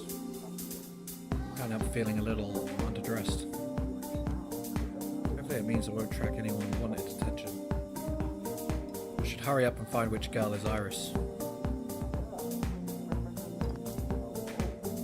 Good evening, sweetheart. What's with the outfit? Are you an insurance salesman or something? Oh, hello, miss. I'm looking for a girl named Iris. Trust me, as long as you have me, you wouldn't need any other girl. It's so hot and stuffy in here. You like to experience the unique charms of a cold-blooded animal? Oh, miss, I'd love nothing more to spend the evening with you, but unfortunately I have something important to do. Oh, what business, huh?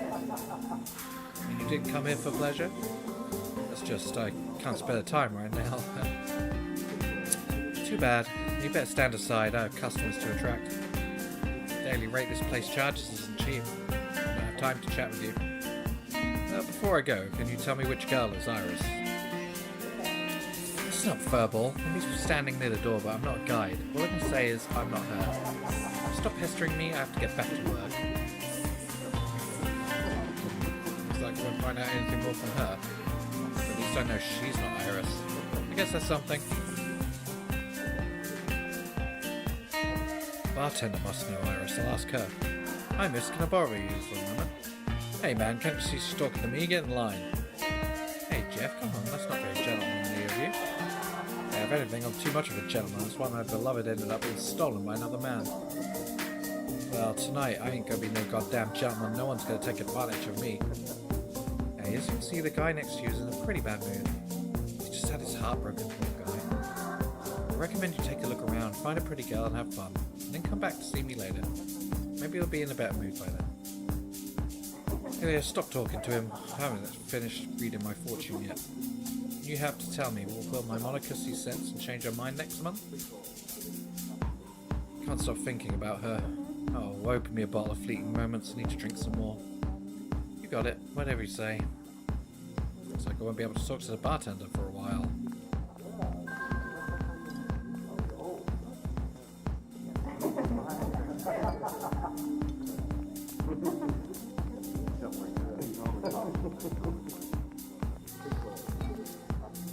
Miss Leopard, I'm sorry to bother you. Excuse me, is your name Iris? She didn't answer. The music on stage too loud? Miss, may I ask, are you Iris? No, I'll answer for her, you loudmouthed son of a bitch. She's not Iris or Lulu. She's the Huntress of Desire, the Queen of the Night, Rona the Leopard. Rona? That's right, I paid a lot of money to enjoy a performance from the sea, so don't go bothering her, you hear me? I just wanted to ask one more question. One more word out of you, I swear I'll be the last word you ever say. Okay, take it easy. I don't want any trouble. Damn raccoon. I'm actually a red panda. Yeah, what the hell you are? Get off the damn stage.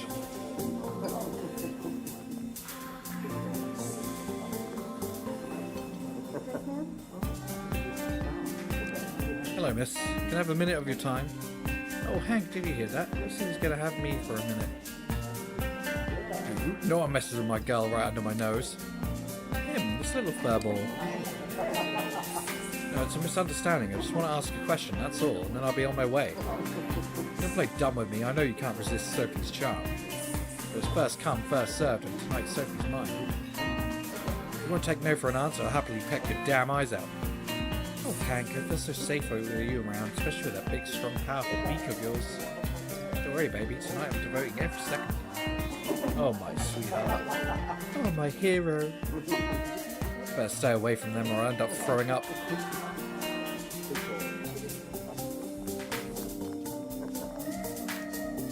Come on, one more drink, just one. I don't even know the meaning of the word drunk. Look like you've had enough for tonight. Enough? No, make me laugh. Did Clint call you over? Don't underestimate me. I can drink all three of you under the table. All three of us? Yeah, you and the two guys who just look like you. Don't be shy now. I already saw you. Come on, have a drink. I've heard of seeing double, but seeing triple?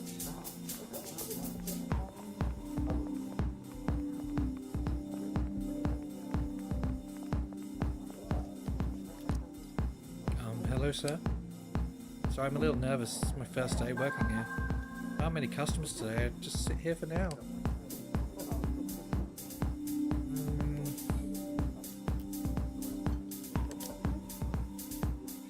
Oh, that puts me at ease. I was worried when meeting regulars are always so picky. I'm new here, I don't have any experience, although I've spent a lot of time researching the job. What type of research? It's embarrassing to say, it's still just a theory, but I think if I work hard enough, I'll be able to catch up with the more experienced girls. Ah, sounds like you're really passionate about this job. Thank you for the kind compliment. So, would you like to be my first customer tonight? I'm Reiko. I'm sure you'll be 200% satisfied.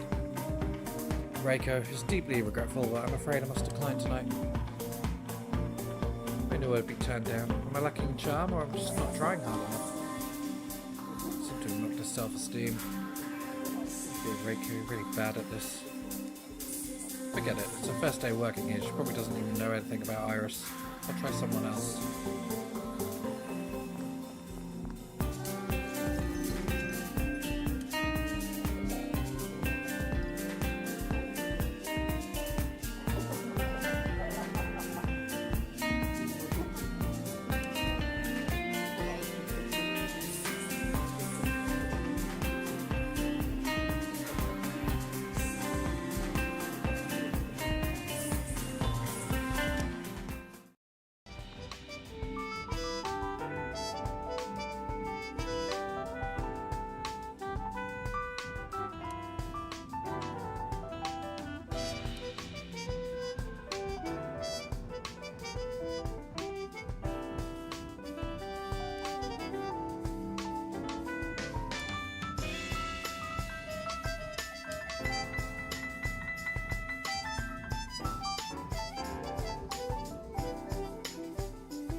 Miss, I want to ask about a girl. You again. Didn't I just tell you it's rude to cut in line? You've forgotten already? I just want to ask a question. It won't take long. Just a question. How do you think I'm going to fall for your bullshit? Guys who like to cut in line always say the same old thing. I'm just asking a question. I'm just talking to her. I am just invited her to dinner. I'm just lying in her bed for a while. Damn it, everyone takes me for some kind of fool. That's how I lost Monica. So if you're asking me if I'll allow you to interrupt my conversation with Pillar, sorry, but the answer's no. Hell no. Jeff, calm down. The bouncers will come. I don't care. Sorry, what was your name, handsome? Reed. Name's Reed. Okay, Reed. You heard him. He's not getting in. Damn right. No goddamn way. He just ordered 2 expensive bottles. According to the rules, he's brought my full attention. But I have something really urgent to ask. How about this? Let's put the dispute in the hands of fate. Fate? See this pile of fortune-telling cards? Before as a bartender, I used to be a fortune teller. These cards can predict the future and settle disputes. What do you say, Jeff? Why not let him try? If he succeeds, it means that fate is on his side today. I just figured out that if you want Monica to change her mind, the last thing you can do is fight against fate. You understand, Jeff? Okay, I'll let him try. Do the Kingdom Revelry one. I'd like to see who's the king and who's the jester tonight, me or him. Okay, since Jeff's agreed, Reed, let's get started. Wait, I'm not ready yet. Sorry, fate doesn't care if you're ready or not. Besides, the night of revelry has begun. moon is like a silver barge docked in the harbour of the night sky. The revellers are enjoying music and wine. The noble king removes his heavy crown. He disguises himself as a commoner and steals into the laughter of the streets. The jester accompanying him concocts a joke of fate. The gold coins tossed into the crowd whip the people into a frenzy. Jump, laugh, bring the revelry to a crescendo. After the chaos, who gets to see the jester and the lost king? Now please guide fate where to find the king. The crown represents the king, but which one is the crown card?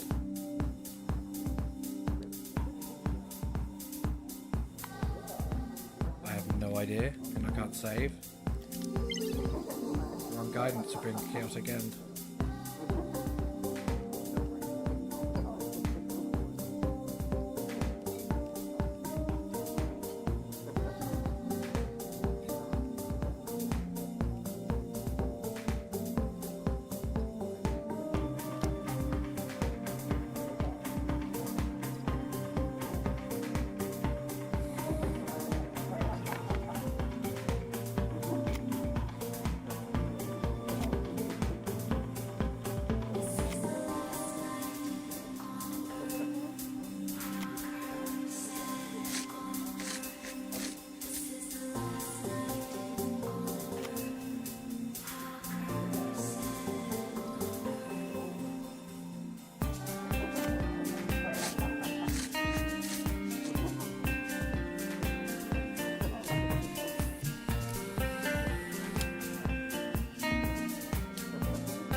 How do you like that, Jeff? I found the king.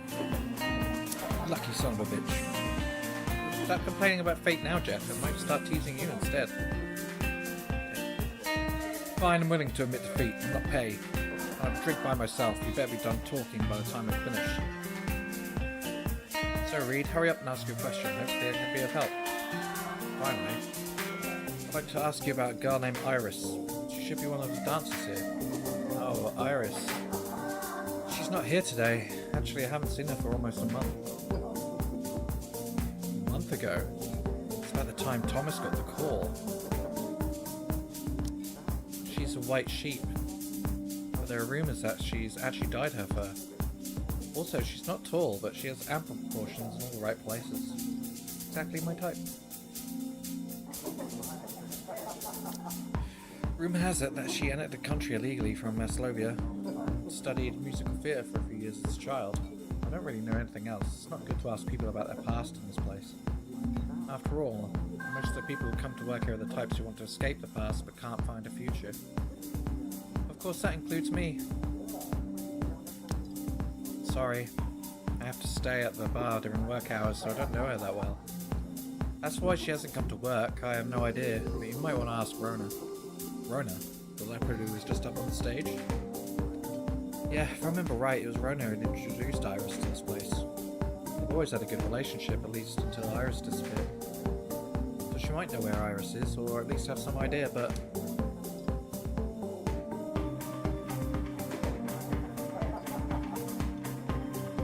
Rona's performance ended while we were communicating with Fate.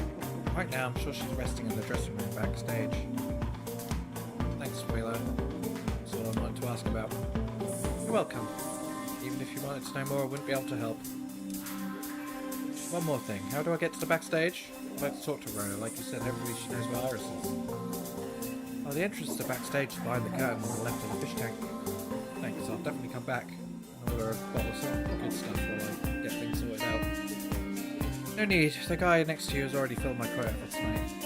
Done. My glass will be empty for ages. We're going to help over here, so you're also here because of the girl. If I'd known, I wouldn't have been so hard on you. Nothing hurts more than a broken heart. You can say that again. Jeff, I hope your molecule comes back to you. Thanks, man. I'll drink to that.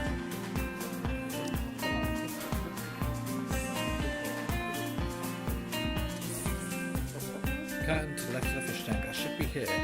Let's go backstage and find Ron and hopefully find out where Iris is.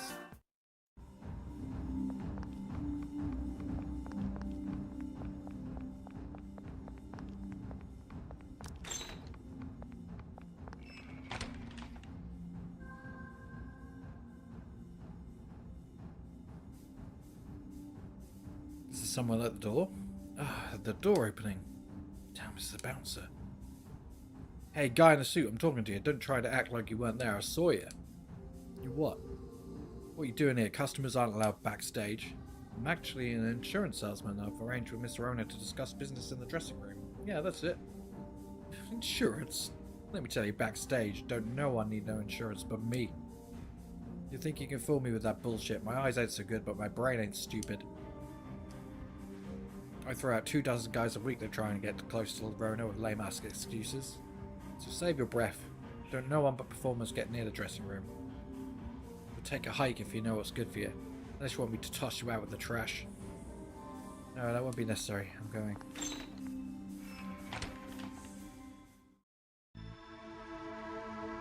So you got thrown out of the backstage area?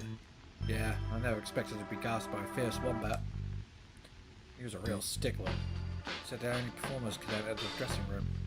So what do we do now? Without Rona, we have no hope of finding where Iris is.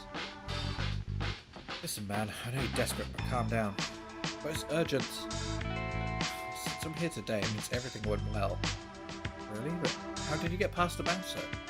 Is there another way into the dressing room, or did you just force your way in? Did you get hurt? There wasn't another way in, and of course I couldn't overpower that wombat. But you're right in one respect. I did get hurt. Not physically, but mentally. When this is all over, you owe me big time. You have no idea how big a sacrifice I've made to get you out of here. To find a way to get that wombat to let me in the dressing room. We insist that only performers can enter. This is a real doozy.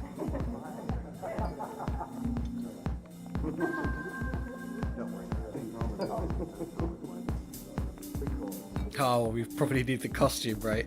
It's Miranda, forget about the rude guy. Carry on enjoying my dance. You know what, Adam? The harder something is to get, the more it tickles my fancy. He comes back, does as I say, and changes into an outfit and dance for me. Not only will I not admonish him for leaving without saying goodbye, I'll reward him generously. Miss Miranda, why don't you keep that reward for me? I'll dance for you until dawn. Save it, Adam. Sometimes a woman needs to keep things fresh. Wait, performance, outfit. I think I have an idea. But it's definitely not a good idea, at least not for me. Thomas, you owe me big time. Hi, Miranda. Hey, look who's back. I should ask the manager to put security doors in the rooms. Stop guys like you with no sense of privacy coming in out all night. Adam, what's your attitude? Don't talk to a new friend like that. You can call me by my name, Reed. Oh, Reed, what an adorable name. So what brings you back here? Actually, I'm back to dance for you, Miranda. I just heard you when I was outside. You said if I change into an outfit and dance for you, you'll give me a reward. Of course, pleasure may be priceless, but people who provide it always have a price. Oh, Miss Miranda, please don't share my money with this guy. Stop your complaining, Adam. Give me the other outfit. I can't wait to see this. It's my... Now! Okay. Really don't think this outfit suits me. Don't say that. I think you look adorable. Now follow Adam's movements and dance for me, Reed, baby. Hey, you talk the talk, now see if you can walk the walk. Not just anyone could do this job. Oh God.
Good, very good. What a delightful performance.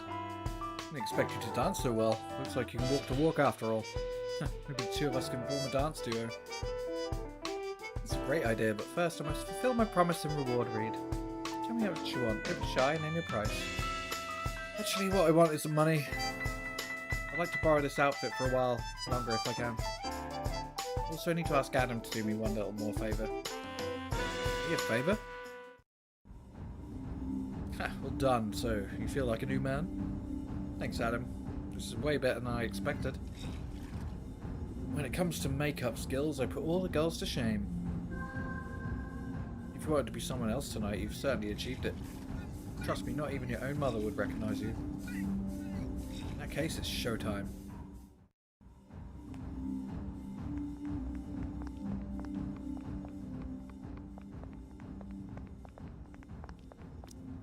Hope this outfit will do the trick.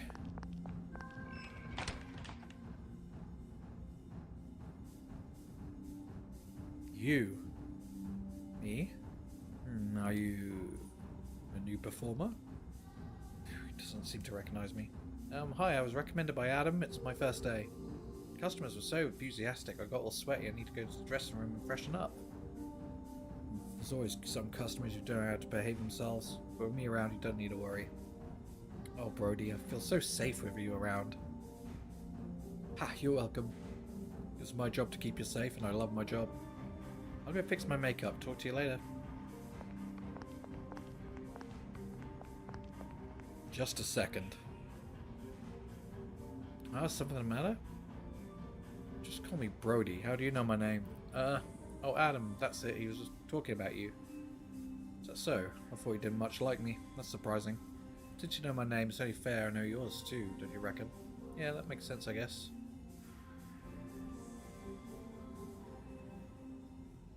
I'm Thomas.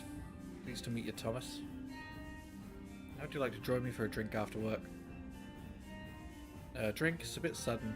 Don't get me wrong, I just get a strong feeling we've met before. Not that strange, we've never met before. Guess it's what we must call fate. So after work, how about it? Well, if I have time, I'll allow you the honour of my company. Great, don't stand me up though. See you later. Better get out of here once I get what I need.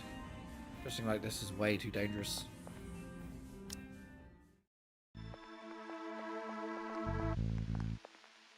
Hi, Miss Rona. Don't be scared. I don't mean you any harm. I'm just here to ask you some questions. I'm guessing you want to ask me about this Iris, right? How do you know? I'm only just at the stage asking about her. I was dancing, so I couldn't talk to you. Come on, that outfit of yours may have fooled Brody. Do you really think it would fool me? I have to admit, it's kind of cute.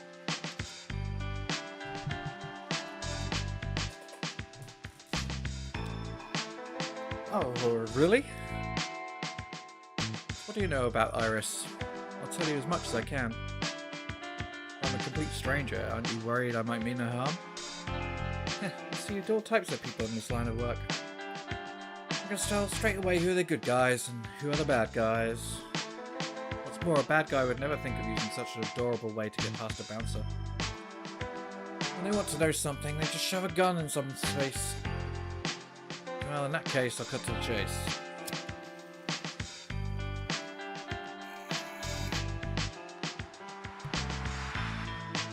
$30,000 in cash. That's how much Iris wants. Most likely to go home. Go home. Not gonna lie, she and I were smuggled here from Slovenia during the Civil War. So many young people are forced to leave just to earn a living. $30,000 is how much the smugglers charge, but we were unlucky. The smuggler lied to us.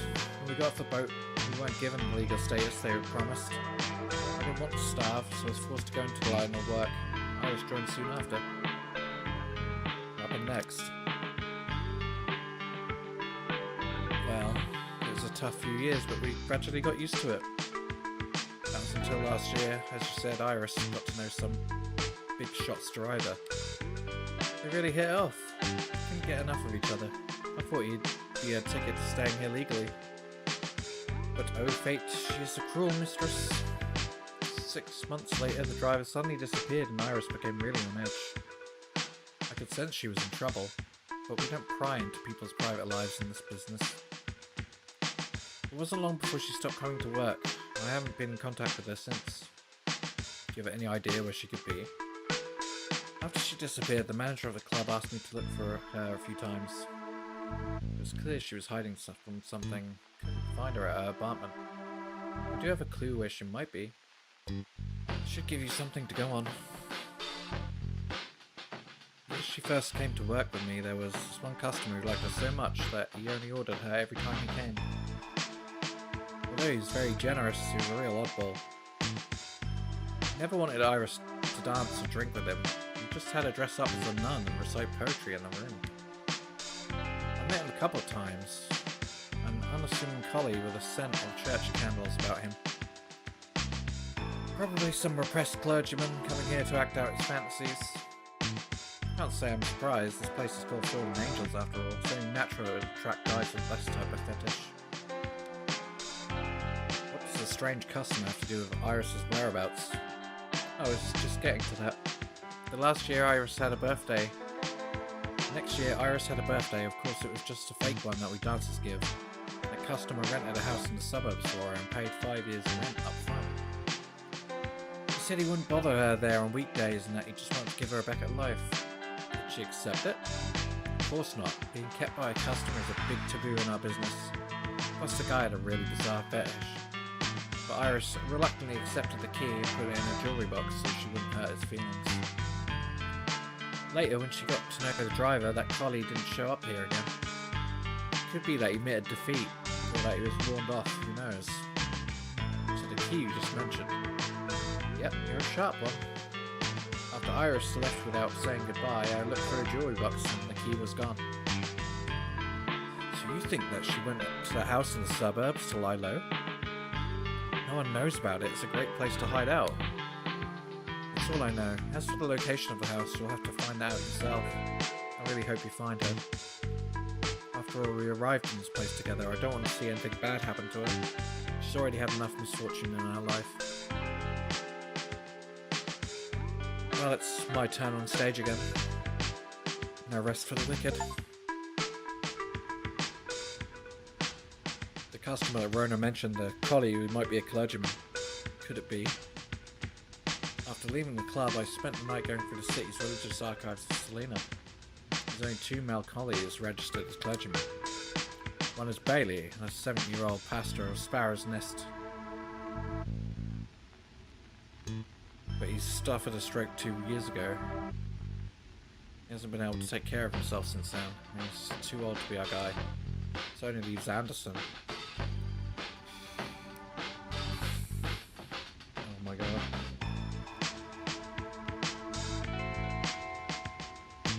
Yep, I thought so.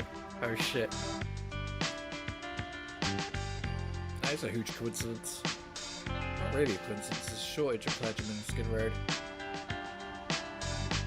His neighbouring diocese, Cyprus, shoulders some of the burden. I think Anderson used this opportunity to travel to Skid Road on business. That's why he's chaplain in your prison from the records that looks like he applied for the position. Why would he do that? There are none of his fallen angels here, only sweaty, smelly prisoners. What I found, it seems the stipend as parochial vicar isn't enough to cover his extracurricular activities in the club. So he must have gotten a lot of extra money and set other way. Yeah, but the rules prohibited priests from owning private homes and property. If he had hidden the money in the clergy house, it would have been discovered too easily. You mean you applied for the part-time job? Prison so he could hide his secret? If you want to hide something, we'll better place in a prison. The chaplain spends most of his time in the chapel. If we're on the right track, then what we're looking for is likely the father of the forest hall. If we can find his secret and use it to blackmail him, we'll have to give up the location of the house. It's back to our usual division of labour. You handle things on the inside, I'll keep looking for leads of Manson on the outside. I'll give you a call when I have the location of the house. Inmate 1220, time's up. Well, take care of yourself, Thomas. You owe me a drink when you get out. And take care too, Reed. That visit was definitely over half an hour.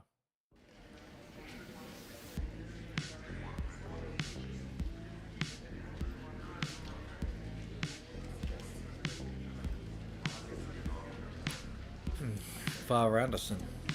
Guess you can never tell that the real fallen angel appears to be him. The father of the forest won't be too happy when he finds out, I suppose. I'll go to the chapel during recreation. And as the prayer goes, salvation lies within.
Hey fish, you hear that sound?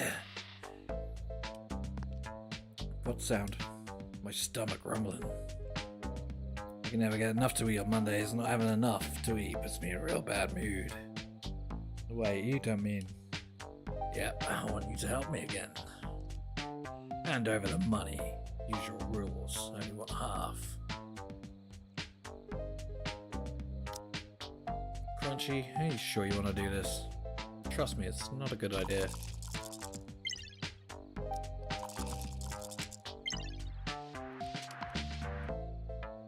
Hey, I'm all out of patience. Any more bullshit from you and I'll really be mad. You just messed with the wrong guy. Oh, this afternoon's gonna be more interesting than I thought. Good. Let's see what you got.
Are you awake? You're beaten up real bad. You've been out for 2 hours. It's just to lie here for a while to recuperate. The drip will speed up your recovery. Come to me if you need anything. I'll be in the office. Well, we can use... For the first time, I'm going to use memory recall.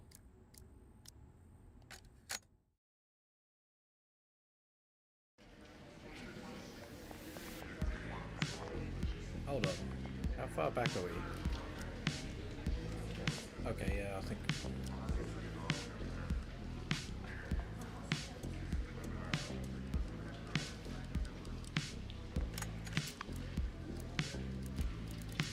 Yeah, I think we're...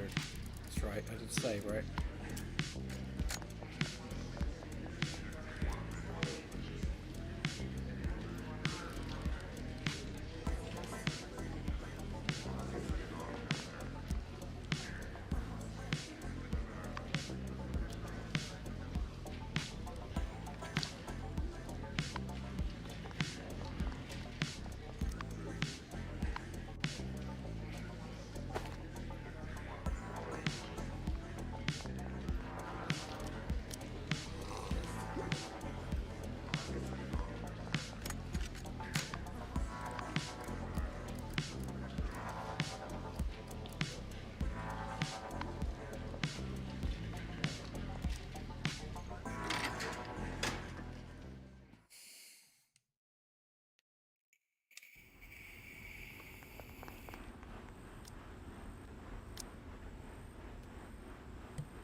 Were you just trying out a new stand-up routine? Oh, that's pretty damn funny. I'm glad you liked it. Okay, since you've amused me, I'll let you off the hook today. Turns and walks away. Your words got you out of trouble. Phew, still have my money. Hope I don't run into any more trouble today. I'm just lucky every time. Indeed.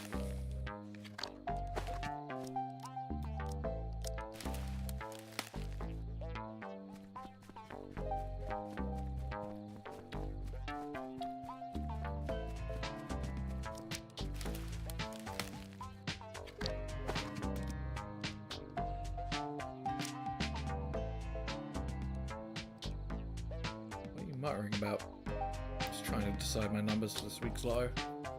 You mean the lottery? Yeah, it's a huge jackpot this week. I'm sure it'll be mine. How do you buy lottery tickets in prison? Didn't you know the lottery company launched a telephone service? Just call 51888 and you can do everything over the phone. I play every week and do big win anytime now. Maybe I should give it a try. 51888. Young or of adorable appearance that is highly incongruous with the fact that he's a gang member. He's addicted to buying lottery tickets and there's no doubt in his mind that he'll win the jackpot. From speaking with him, you learned that lottery launched a telephone service and could buy tickets calling 51888 with a chance of winning a jackpot right in front of you. Why not give it a try? Okay.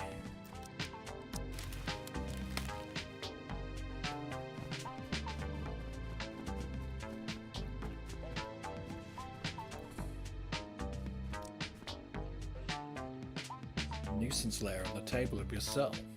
Come on, Ray, I can't believe anyone would do that to you. You think I'd joke about something like this? I've got bad things to do. When you show us the letter, maybe we can tell you who it was from the handwriting. No, I'm too embarrassed. It's so explicit. Any suspects in mind?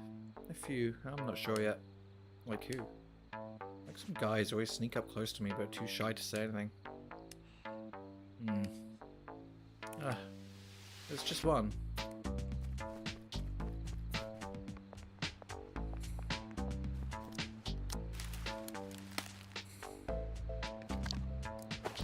Ooh, found another scarab.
What?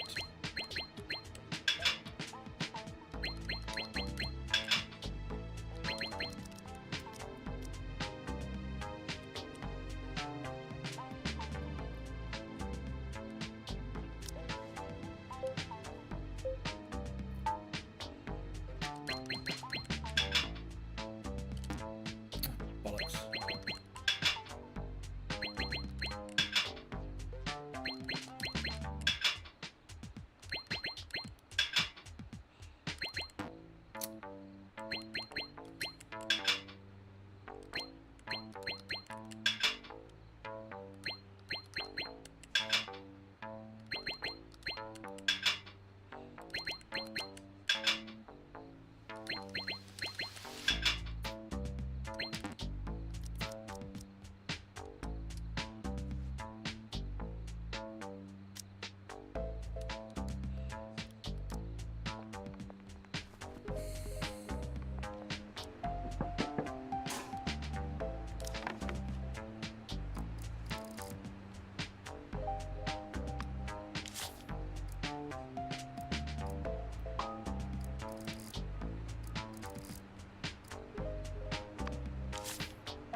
Hi Tyler, how are you doing?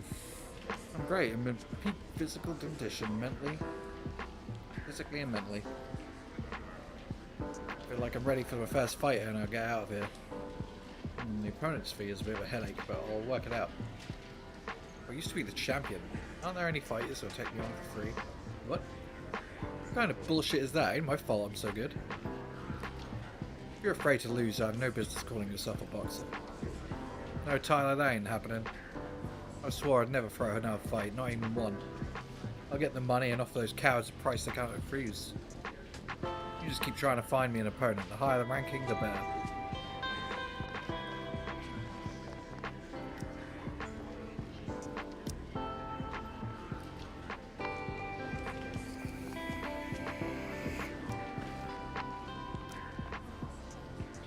It's in your left pocket. And what card is it? Jack of Diamonds. Nope, wrong. It is the Jack of Diamonds, you can't fool me. Okay, I admit it, you've got some skills. When did you see my card? I'm pretty sure I never gave you the chance. I don't have to look, I told you, I use magic. Yeah, right, I wasn't born yesterday.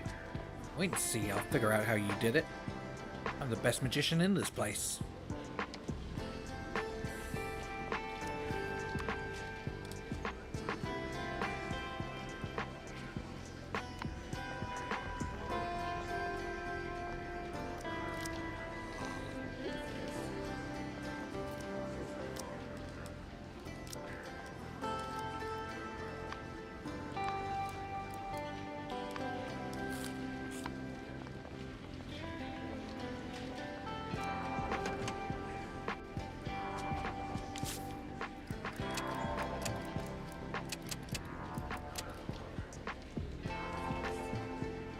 Welcome to the Phone Lotto. I'm your assistant, Winnie.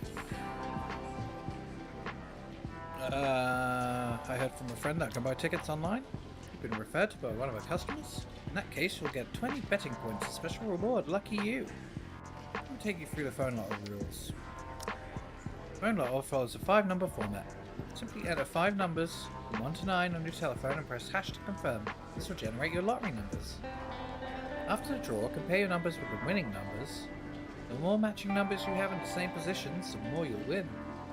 Match 1 number to win $20, 2 numbers to win $50, 3 numbers to win $200, and 4 numbers to win $1,000. If you manage to match all 5 numbers, you'll win the $10,000 jackpot. If that happens, I'll jump for joy. Ways to buy. First, you need to register an account, and you can add funds by inserting coins into the payphone.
Settle down, all of you. The head count's starting. Had a real good sleep last night. That means I have plenty of energy to keep an eye on you today. Be in your best behaviour. Now, today's announcement. Today is the first anniversary of the partnership between our prison and City Reading Association. To mark the occasion, the library has received a donation of books. I hope you'll look after them. Don't go using them to wipe your ass. New books, Love and Wine, Champion, Jumping Pursuits, Office Workouts, Quantum Learning. I might donate something else. I just want comic books. Boring. If you spent less time talking crap and more time reading, maybe you wouldn't be such a dumbass. Dismissed. New books in the library. I'll take a look when I get time.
Are you here to work?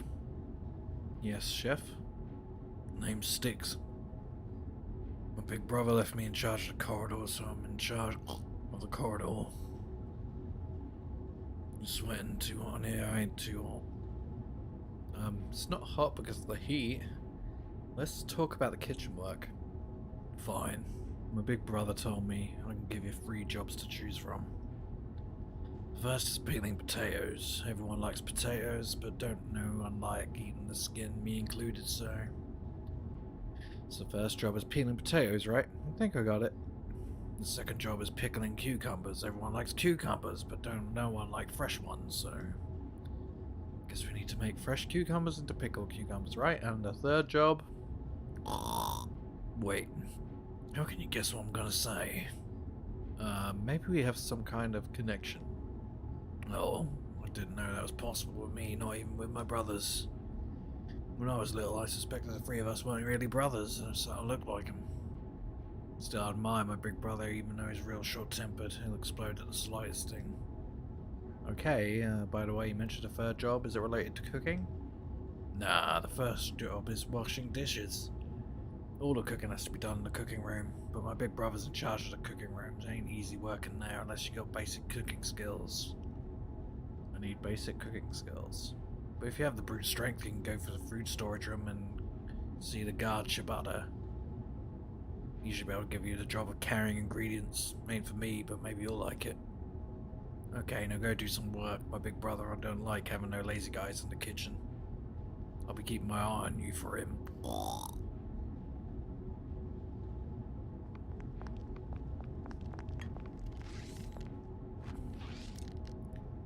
Peeling potatoes is the most stereotypical of all prison jobs. Or is it sewing mailbags? Let's get to work, let me see.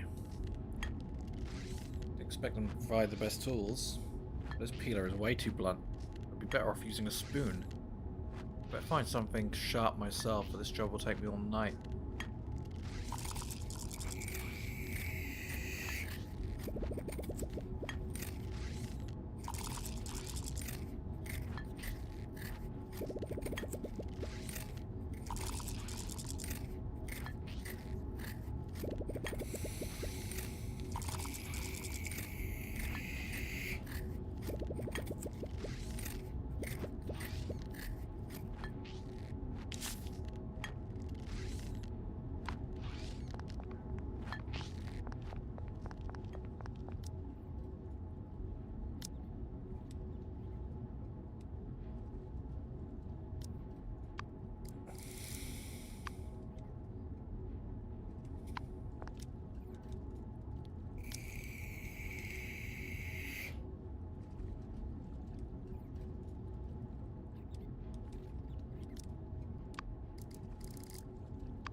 This looks like a storeroom for ingredients. There are guards up there. I better keep a low profile.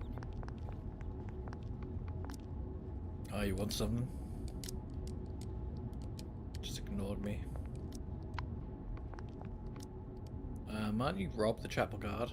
Are you on duty on here in the morning? No, Rob's my twin brother. I'm the older one, Shibata. You look exactly the same. Like I said, we're twins. Though if you measured us, you'd find him just a little taller than him. There sure are a lot of brothers in this kitchen. Does that bother you, inmate? No, sir. I just came to see you because Stick said they were work carrying ingredients. Hey, that lazy pig. It's obvious his big brother gave him that job. But it's not as if I care who does it as long as it gets done. See the two shelves or ingredients in the middle? One's potatoes, the other's vegetables. If you have some strength, you can carry them to the workbench. Potatoes are a lot heavier than vegetables, so the wages are higher, but don't overdo it. I won't be responsible for throwing your back out. Now get to work. No slacking.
You.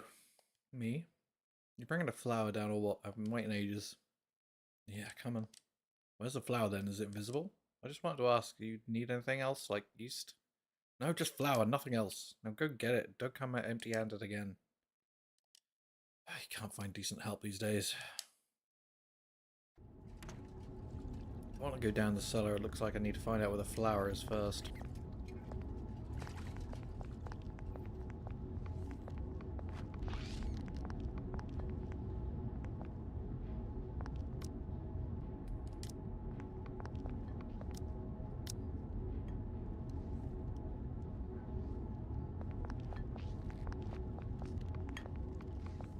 How about a damn seat?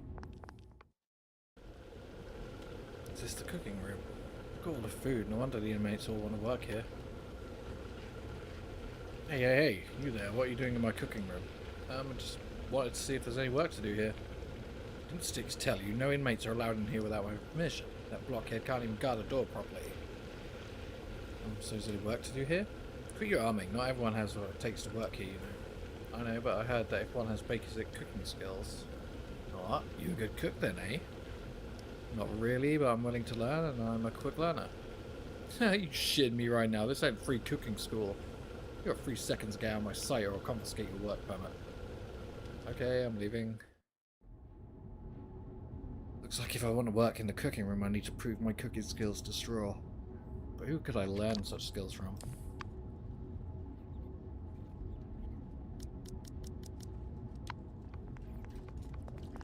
Where the hell's the damn seat? That's what I want to know.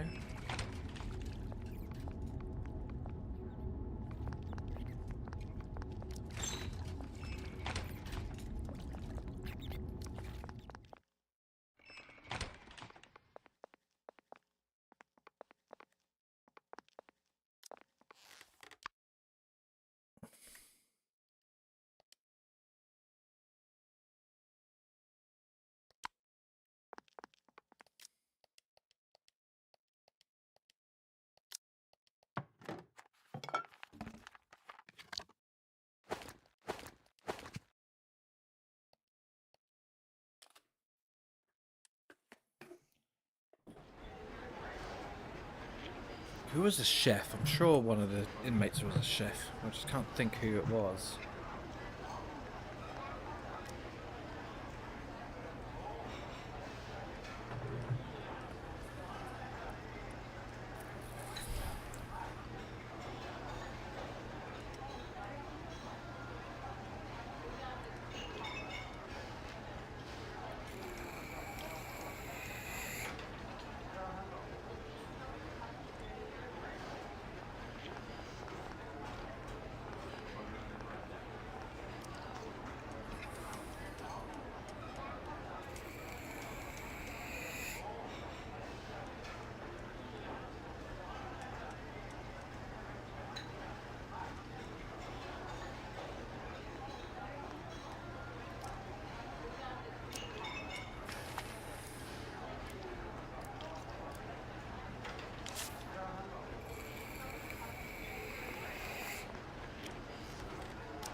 Oh, I don't have the beetle on me, do I?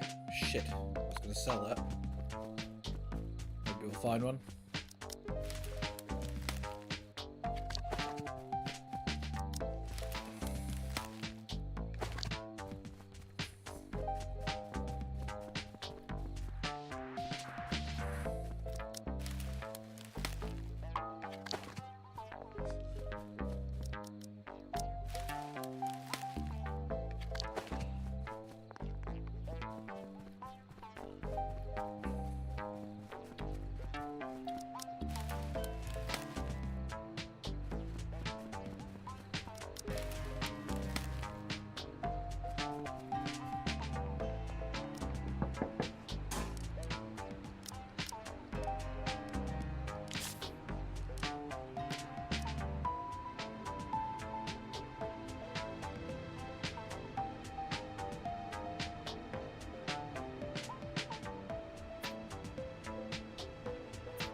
do we check the lottery? Do I need to wait till 9? 1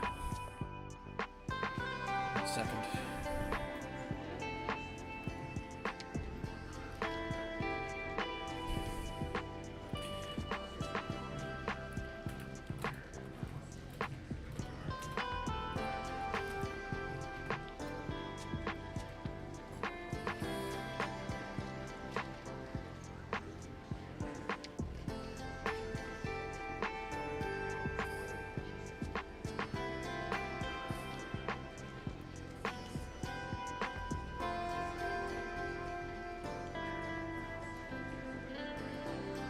You just gotta call it at 9 o'clock.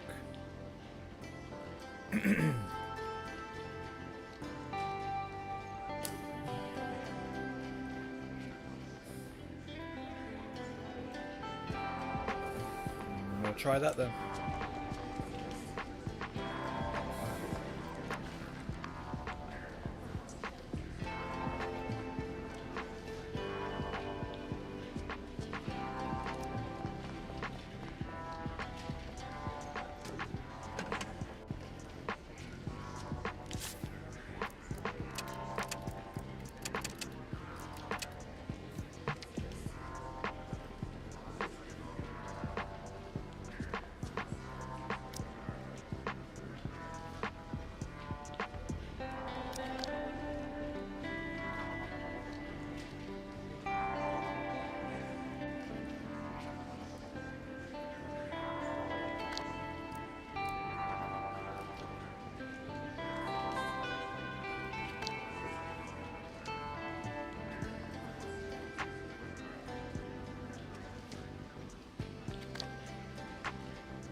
Eight 9172.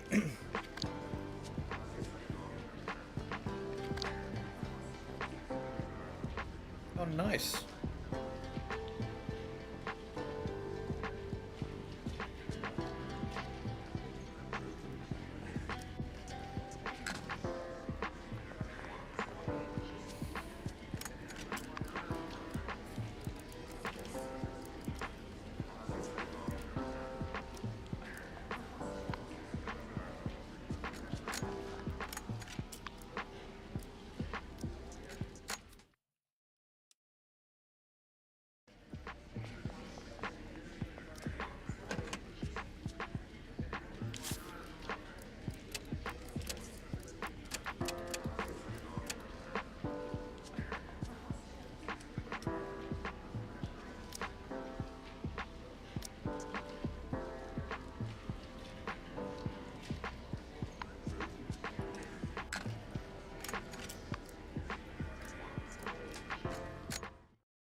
Oh, because I donated.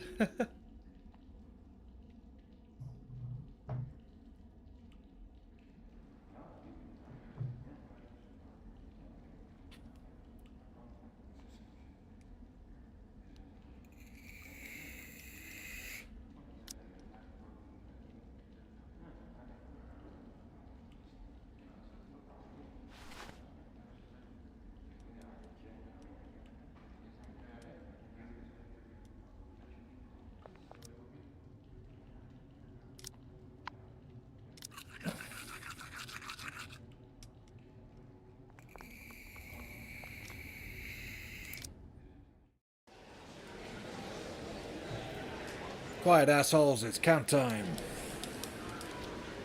I'm so impressed with your recent progress. It makes me think I ought to step up my game. From now on, I'm going to be twice as hard on you, for your own good. Now, time for a message from the warden. I think it's important to enable our inmates to learn while serving sentences and develop skills when they return to society. Therefore, we're partnering with our academy to provide computer school services. You can take courses for free by using the computers in the library. This education policy is exclusive to Bulgerson Prison.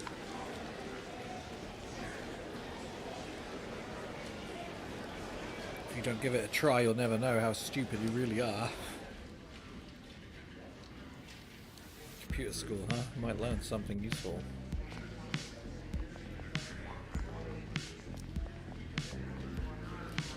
No, never, to hell with that damn movie. Peggy, I'll admit that me and Pop ain't good guys, but he's your dad too. Don't talk to me about making this bullshit sequel. Once the producers get hold of the rights, they can make up whatever the hell they want. They can even say Frank Sr. like dance around the house naked if they think the audience will lap it up. I know his rep is the tooth of the mob has made things hard for you. But that's his only legacy. We've got to protect it for better for worse, right? Like when we were kids, he did all the dirty work to protect us.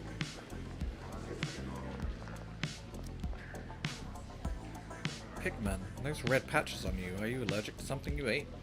It's blood. My body blooms crimson when I'm excited. Excited, huh? You must be a real cheerful guy. I always see those red patches on you. Not like me, I'm always down on my luck and always looking glum. Nicole doesn't like it when I look glum. You know Nicole, my fiancée? It's precisely your misfortune and suffering that excites me so.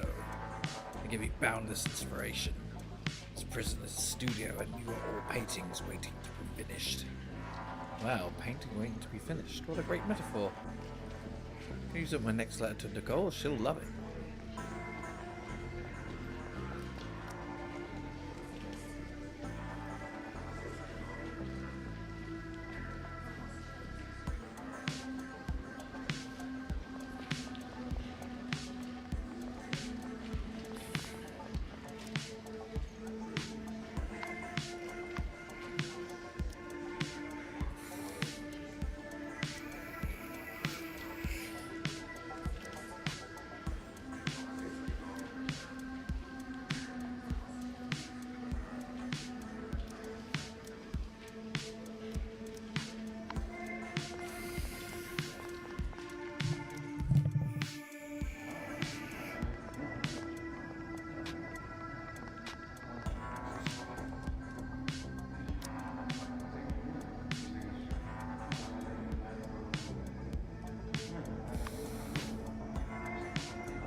Cheese. Do we ever have cheese in our lunch?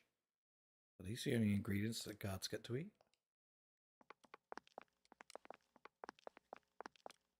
This is the shelf for storing pickled cucumbers and brine ingredients. But from the colour, some of the cucumbers have been long over pickled.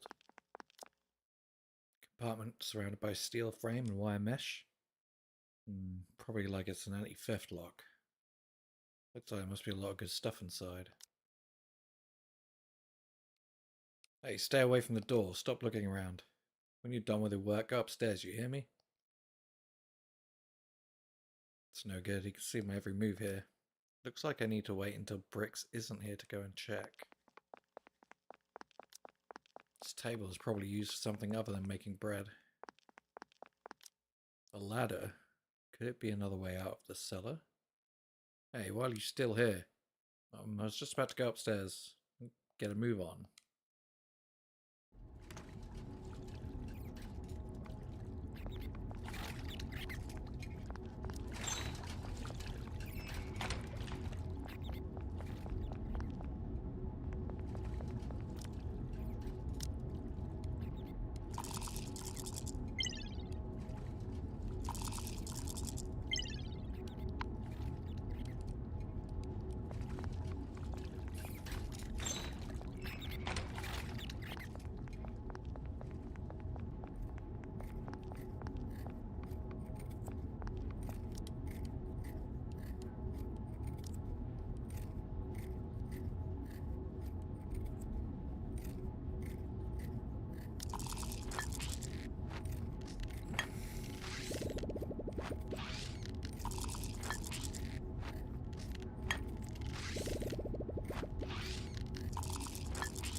Hello, my child.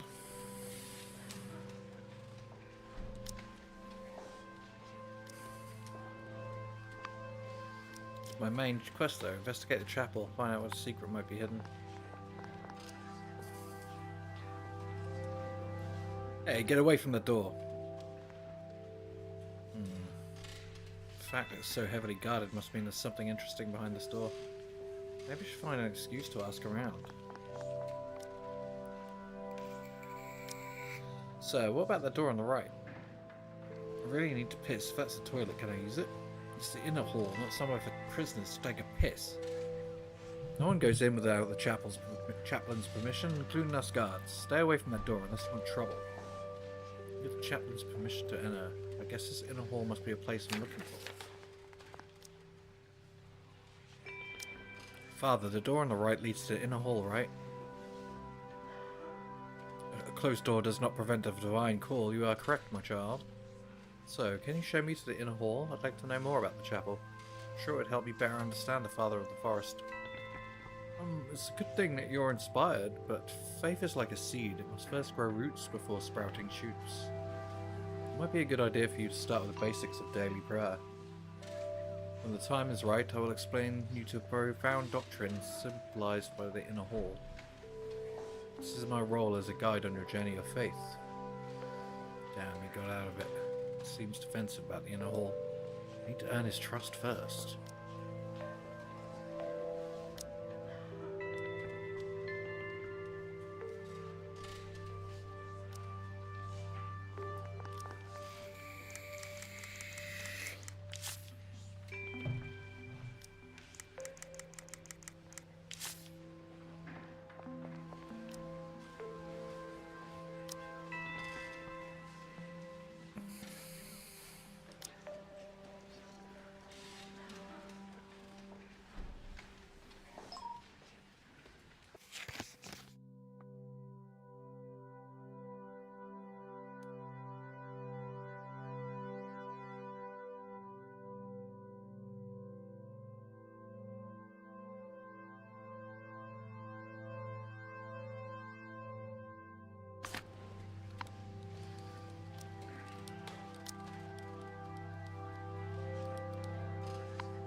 Hey Diego, I remember you were saying you were a chef before you got to prison, right?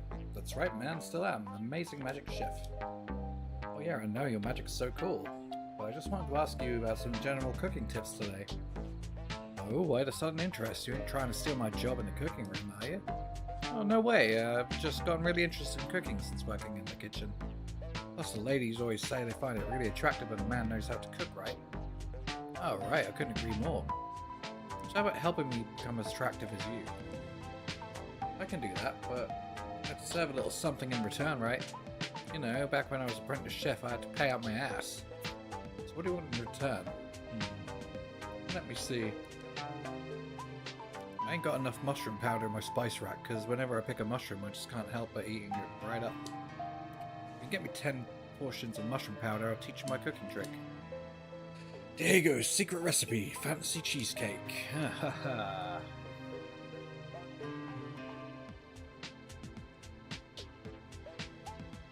Oh, damn it.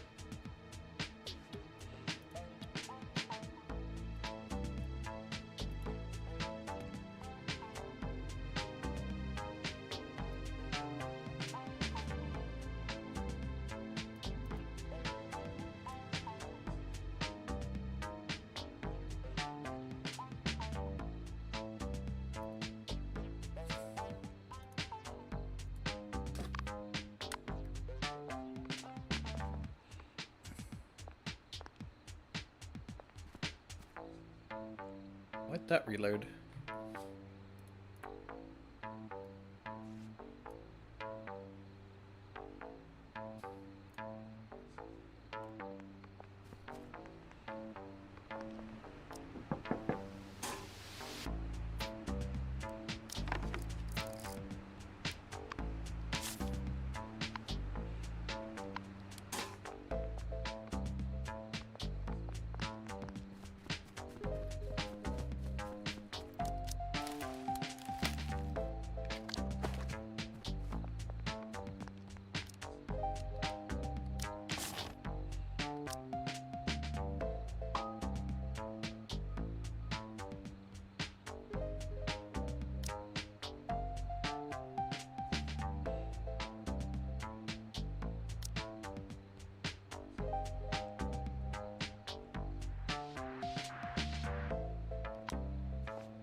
How do we make the mushroom powder?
Quiet, assholes. Count time.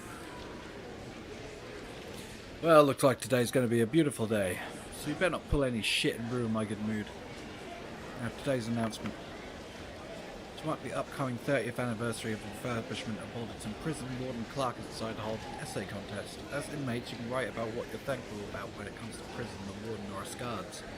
The best entries could even be published in the Bulletin Times, and if that wasn't motivation enough, any inmate who submits an essay will receive 30 good combat credits. Don't make us try and kiss your asses. If you paid me, I might think about it. What a load of horse shit. You'd have to be a fool not to go for these easy credits. Dismissed. Essay praising the prison. Would any of the inmates really bother?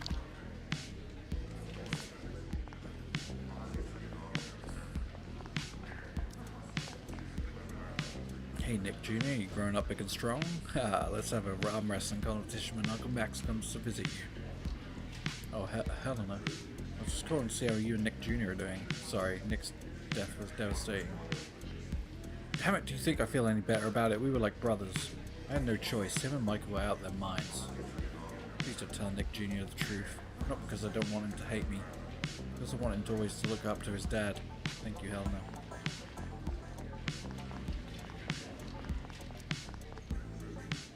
Bill, you got your pen in your cell you can lend me?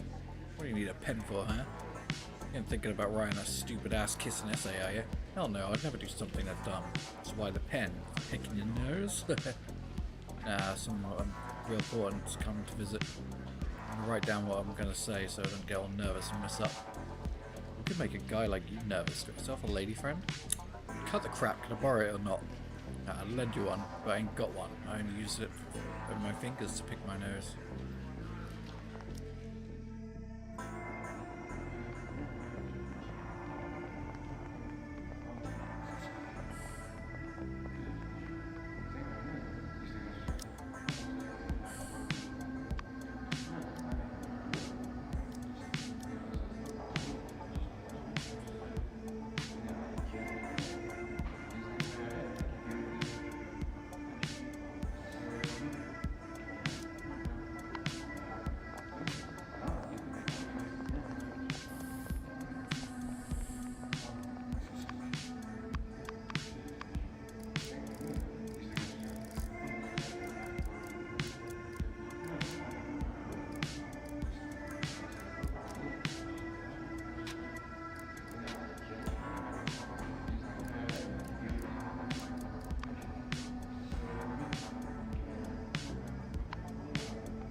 Hey Gray, someone told me you were a pharmaceutical salesman, is that right?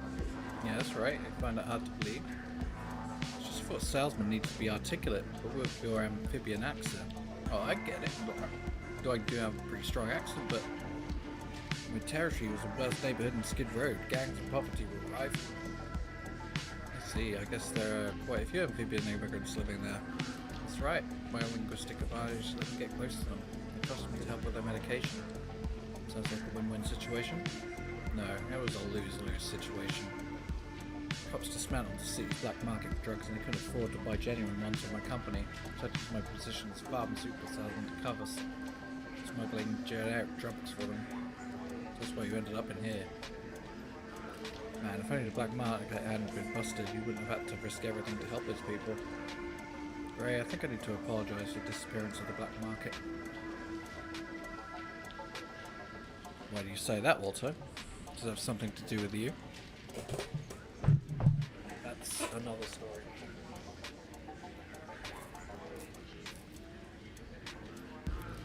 Ooh, Walter done fucked up, did he?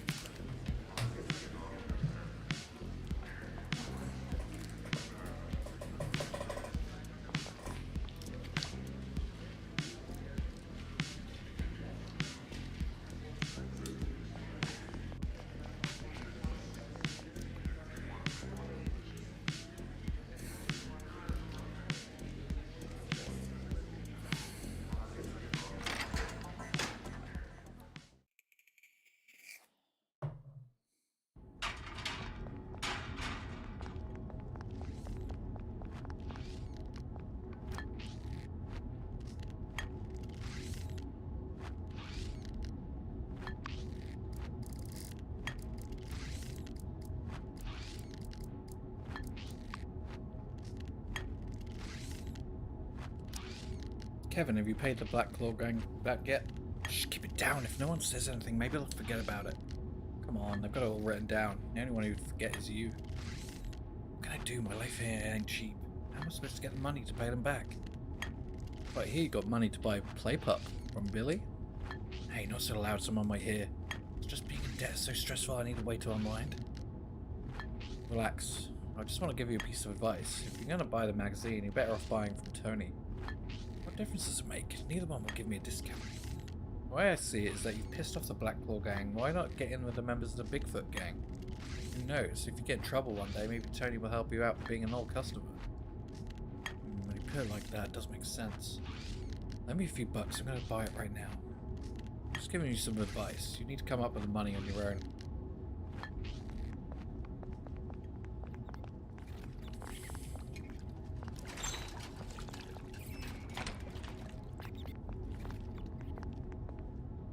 Where's that damn sheep? Hey, where are you going? There's no work for you there. I'm just taking a look. Taking a look. This isn't an aquarium. Better not go any further or get a warning. Damn it. What?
Oh, I have to learn a skill to pick anti-theft locks, huh? Damn it, how do we do that?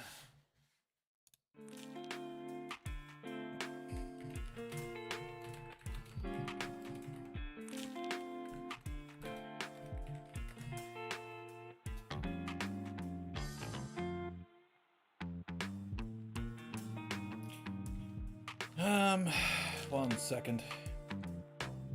Probably a book in the, don't know for sure, obviously. But I think it might be a book that we need to read in the common room. Let me Google it quickly.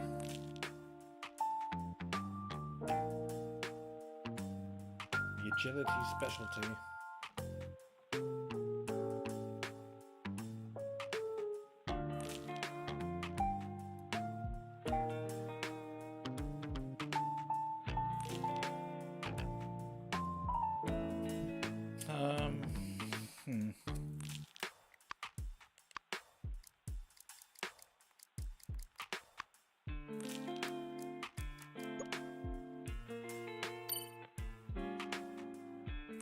Okay, that might do it, right? You can attempt to pick anti-theft locks. There we go, okay.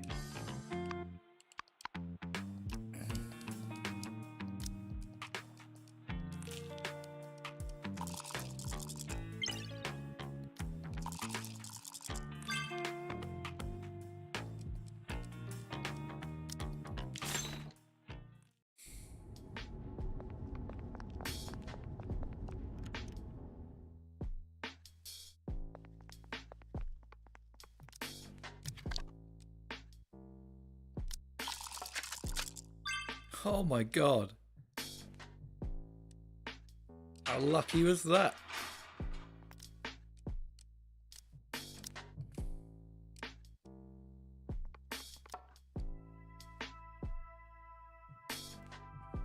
Is that a wine cellar around the corner? As well as red wine, there are some oak barrels. Now I understand why the store has an anti-theft lock. I've examined every corner of the cellar. With this information I should be able to do the drawing.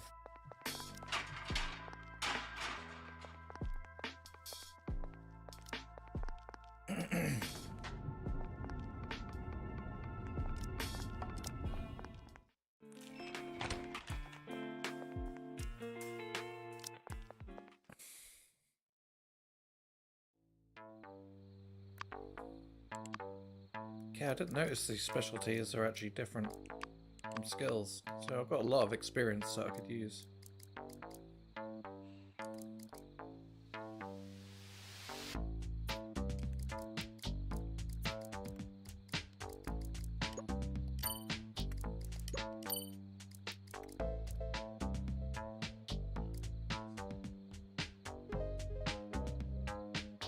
Oh, that's useful.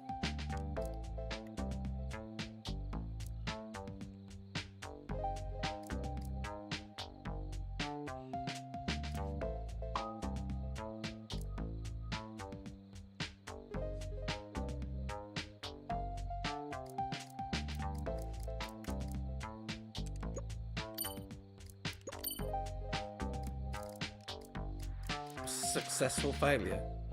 Failing a roll challenge grant you more experience.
Hey, Bam.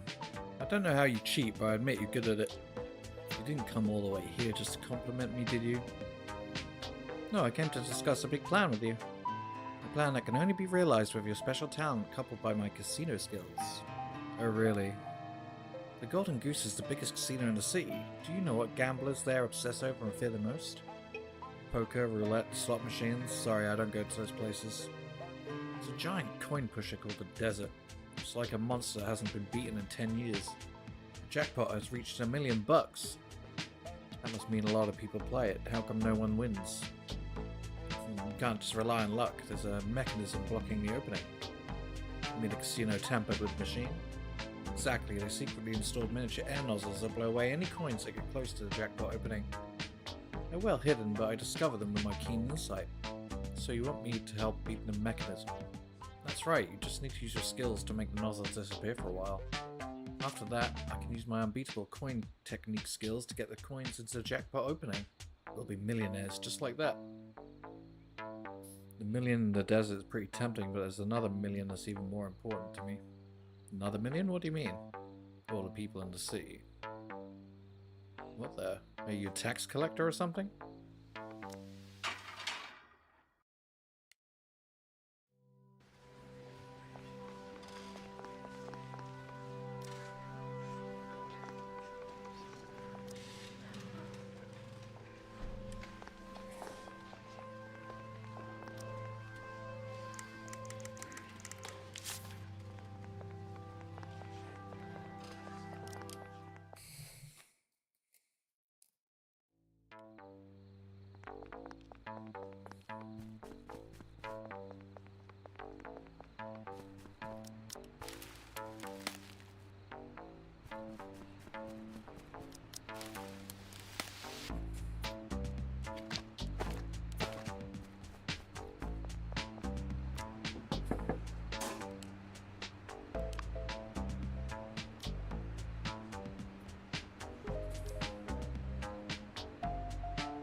9763.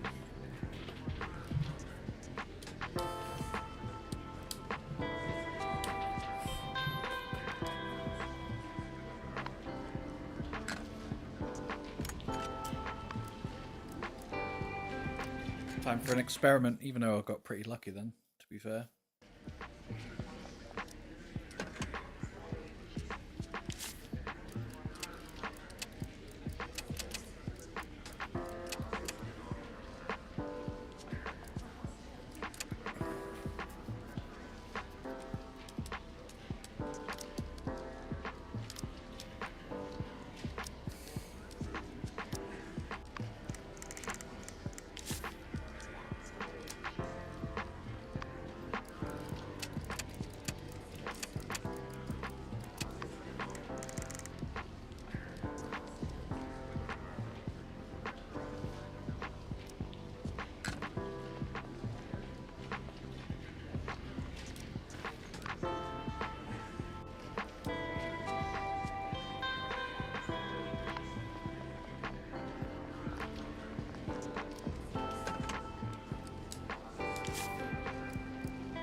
It's different every time. Of course it is.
We can do better than that. If we can get 2 numbers, that would be a big windfall.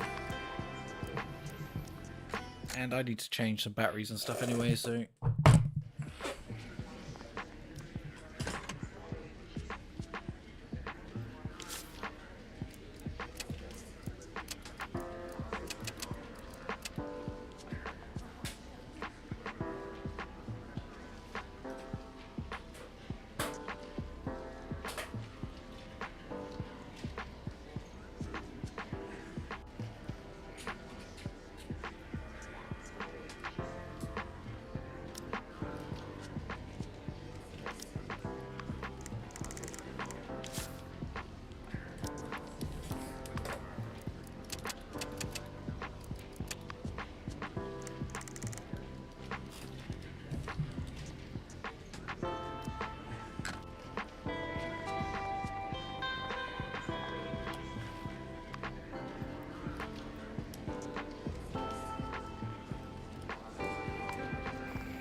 Not a single 3.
Yes!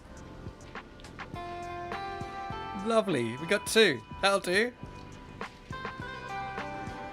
$500. Let's go. I mean, it cost us $120 to do that because we had to spend $100 on the tickets, $20 calling. But I'll take 500. Yeah, why not? Sick. That is the method. Right.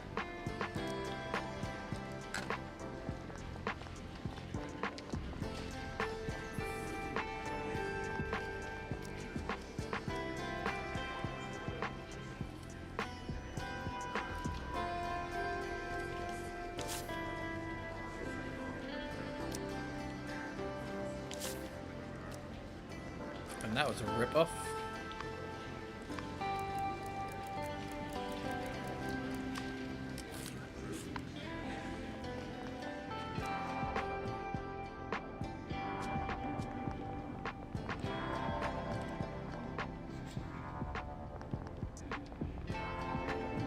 Oh well, we'll take it.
Settle down, all of you. Head count starting.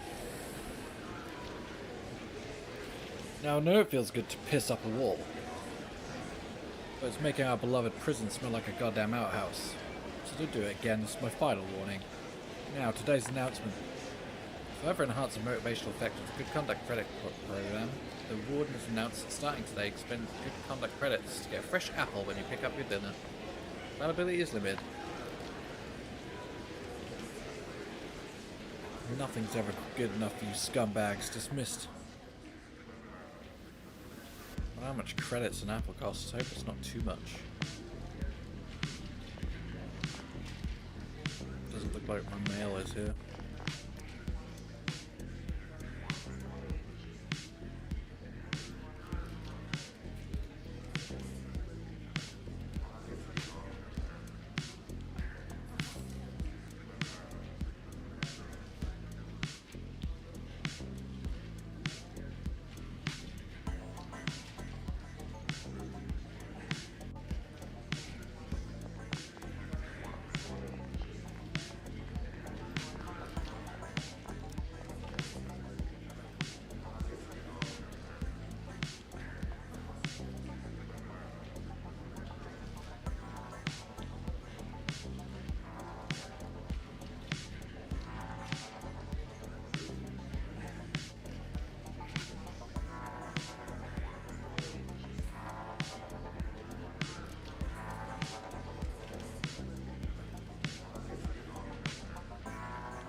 The hell are you doing back here? Didn't I say I only need guys who know how to cook in here? Let me explain, I was actually holding out on you last time. I actually have a secret family recipe up my sleeve. I'm now to work in the cooking room and wanted to share it with you. Oh, that one I'd like to see. If you really know your stuff, I might consider letting you stay here to work. The dish I'll tell him about is fantasy saliva cheesecake.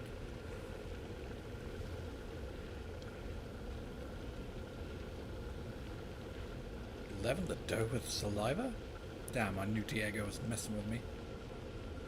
I totally forgot about that method. I mean, you've heard of it? I've read about it in a cookbook from the East once. I thought it was just a translation error. Never thought it could be real. Taste of fine wine. Interesting. Why don't I give it a try on a bread I serve for lunch? I don't think it's necessary. If you know about that kind of secret recipe, you must really know a lot about cooking. In that case, I'll let you stay and help me out. Ready to get to work, Fish? What exactly should I do? Your job is to prep the ingredients. Since you have basic cooking skills, it should be a piece of cake. Yeah, it's okay. Great, my dishes need several prepped ingredients. As for how to make them, the recipes on the table are very clear. I suggest you memorize them. Okay, got it. Oh god.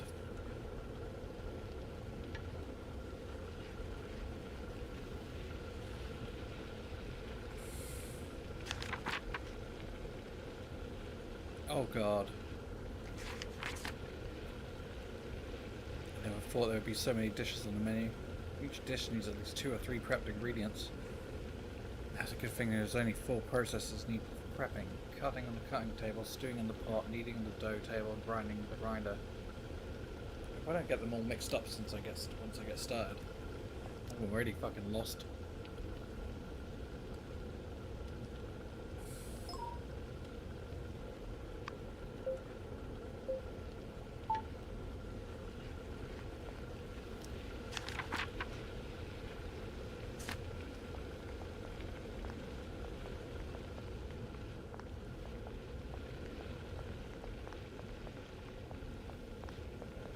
Fuck me.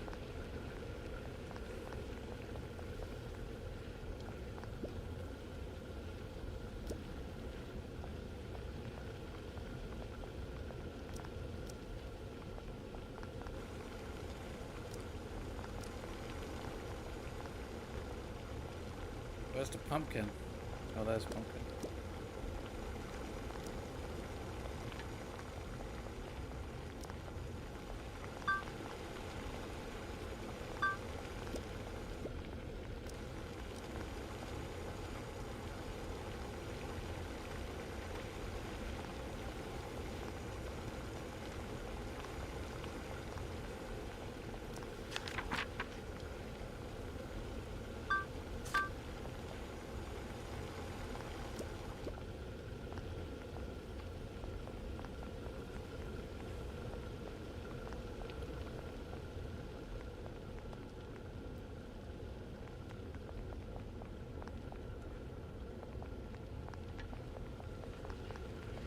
What do I do with it?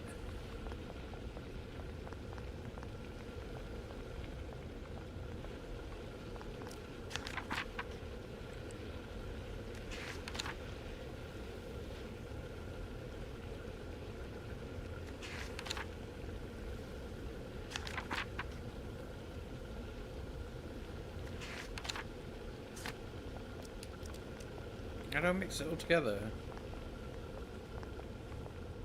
Fuck.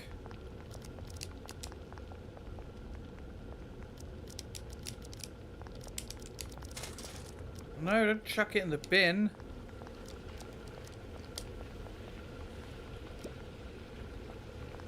Oh, fuck me.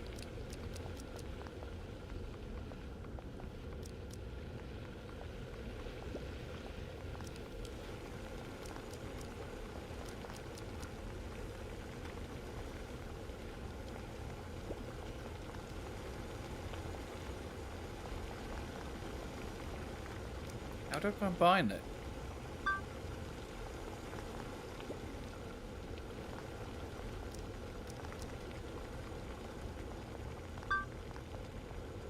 God.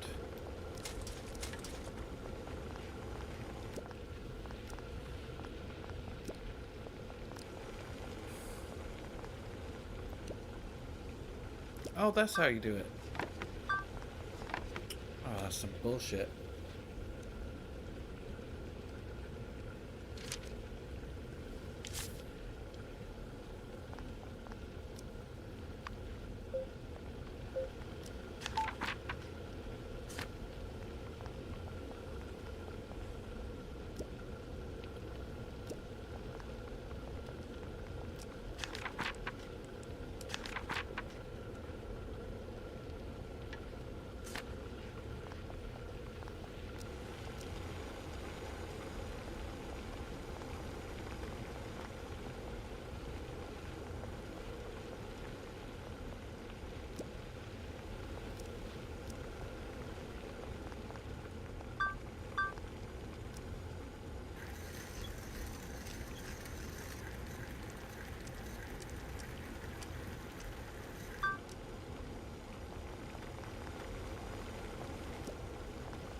Wow, this is crazy high paying.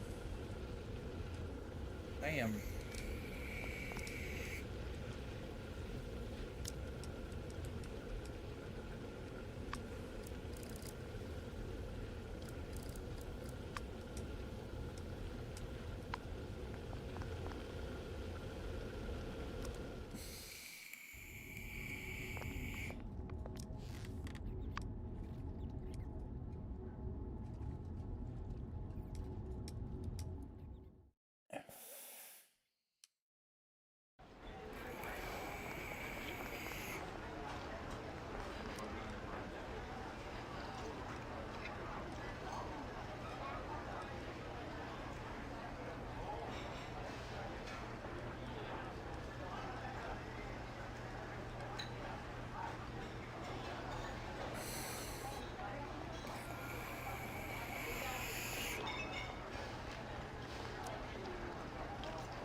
Still gonna have to donate more.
it Mia? That's been on 4 out of 6 for a couple of days now. Like 2 days, at least. What's going on with that?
Well, this is some bullshit.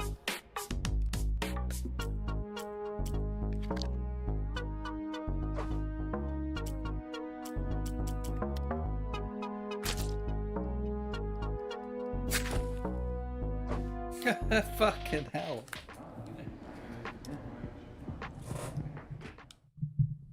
Who can I get a weapon from?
Counterattack seems to suck. Barely ever triggers.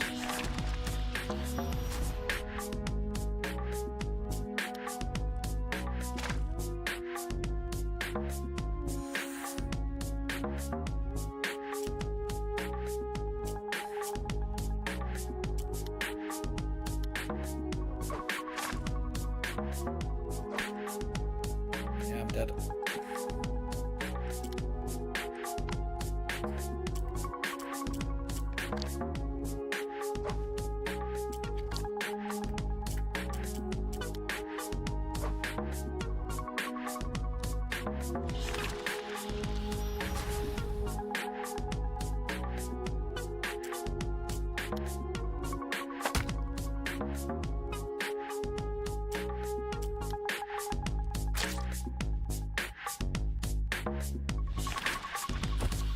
Oh, so close as well.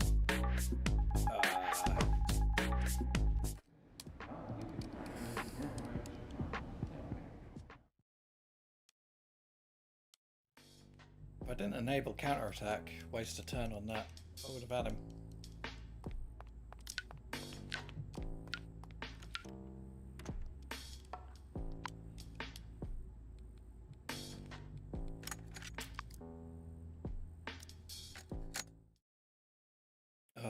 So annoying. Okay. Well, the weapon didn't even help. It only did 1 extra damage than my unarmed. It would be better taking like adrenaline rush or something. Try that.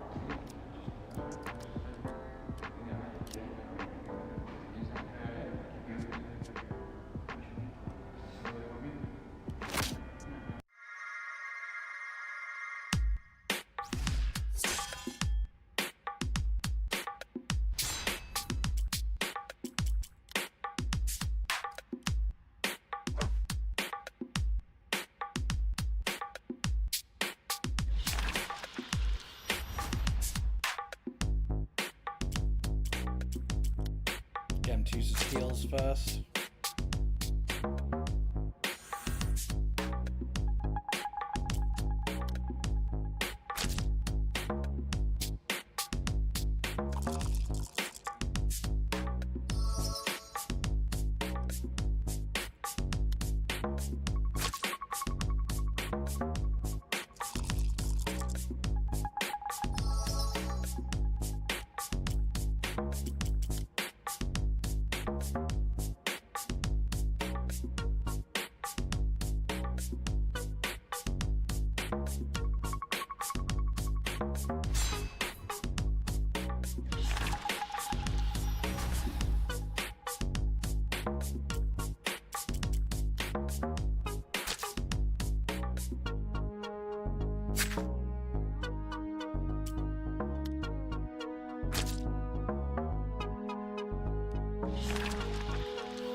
Is that it? Fuck.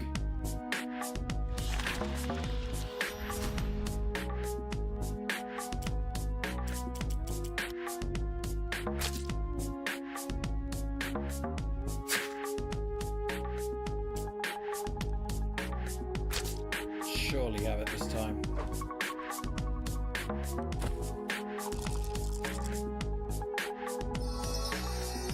What the hell? Die.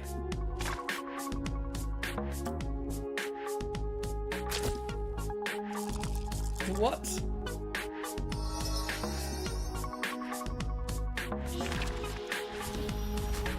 Oh, this is some BS. What the frick?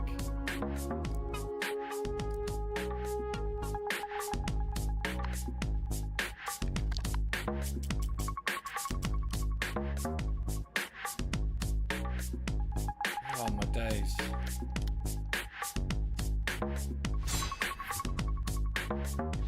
Resist. Yes.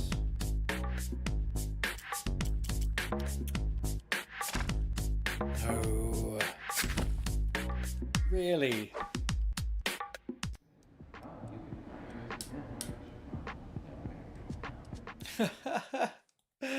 Oh, unbelievable. We revived twice.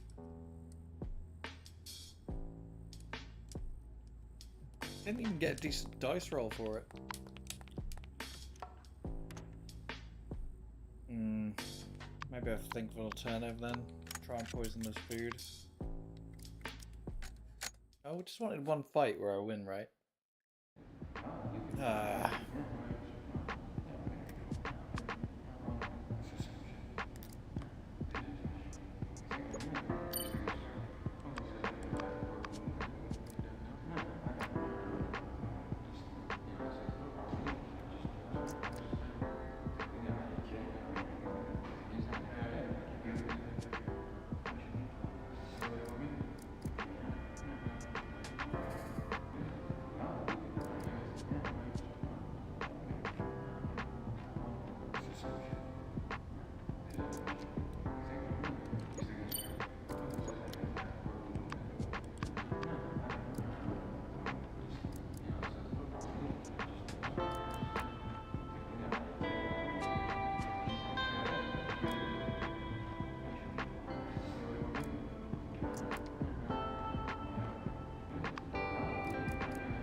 Did not mean to do that.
It's just a fight I can't win.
Oh, for real? I had a time limit.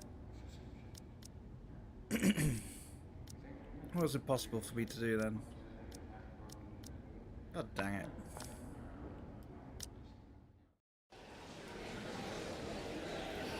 Quiet, assholes, it's count time.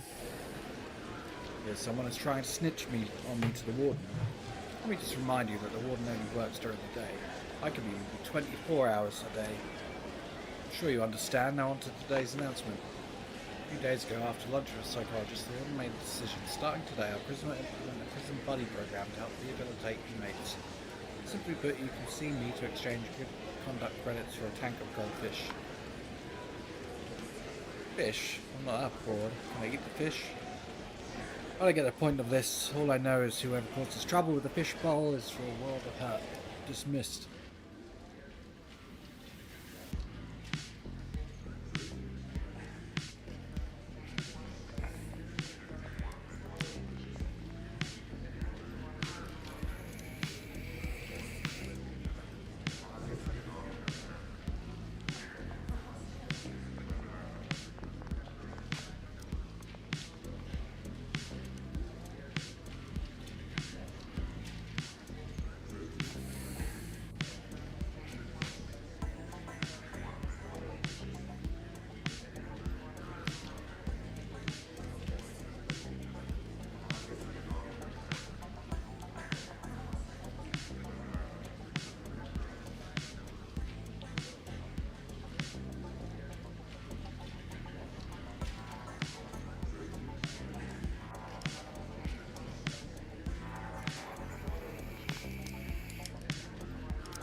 God damn, that was lucky.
Hold on, I just bought glasses and they're not there. Why are they not there?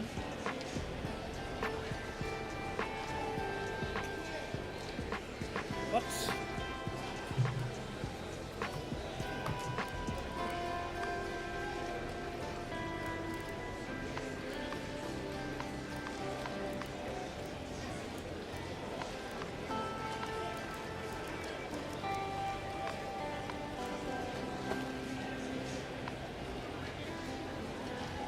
What?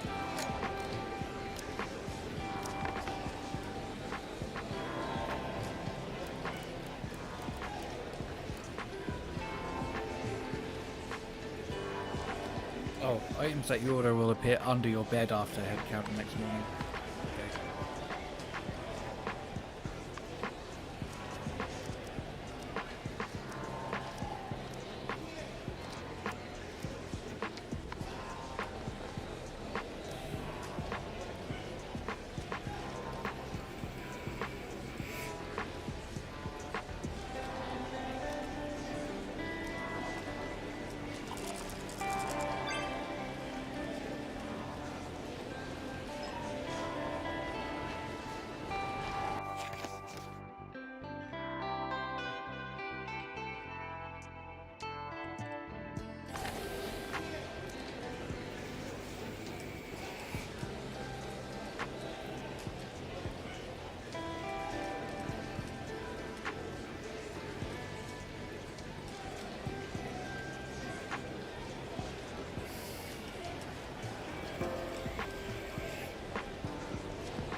Stupid lords.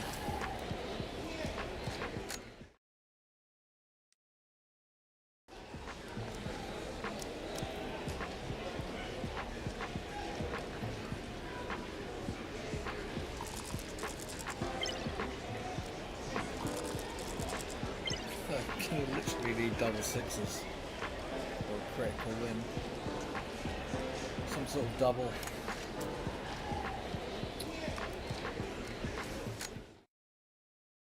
Shame I got it in one. Got 3% last time. The giraffe.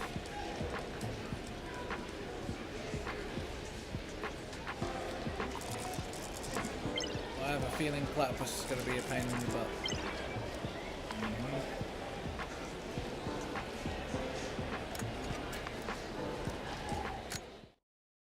I'm going to come back to that one.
seconds.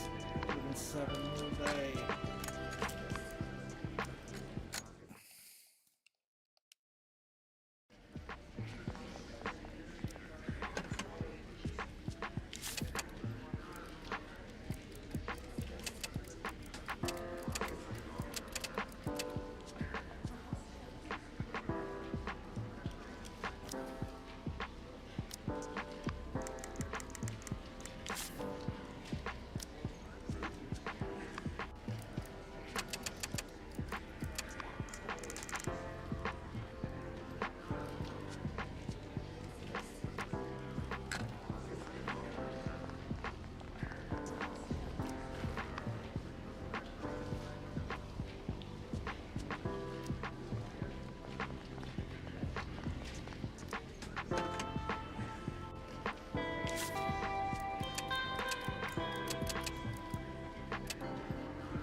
If I win with just one number next time, I'll just let it ride, and I'm gonna probably end the stream. I was hoping to get this done in one go, but obviously I'm coming up to 12 hours now. And I think we're only halfway. Like 13, 14 days at 21. Like, jeez. I didn't expect it to actually go this long. Damn. And there's a second protagonist to go and see, like a whole second story. Get a good amount in this game, really.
Yeah, I'll just take that. That's fine.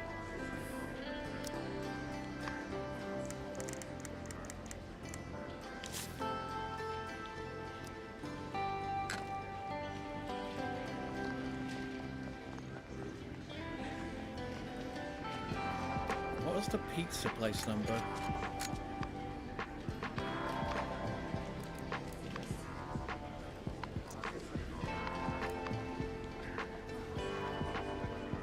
Five 52517.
Quiet, assholes. It's count time.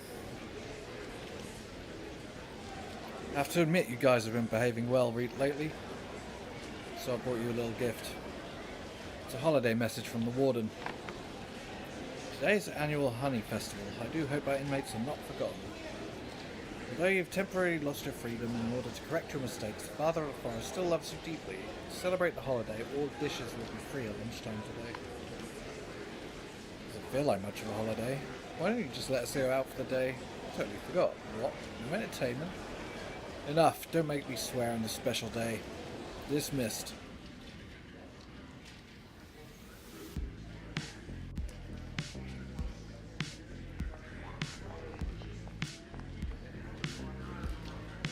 Investigator BAM, level S, number 11, requesting contact with Bureau HQ. After thorough investigation, I determined this to be a Chaos level event. Moreover, the target may possess powerful psychic powers, including dream interference, space-time tunneling. I need you to send more level S investigators to support me. What? Not enough investigators? Randolph's investigating a lost underground city in the northern Snow Mountain? Preston's been sent to Bambulia to look for zombies in a tomb? So where's Roland, my partner from my last mission? 2 weeks vacation. The world's facing an unprecedented crisis and he's sunning himself on some beach. Why does he get 2 weeks? I only get 1. Put me through to the director. I need to investigate this.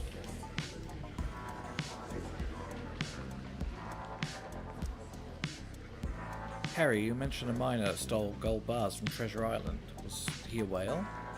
Whale? Of course not. How could a whale be a miner? It's a gold mine, not a gold brine. That's a pretty good joke. Mind if I add it to my repertoire?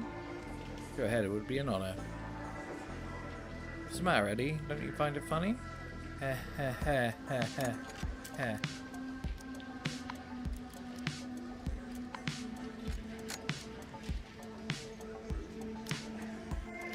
3% chance. Fuck.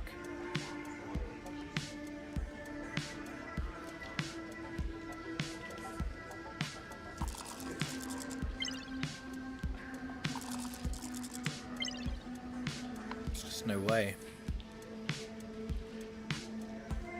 How the hell am I meant to do that?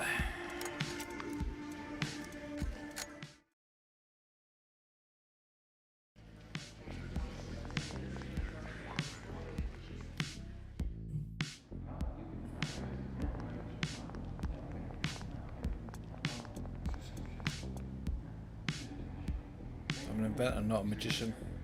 There's no point making a device without any cables connecting the general building to an external network. Is there a way to access an external network without cables, like a radio? We can transmit network signals wirelessly? That's a bold idea. Yeah, that's what I mean. Is there a way to do it? Let me think.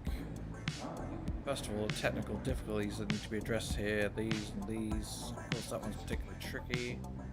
I need tools, materials. My theory is correct, maybe. So, have you come up with something? Of course I came up with schematics in my head. I have a good idea how such a device could be built. Whoa, Franklin, you're a genius. So when will I be able to use this wireless network access device? Well, if all goes well, it'll probably only take me 3 years to finish.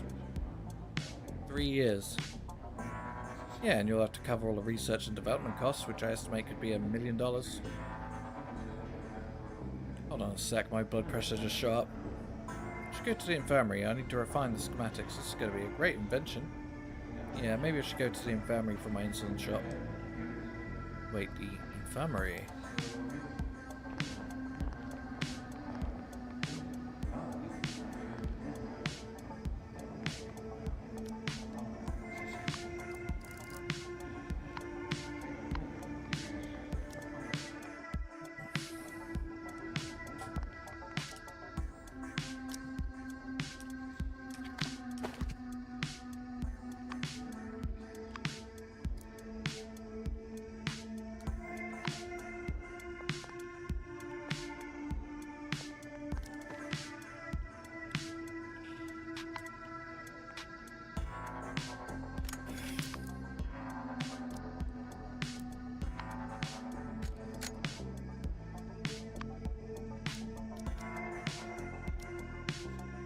Okay, I'm ending the stream here, and we'll get back to it another time. Probably tomorrow. Try and get this done in 2 streams. I was hoping to get it done in the 1. But yeah, there's a lot to this game, much more than I even expected. So I'm really enjoying it. It's so different. And very cool aesthetics. Very, very good game. Highly recommend.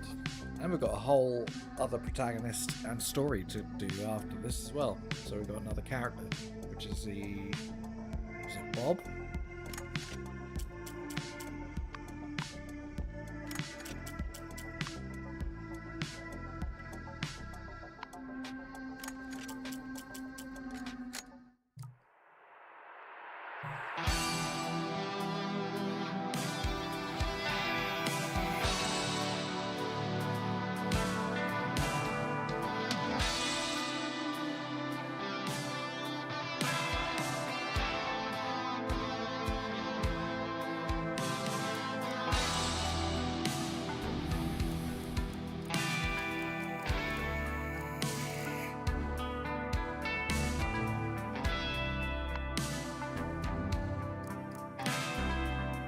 So yeah, catch you in the next one hopefully. Hope you guys enjoy this. Even if you didn't catch it live, watch it later. Yeah. Back to the Dawn. Good game.